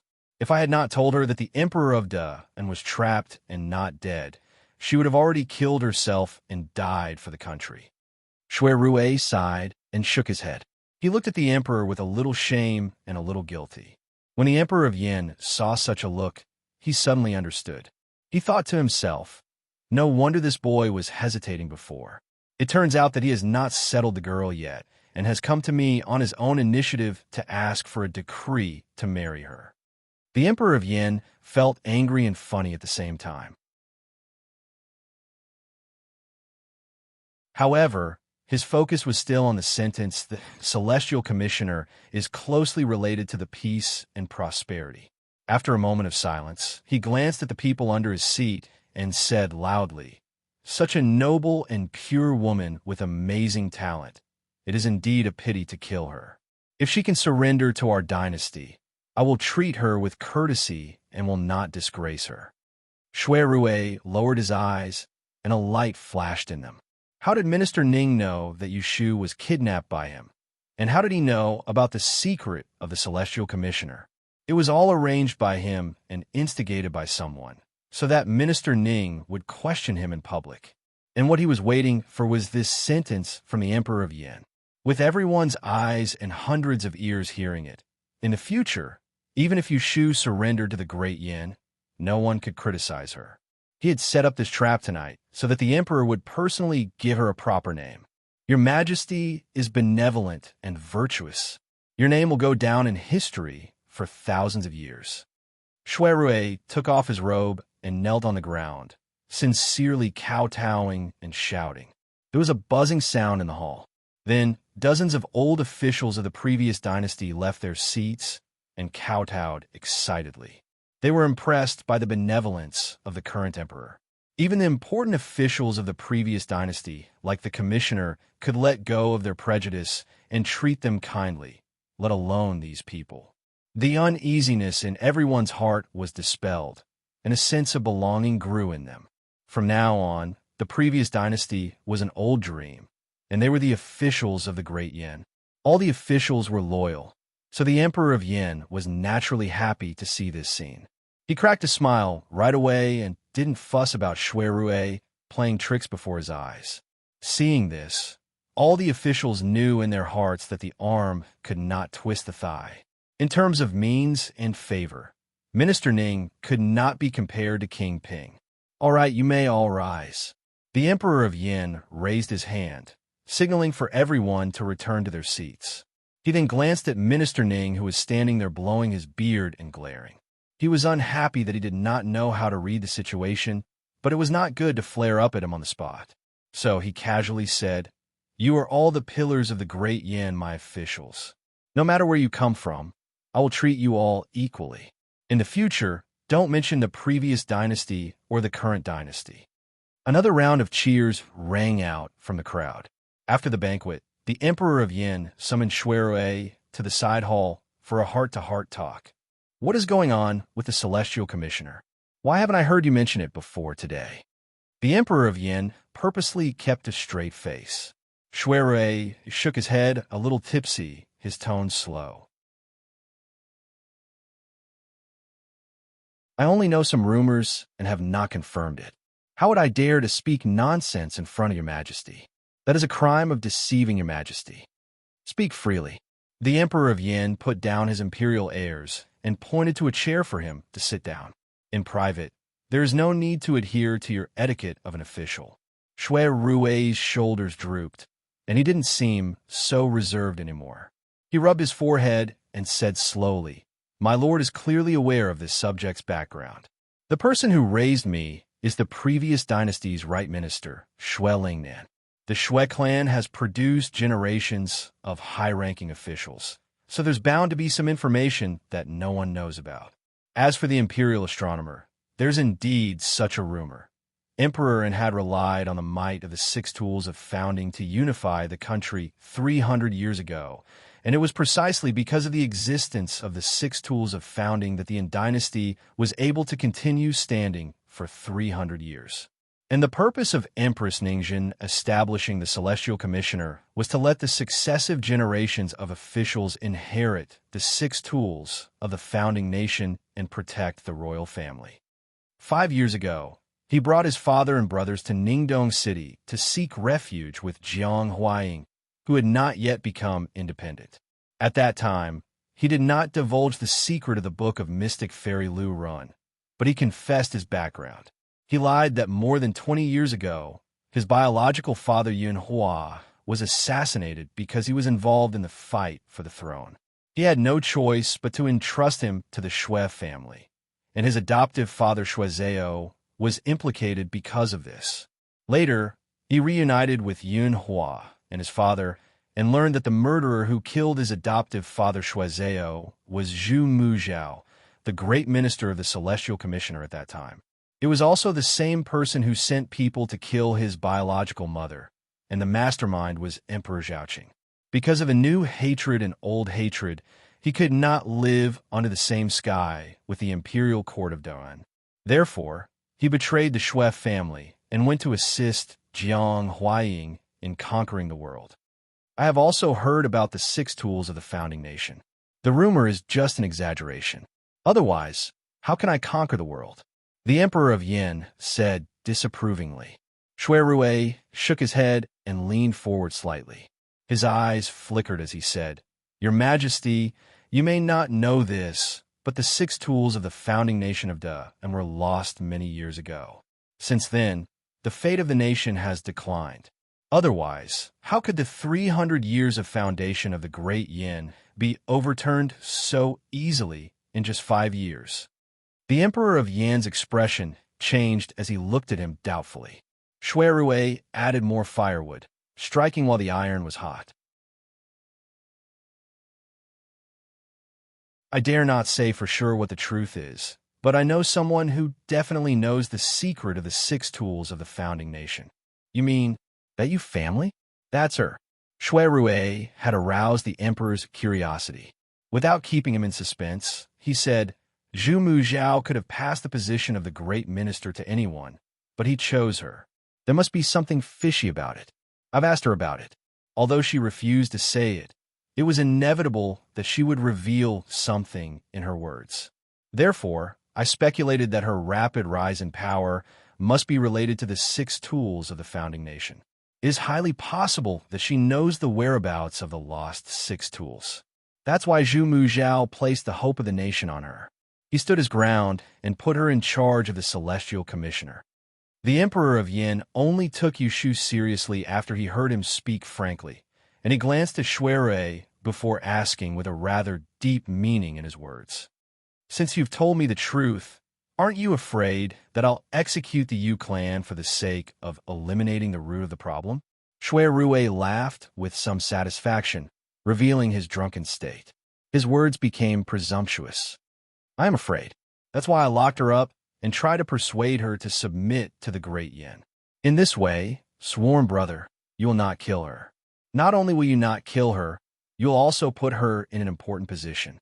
The Emperor of Yin studied him for a moment. Suddenly, he shook his head and laughed. He pointed at him and said, "What an infatuated person."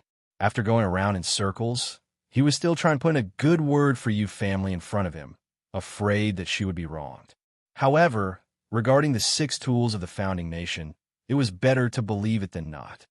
I will give you a deadline of 3 days.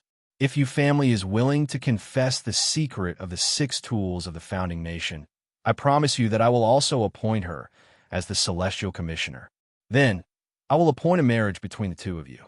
Shui Rui's eyes brightened. He immediately stood up and bowed, as if afraid that the emperor would go back on his words. "On behalf of you family, I thank your majesty for your grace." Late at night, the banquet ended. Outside Donghua Gate, a few drunken officials could be seen with their arms around each other's shoulders, calling each other brothers. They were reluctant to leave in their carriages. Shui Rui's legs were a little weak. He was helped into the sedan by a servant. As the curtain was put down, he let out a long sigh. He supported his burning forehead with one hand and undid the jade buckle on his collar with the other. His chest and back were soaked with sweat.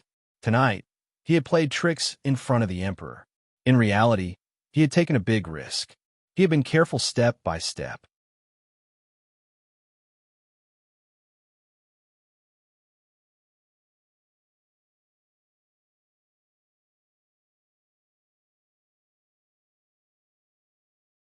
Her clothes were thin, so it was obvious that she wasn't injured.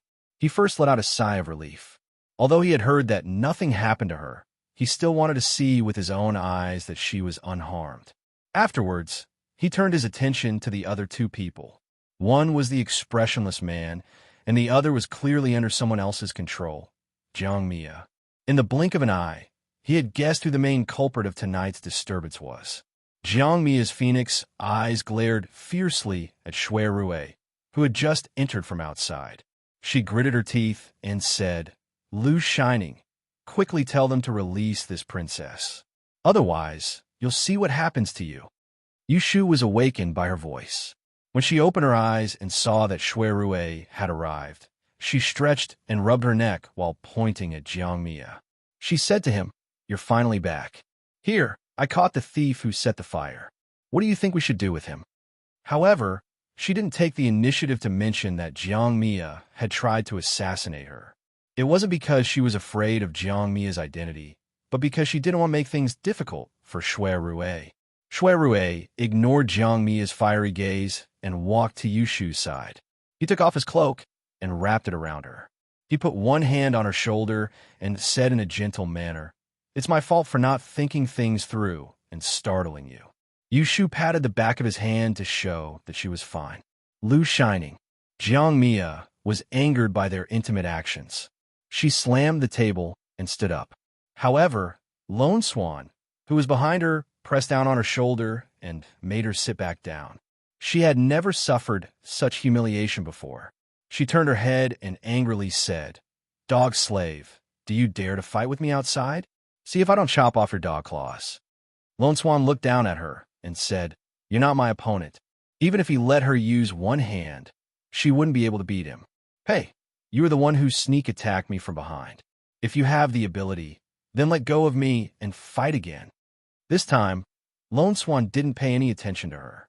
However, the way he looked at her was clearly saying defeated opponent. Jiang Mia was furious. She hated the fact that she was under someone else's control and she couldn't beat this bastard. The more she thought about it, the angrier she got. She turned to look at Shui Rui and Yushu.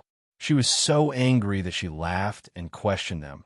"One of you is a minister of a fallen country, and the other is a general of an enemy country. How dare you have an illicit relationship in private? Aren't you afraid that you'll be cursed by the whole world if this matter is spread out?" Shui Rui and Yushu looked at each other. They could see no fear and no regret in each other's eyes. Shui Rui said with a serious expression, "Princess Royal did not attend tonight's celebration banquet. She must be unaware of Her Majesty's golden words. The previous dynasty's celestial commissioner mentioned that Yushu has the talent to govern the country. As long as she is willing to submit to the great Yin, she will be treated with courtesy and let bygones be bygones." Upon hearing this, Yushu's eyes flickered.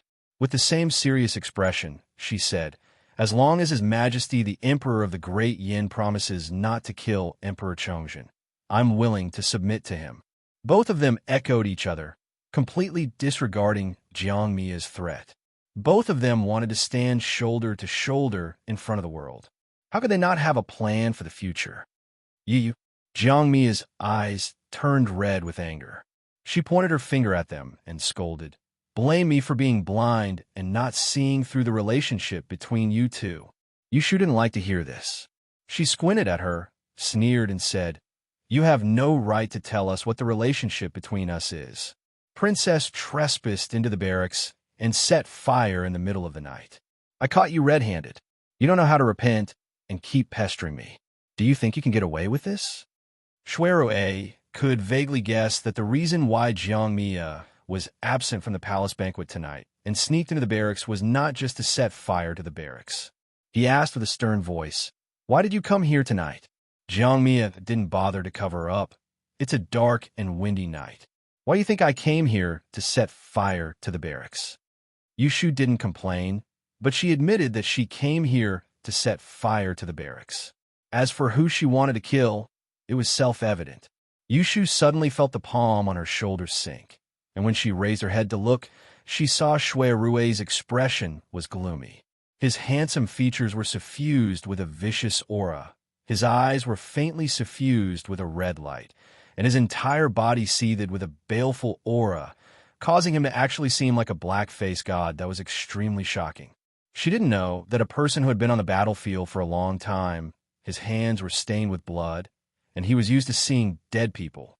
It was inevitable that he would be infected with killing intent. Once he was angry, he would kill anyone who stood in his way. How many people knew that Princess sneaked into the barracks? Who was the accomplice? The angrier Shuirui got, the calmer he became. No one knew. I just wanted to kill someone. I don't need any help, Jiang Mia said frankly. She was confident that they could not do anything to her. That's right. As the eldest princess of Great Yin Dynasty, if she wanted to kill a minister of a fallen dynasty, even if the minister died, no one would dare to make her pay with her life. Moreover, she had failed, but she was still alive. Shuirui lowered his head and asked Yushu, "Who else saw her?" Yushu thought for a moment and answered, "At that time, everyone was fighting the fire, so no one noticed that I had captured her. Only my 2 serving ladies and Gu Hong, my man of sacrifice." She only mentioned Gu Hong's identity. She wasn't sure if Shuirui was denying that Gu Hong was the sword-bearer who followed Junmu Zhao that night in Ascending Cloud Temple. "That means apart from you, no one has seen her. That makes things easier." Shuirui nodded his head, spun, and walked to a weapon rack in the corner. He picked up a heavy sword and pulled it out from the scabbard. Inside the tent, both Yushu and Jiang Mia were confused by his action. Just when they thought it was strange, they saw Shuirui stride towards Jiang Mia with the sword in his hand. He swung the sword and was about to chop off Jiang Mia's head. "Wait!" Yushu cried out hastily, but her voice was not as fast as Shuirui's sword. In just a split second, the blade of the sword had reached her neck, and a terrified face was reflected on the surface of the sword. Jiang Mia's mind went blank. Her mouth was wide open, but she couldn't make any sound. Her eyes were filled with the cold expression of Shuirui as he swung the sword at her. A final thought flashed across her mind. Why did he want to kill her? Clang!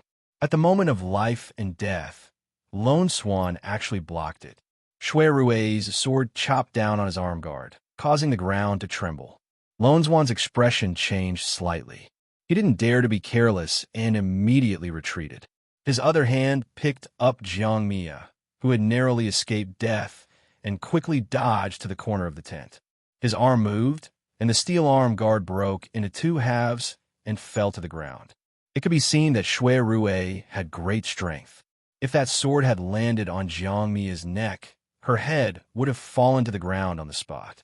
Seeing this, Yushu hurriedly rushed forward and grabbed onto Shuirui's arm, holding him back. Although she was angry that Jiang Mia tried to assassinate her in the middle of the night, she never thought of killing her. Big brother, don't. Quickly stop. After their reunion, they had been together for more than half a month. Why didn't she notice that his temper had become so bad? When he was impulsive, it could cause one's liver to tremble. Jiang Mia leaned on Lone Swan's body, and her legs went soft. Her face was ashen, and there was no longer the indifference she had before. Her eyes reddened, and she asked in a daze, "You want to kill me?" She thought that they had known each other for 9 years, going through trials and tribulations together. Even if he didn't have any feelings for her, he would still have some feelings for her. In the end, it was all wishful thinking on her part. Shui failed to kill her, but his expression didn't change as he said, "In my heart, Ashu is already my wife. Since you have the intention to kill her, how can I spare you? Even if I didn't succeed today, I can't guarantee that you won't do it again in the future. You have nothing to fear just because you're a princess. If I don't get rid of you, there will be endless troubles in the future. Why don't you give me a reason not to kill you?" No one knew how many nightmares he had when he and Ashu were separated for 5 years. He dreamed that she was trapped in the capital and died in this cage, unable to wait for him to pick her up. He cut through all the obstacles just to be by her side one day earlier. After going through so many hardships, he finally got what he wanted. Anyone who tried to stop him would be his enemy. Jiang Huaya's face was pale. Looking at Shui Rui's eyes, it was as if she had just recognized him today. "If I die, my royal brother will not let you off. No one will think that I will kill you." Shui Rui was extremely calm. He raised his sword and pointed it at her.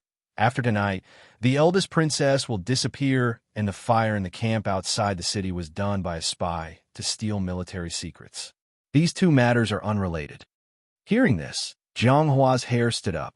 She could no longer lie to herself that Shui Rui had any feelings for her. He wasn't trying to scare her. He really wanted her life. Of course, Jiang Hua was afraid of death. Her willfulness was only because she had someone to rely on, not because she didn't have a brain. Now that death was near, she finally knew fear. She didn't want to die here and let this dog and dog couple take advantage of her. She awkwardly retreated and stepped on a foot. When she turned around and saw Lone Swan, she suddenly remembered that he had just saved her. Thinking about how his martial arts were strong and how he could appear and disappear unpredictably, she suddenly had an idea and grabbed his arm. Gritting her teeth, she said, You escort this princess out of this place. When I safely return to the palace, I will reward you with 1,000 taels of gold." However, Lone Swan coldly looked at her and thought, this stupid woman must have misunderstood something. If he hadn't heard his master stop him, he wouldn't have cared if she was dead or alive. "You think 1,000 taels of gold is too little?" Jiang Hua grabbed his arm and refused to let go, like she was grabbing onto a life-saving straw. All right. I'll have my royal brother make you an official and give you a mansion and beauties. If you have any other requests, I'll agree to them all." Lone Swan did not move and looked at Yushu with impatience in his eyes. Yushu knew that she shouldn't laugh at this moment, but Jiang Hua's silly look amused her. She chuckled and couldn't help but tease. "Princess, instead of begging him, why don't you beg me? As long as you lower your head and admit your mistake, I will consider sparing you." Humph! Jiang Hua hated Yushu to the core. How could she lower her head and admit her mistake? She might as well die. Shui Rui was still holding his sword. He turned around and looked at Yushu with an indescribable expression. "When did you learn to be soft-hearted? Even if you forgive her today, will she forgive you in the future?" Seeing him stubbornly insisting on killing Jiang Chia, disregarding the consequences, Yushu couldn't help but feel very happy in her heart. However, she couldn't really watch him kill Jiang Hua, the emperor's younger sister, in a moment of impulse. She stretched out her hand and pressed it on Shui Rui's wrist that was holding the sword.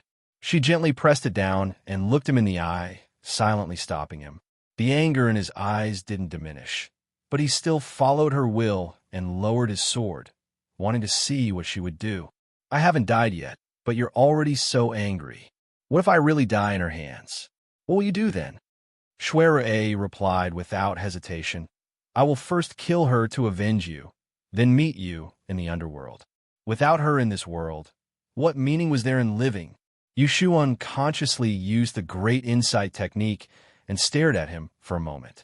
Suddenly, she smiled brightly and turned her head to say to Jianghua, "You saw and heard everything. You want to kill me, so he will definitely avenge me. Unless you kill both of us, you won't be able to escape death.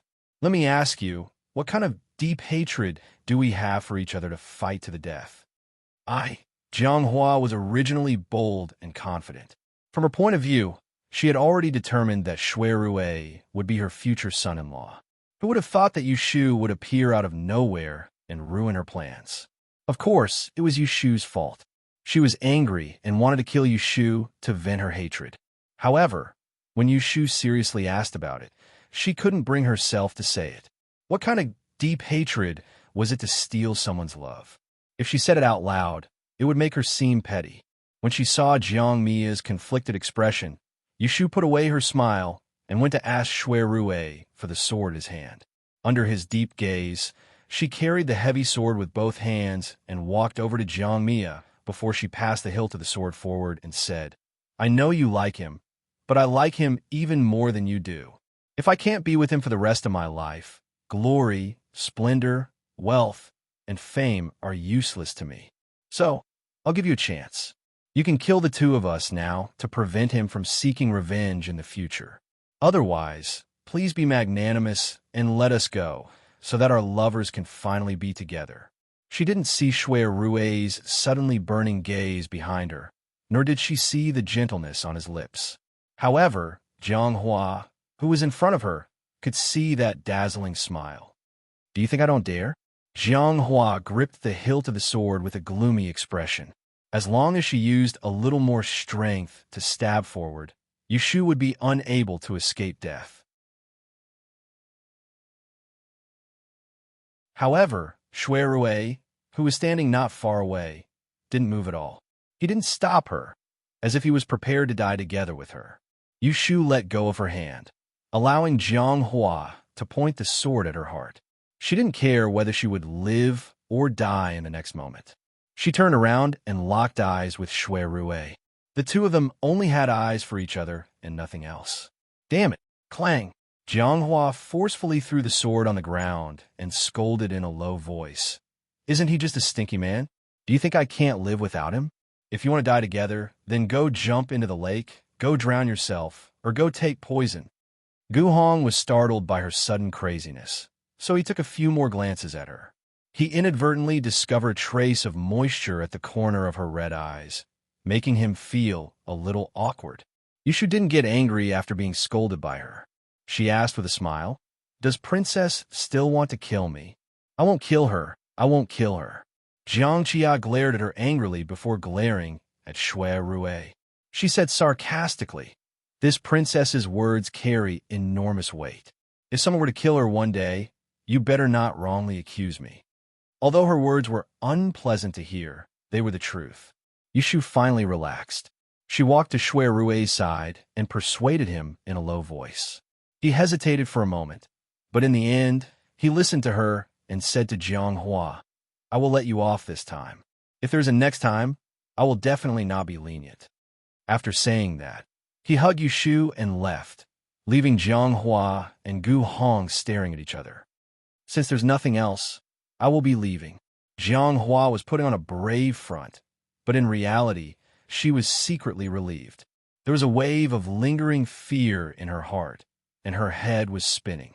She just wanted to leave this godforsaken place as soon as possible. Lone Swan silently grabbed her collar and pulled her back. "Io, why are you grabbing onto me? Let go of me." "Master didn't say anything, so you can't leave. Are you blind? Can't you see that the two of them have left? Hurry up and let go of this princess. Believe it or not, I will get someone to cut you into pieces and feed you to the dogs." Oomph.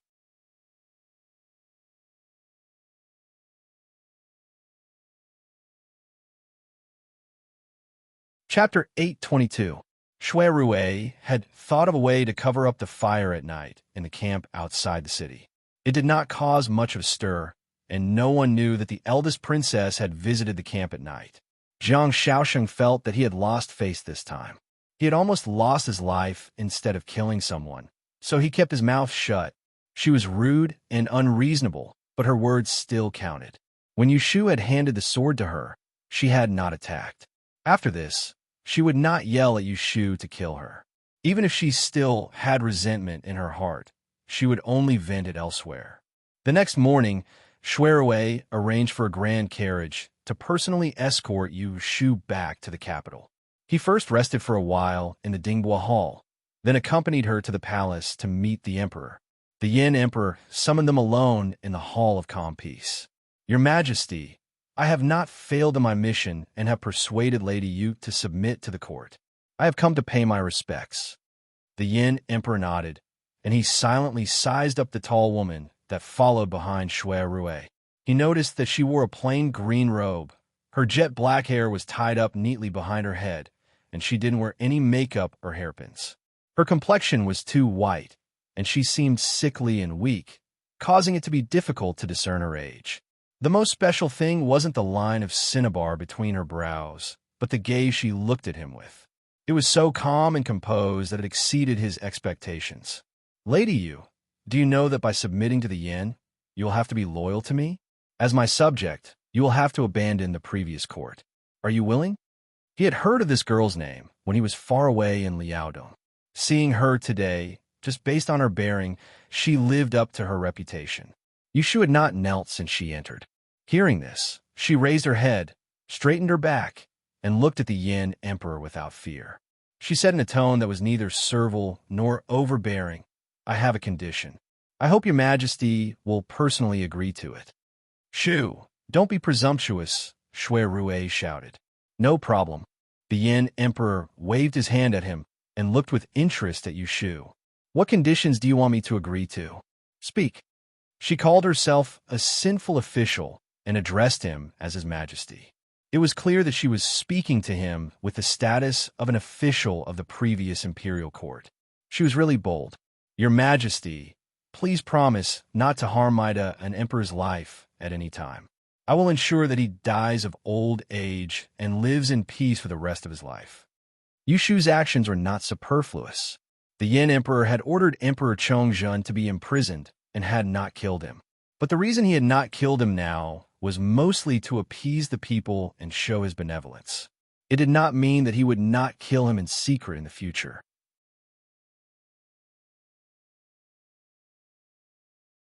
Leaving the previous emperor alive would always be a disaster. How could he allow someone else to sleep beside his bed? The day Emperor Chongzhen lost his usefulness would be the day he died. She wanted this promise to give Emperor Chongzhen a life-saving talisman. As long as she was alive, he would never have to worry about his life. After all, they were a monarch and an official. This was the last thing she could do as the celestial commissioner of the Yin dynasty. Otherwise, she would have a guilty conscience. Moreover, she had promised Empress Xiajiang that she would give them a chance to reunite in her lifetime. "This condition of yours really puts me in a difficult position." The Yin Emperor shook his head and laughed. He was not angry because Yushu's request showed her loyalty and proved that she was not a greedy person. But he did not promise her immediately because he knew very well what her condition represented. He was considering whether she was worthy of his promise. Yushu saw his hesitation and decisively threw out a temptation. "If your Majesty agrees, I will not only swear loyalty to the Yin kingdom, but I am also willing to offer a rare treasure." The Yin Emperor raised his eyebrows and was interested in the second half of her sentence. He asked, "What is a rare treasure?" "One of the 6 founding weapons of the Chunjun sword."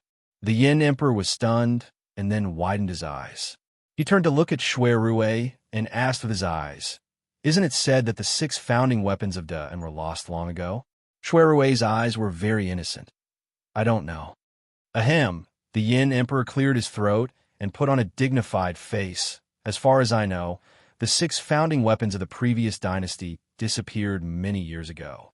How could they appear in your hands? Tell me the truth. Don't hide anything." Yushu lowered her head and answered. She told a story. This is what happened. About 300 years ago, Empress Ning Zhen passed away. Emperor Anwu had a secret decree to bury the 6 founding weapons with her and bury them in the depths of the imperial mausoleum. Who would have thought that after 200 years, a rebellious prince would appear in the court. He eloped with a female general and broke into the imperial mausoleum. They mistakenly entered Empress Ning Zhen's tomb and destroyed half of the 6 founding weapons and stole the other half. Among them was the noble and unparalleled Chun Jun sword. Later, after several changes, the Chun Jun sword ended up in the Dragon Tiger Mountain sect. After many twists and turns, it finally returned to the Celestial Commissioner a few years ago. When I took over the Celestial Commissioner, the former Great Supervisor handed this unparalleled sword to me for safekeeping. The Emperor of Yin and Shui Rue glanced at each other. They were doubtful of her words. The only thing that was worth affirming was that she dared to take out the Chun Jun sword as a bargaining chip to convince him. It was enough to show that she definitely knew the secret of the 6 founding weapons. The Yin Emperor was quite moved. He couldn't hide his curiosity and asked her, "What is the use of this Chun Jun sword? It can be called a national weapon?"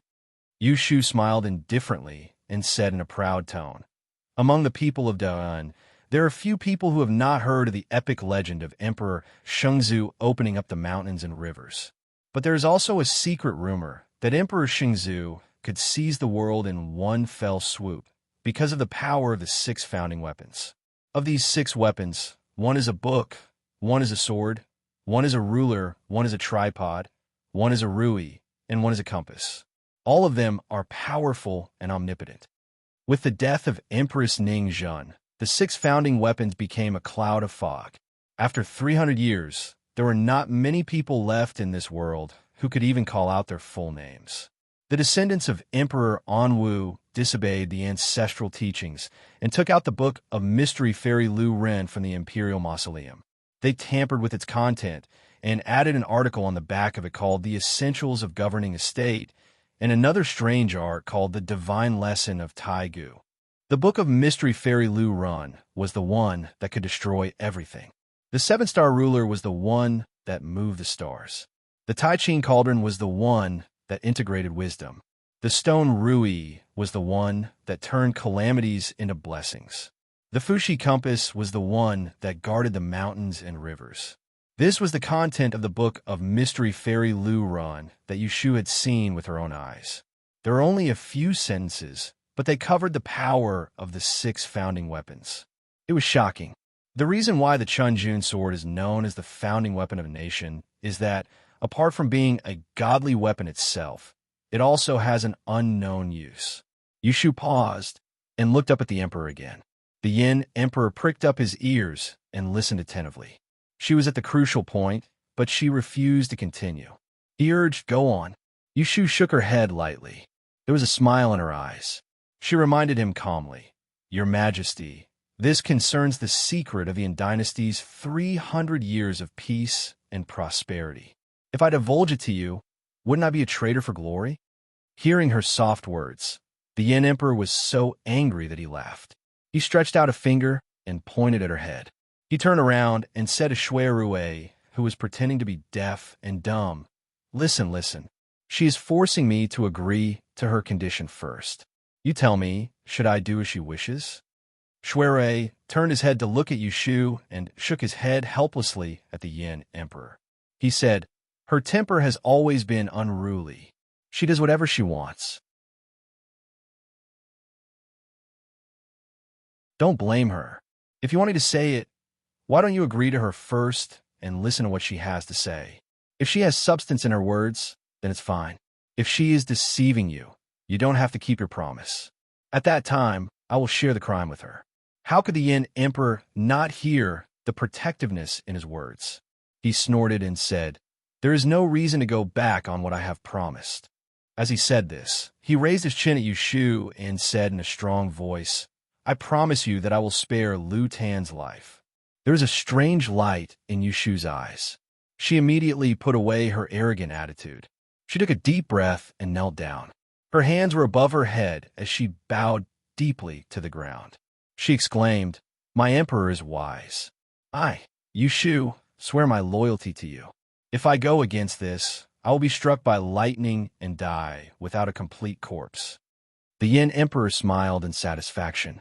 To be able to subdue such a rare talent for his own use, he had to say that he felt a sense of accomplishment. This was because Yushu had not been subservient to him at the start. Her previous aloofness and conceit made her submission at this moment seem much more valuable. Very good. Stand up and speak. Thank you, Your Majesty. Yushu stood up slowly.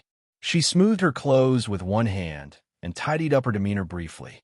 Then, she lowered her head and said respectfully, "Just now, when we talked about the other use of the Chunjun sword, we had to mention another weapon that founded the nation, the Book of Mystic Nyu Luren. The greatest secret of the 6 weapons for founding a nation was hidden in the Book of Fairy 6 Rens. But she would not really tell it to the Yin Emperor. Her identity as the person who broke her life should become a thing of the past with the fall of the Yin dynasty and disappear in the long river of history. The Book of Fairy 6 is the head of the 6 weapons. It is not an exaggeration to say that it is a heavenly book. Back then, Empress Ningxin grasped the Book of Fairy 6 and knew everything in the world. Nothing could hide from her eyes. Using the Book of Fairy 6, she could predict the future and look back at the past. That was a true celestial ability, a miracle that should not exist in the human world. She was the best at weaving lies. It was not the first time that she had deceived the emperor. However, when things reach an extreme, they will go in the opposite direction. Empress Ningxin repeatedly peeped into the secrets of heaven and finally incurred the wrath of heaven. Although she was the mother of the world and was deeply loved by Emperor Anwu, her children died prematurely one after another. She had no descendants and died prematurely in her youth. It was indeed recorded in the history books that Empress Ningxin had given birth to 2 sons and a daughter. But none of the children lived past the age of 5.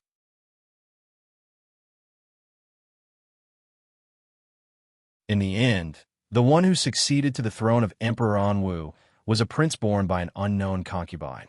So after Empress Ningxin died, Emperor Anwu was heartbroken and buried the 6 weapons with her.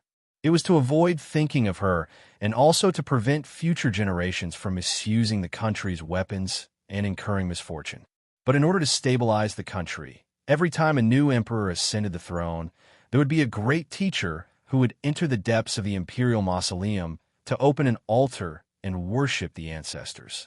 He would use the Book of Fairy 6 Rens to divine the fate of the country and thus continue the peace and prosperity. Truth and falsehood, truth and falsehood. Even she did not know why Emperor Anwu had agreed to bury the 6 weapons with Empress Ningxin. Was it guilt or fear? He probably did not expect that future generations would go against his will and take the Book of Fairy 6 Rens without permission. The Book of Mystic Fairies 6 Rens. The Emperor of Yin muttered silently. These few words seemed to have a magic power that tempted the desire in his heart, causing him to blurt out without thinking. Where's this thing now? Was it stolen by that prince back then, or was it destroyed? Of course, he hoped that such a treasure had not been destroyed. If he could borrow its power, he would not have to worry about his country not being able to be passed down from generation to generation. Unfortunately, it was lost, but it was not stolen by that prince, but for another reason. Yushu shook her head and sighed. There was a trace of imperceptible bitterness in her voice. Because of its loss, the Celestial Commissioner was unable to fulfill her duty and was unable to predict that 100 years later, an earth-shattering supreme like you would appear. This sentence did not seem like a compliment, but it amused the Yin Emperor. He looked at her more and more pleasing to the eye. Shuirui's gaze moved around Yushu's body as well, and he felt both happy and sad in his heart. His Shu had already transformed from a girl who was loyal to her emotions into a woman who was wise and persevering. He could imagine what she had gone through all these years, and he hated himself for not being able to protect her as she grew up. The Chunjun sword was lost 100 years ago, and the Book of Fairy Women was stolen about 30 years ago, during the Baotai period. Yushu stated, according to Zhuda, the thief who stole the Book of Fairy Women must have something to do with the prince who defected 100 years ago. But the other party appeared and disappeared mysteriously. After he succeeded, he seemed to have disappeared from the world, so there was no way to catch him. Over the years, the Celestial Commissioner has been secretly searching for the whereabouts of the Book of Fairy Women. But it was not until 5 years ago that there was a new clue. The Yin Emperor pondered for a moment, and suddenly continued her words. The clue you mentioned, is it the Chunjun sword? Yushu looked up at the Emperor with a complicated expression and smiled bitterly. Your Majesty guessed it. Yes, if you want to know the whereabouts of the Book of Fairy Women, you have to find clues from the Chunjun sword. Only then did the Yin Emperor realize what it meant that Yushu was willing to offer the Chunjun sword. Thinking of this, he could not help but breathe a little faster, and his heart beat faster and faster. So, he closed his eyes slightly, leaned back in the chair behind him, relaxed his hands and feet, slowed down his breathing, and calmly considered for a while, so as not to be controlled by his emotions. When he opened his eyes again, he had made up his mind.